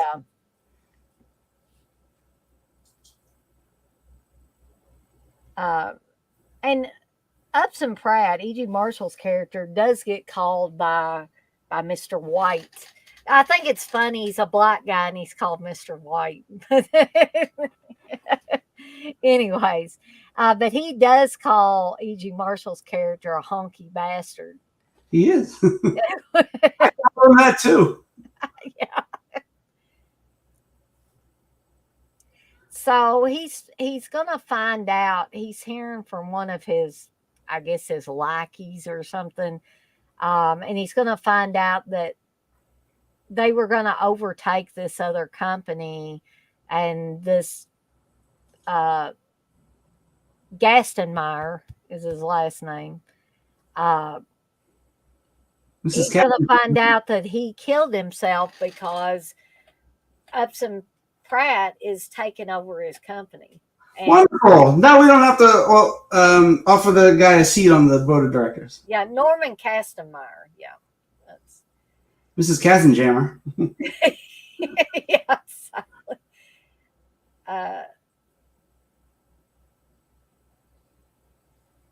So, and right before that, Upson Pratt says, "Go out and fuck somebody." He tells this guy, but wear a rubber. Everybody's got to Them herpes these days. yeah. This guy is just reprehensible. And he keeps saying, I've got a bug problem. Once you get bugs, they breed in the crawl spaces and the conduits and the very core of the building itself. And by the way, there's one crawling on his hand there. So he's got to get saying goodbye to George because he's got to take care of these damn bugs. And then he sees it on his hand. Yeah. So this segment, though, not only has regular garden variety cockroaches, they actually have some Madagascar hissing cockroaches in this segment because you will see all variety of roaches here, especially in the final scenes. And I probably told this story before, but for the benefit of people that didn't get to hear it another time, back when I was still working at my first library job, we would have summer reading every year, and a lot of times I would help out with the summer reading program. And so one year it had to do with, the theme was insects or bugs or something like that. And so for the libraries that wanted it, the Department for Libraries and Archives got a hold of these Madagascar hissing cockroaches. Ooh. And for the libraries that wanted them, they would send one to them. So our library wanted one. Of course, I was the person that got to take care of the cockroach because nobody else wanted to. And that crafty cockroach escaped a couple of times. And I got asked to go down to the children's librarian's office. Dana, find that thing. It's gotten loose again, Sorry, I committed suicide. And so I would find it and get it back in its little carrier or whatever you want to call it. And it was a carrier. Anyway.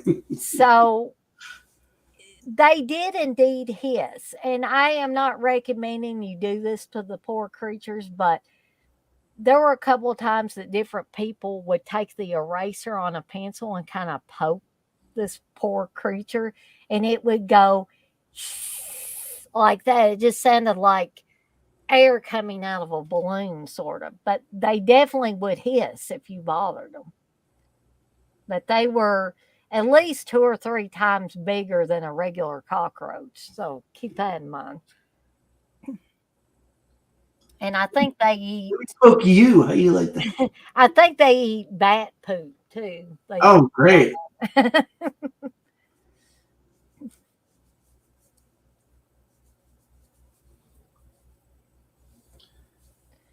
So this is kind of gross. Whatever these bran flakes or whatever Upson Pratt has, and he's grinding them up. Yeah, I didn't get that part, but all right. And, later in a little bit, he's going to find out that those damn cockroaches have gotten in his bran flakes. So Upson Pratt is telling Reynolds, I don't give a fuck if you decide to take the kids to Attica this year, because he's telling Upson Pratt, I decided to take the kids to Disney World this year. And he's telling this guy, I want to first see White, and then I want to see an exterminator. And if I don't see him within the space of a half hour, you will have no job by midnight tonight. So this guy's a hard ass. And he says, next year you can take your kids to Disney World on your fucking welfare check.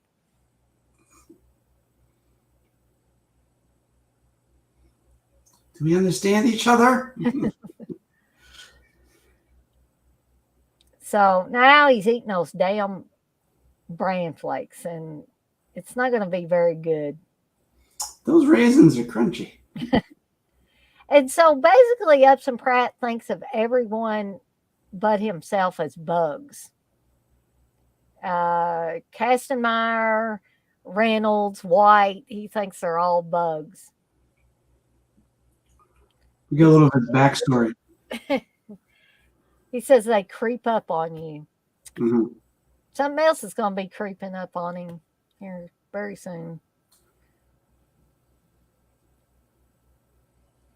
Oh, damn. He's found the bug pieces in there, which is gross.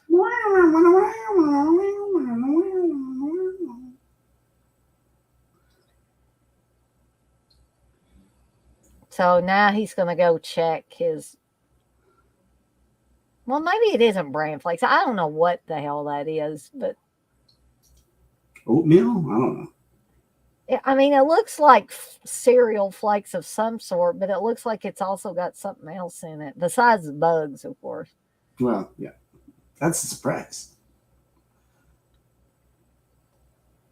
So now there's Mr. White. I guess he's not the landlord, but the maintenance guy or something for this building. Heard you got bugs again, huh, Mr. Pratt? I love this guy, and you don't really see very much of this guy, mainly his mouth and nose, but I love this guy because well, you see the side of his face there, but I love the way he goes up against Upson Pratt all the time. He's not afraid of this guy.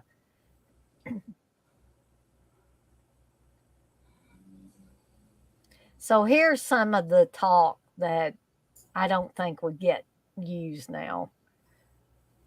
Do you know who plays White?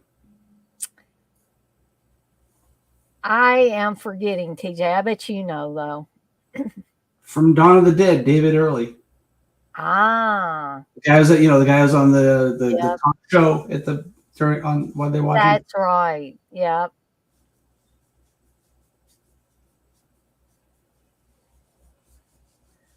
Roaches are hard to kill. By the way, he just said that, and they're quick and they're hard to kill. But if you crunch them under your shoe like he just did, then it's pretty easy to kill them.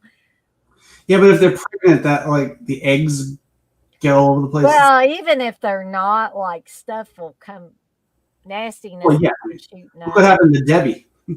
Yeah, exactly. You can check in, but you can't check out. And they're,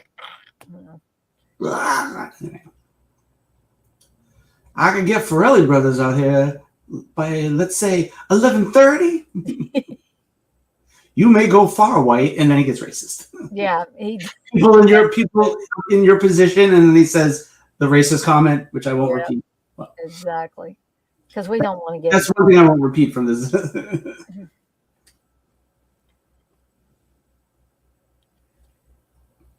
So now the bugs are they're coming up out of the sink by the hundreds or thousands or whatever. They're coming out of the vents. They're all over the floor. And now the powers went out too on top of that. So he calls the cops. What am I paying you for? I'm paying your pay, or I'm providing money for your paycheck. I'm Upson Pratt. The Upson Pratt.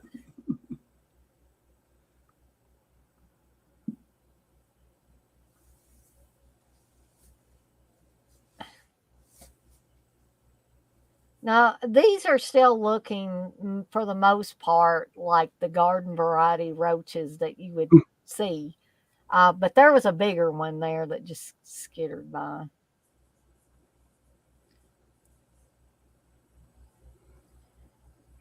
He's telling the cop, no, these are cockroaches, the way he said it. I've never seen it, and it's going to stop. Seeing a few of those bigger roaches there.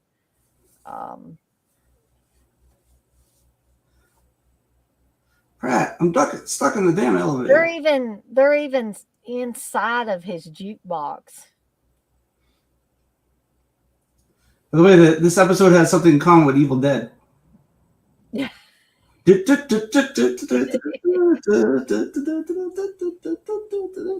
don't think there's hundreds of roaches. I think there's thousands of roaches. Yeah. Oh, there was another line that he called White that we won't repeat because that's racist. I'm not even sure if that one was a roach that just came crawling out of the one thing because it didn't look like a roach. But so now he's got this room that's got a combination to it.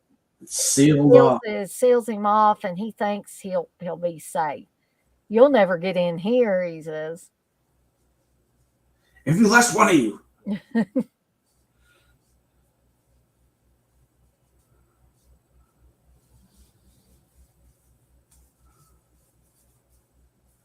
So now there's a beeping going on from the phone, and he's noticing that this sheet or blanket or whatever is moving around, and he can hear Mrs. Kastenmeyer saying, I hope you die. I hope you die. Echo, echo, echo, echo. So now there must be 1,000 of them there, or maybe more. And Epsom Pratt is. He could have been the highest paid actor in this movie because that's a lot to go through. More than Galen Ross and Ted Danson. So the lights are coming back on.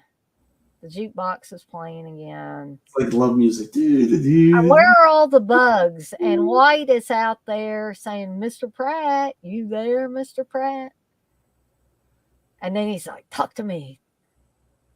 Talk to me. Then he calls him a honky bastard. Yeah. And then he says, Bugs got your tongue. Bugs got your tongue. Oh man, so there's Epsom Pratt, and this is great here. I think this is a great effect. I mean, you can obviously tell when the bugs start coming out of the mouth that's a fake body, but it's still awesome though. Yeah, it's right up there with the spider attack in the Beyond. Mm-hmm. So now they've officially covered Epsom Pratt the bugs. And White calls him a bastard one more time before he just gives up on him. And it fades to comic book. Yep. So the comic book's blowing around a little bit more. And now it's daylight again. And you're going to see Tom Savini as one of the garbage men here. Yeah.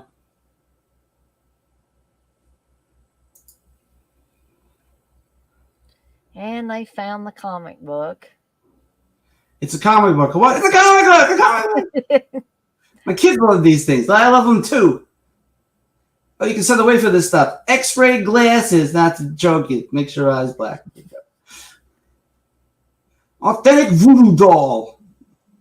Somebody else send for it. Yeah, we can't get that. Hey, tired of getting stand kicked in your face? That's Marty Schiff. Oh, yeah. Who was on a show with Dave Coulier back in the late 80s or early 90s called Out of Control. It was on Nickelodeon. I guess I didn't watch much Nickelodeon. Probably should have, though. If I had the channel, I watched it. That's if I can get my. So now it fades back into the house, and Tom Atkins is being a bad dad again. We see the ashtray one more time. Oh, that's right. Yeah. And the wife is ironing Tom Atkins' shirt. There's a big spot taken out. Somebody's cutting a part of it out, and she kind of just casually throws it back in the laundry basket before he sees it.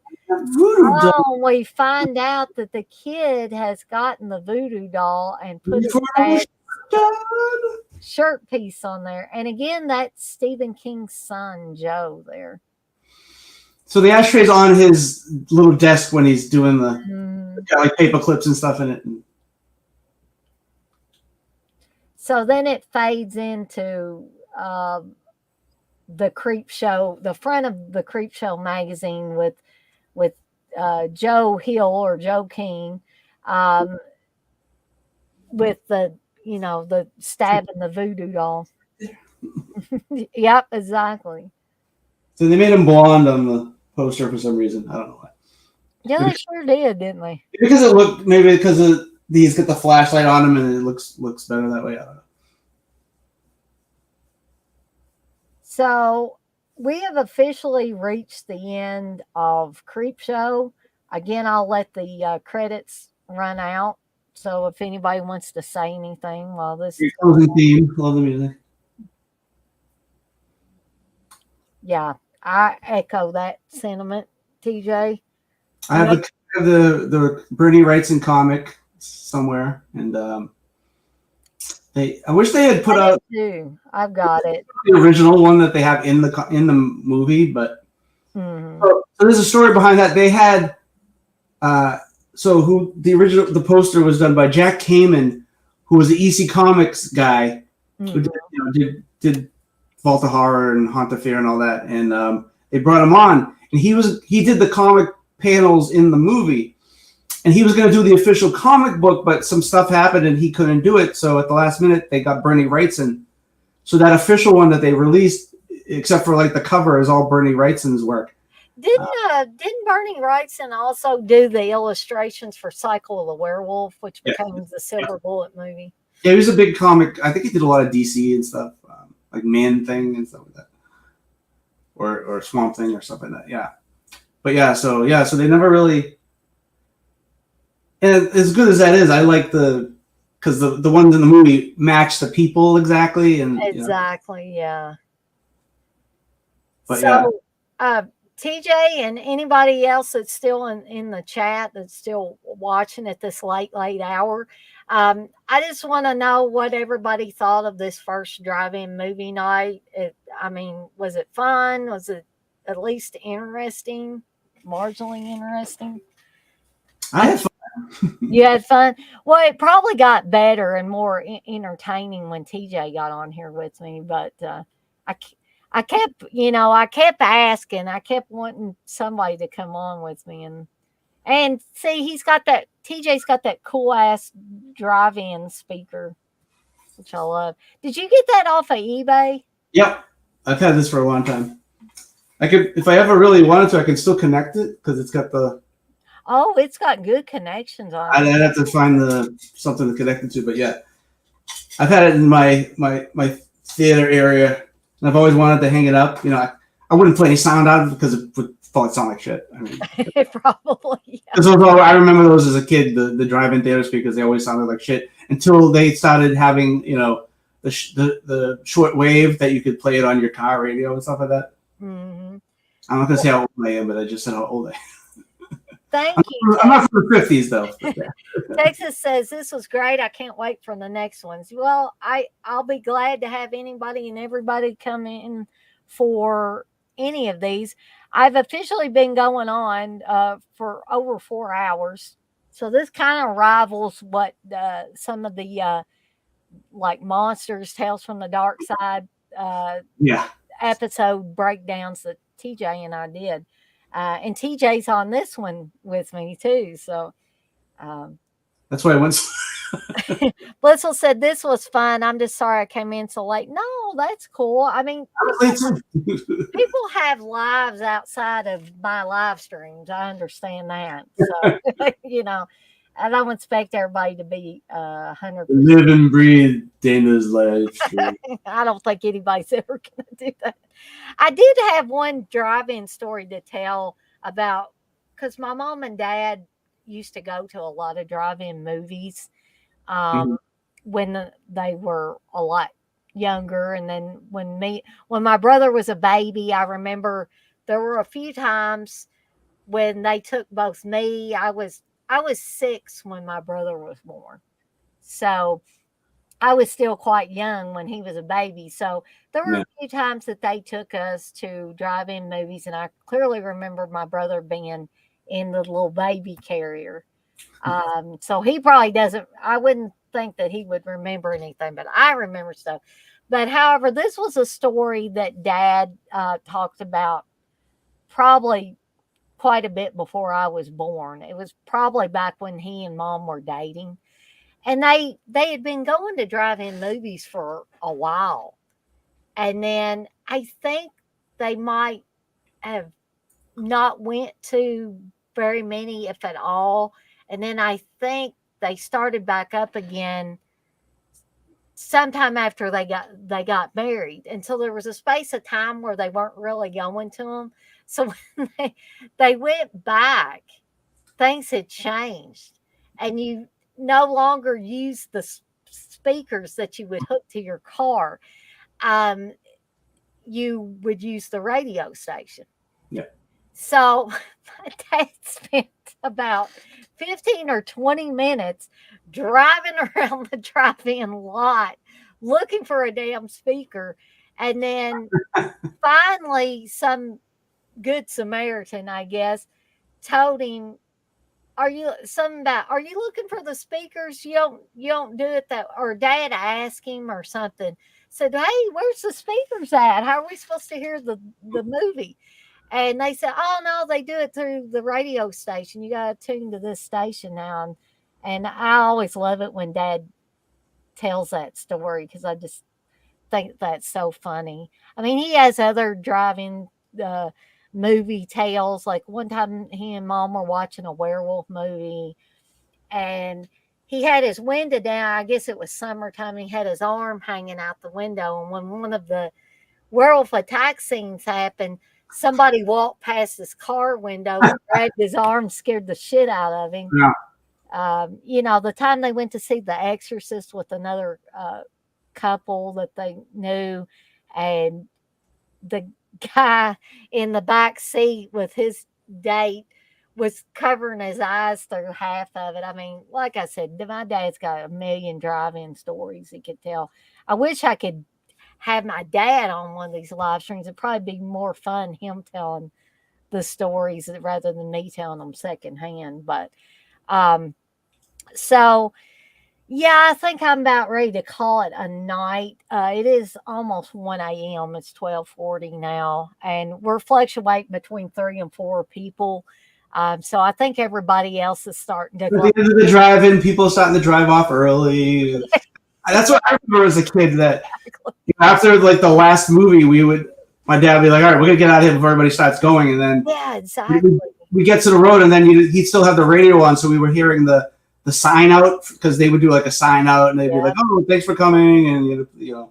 And we have the Georgetown drive-in that's close by us here in Louisville, and me and Steve have went there several times, and they have where you can either tune into the radio station and hear the dialogue, or you can do the old-fashioned speakers because they've still got the speakers that you can listen to, which is really cool. They also have a really cool concession stand at the Georgetown drive-in as well. But anyway, I was going to say that Steve always likes to get out of there early now because he doesn't want to get in the influx crowd of people leaving. And we can hear, he'll still have the radio station on, and we can hear it until we get to the main road and get back out on the main road, and then it starts fizzling out on us. But anyway, I hope you guys enjoyed it. I am planning on doing this next week. Again, for anybody that wants to join in live with me on this, I want to thank TJ for coming in on the second movie with me. Thank you. I appreciate it. That way I didn't bore everybody to tears because you got another person in here. But with that being said, I'm going to skedaddle on out of here for the night, and I will see everyone on the flip side. Have a good night, TJ. Everybody have a good night. Bye, chat. Bye, everybody.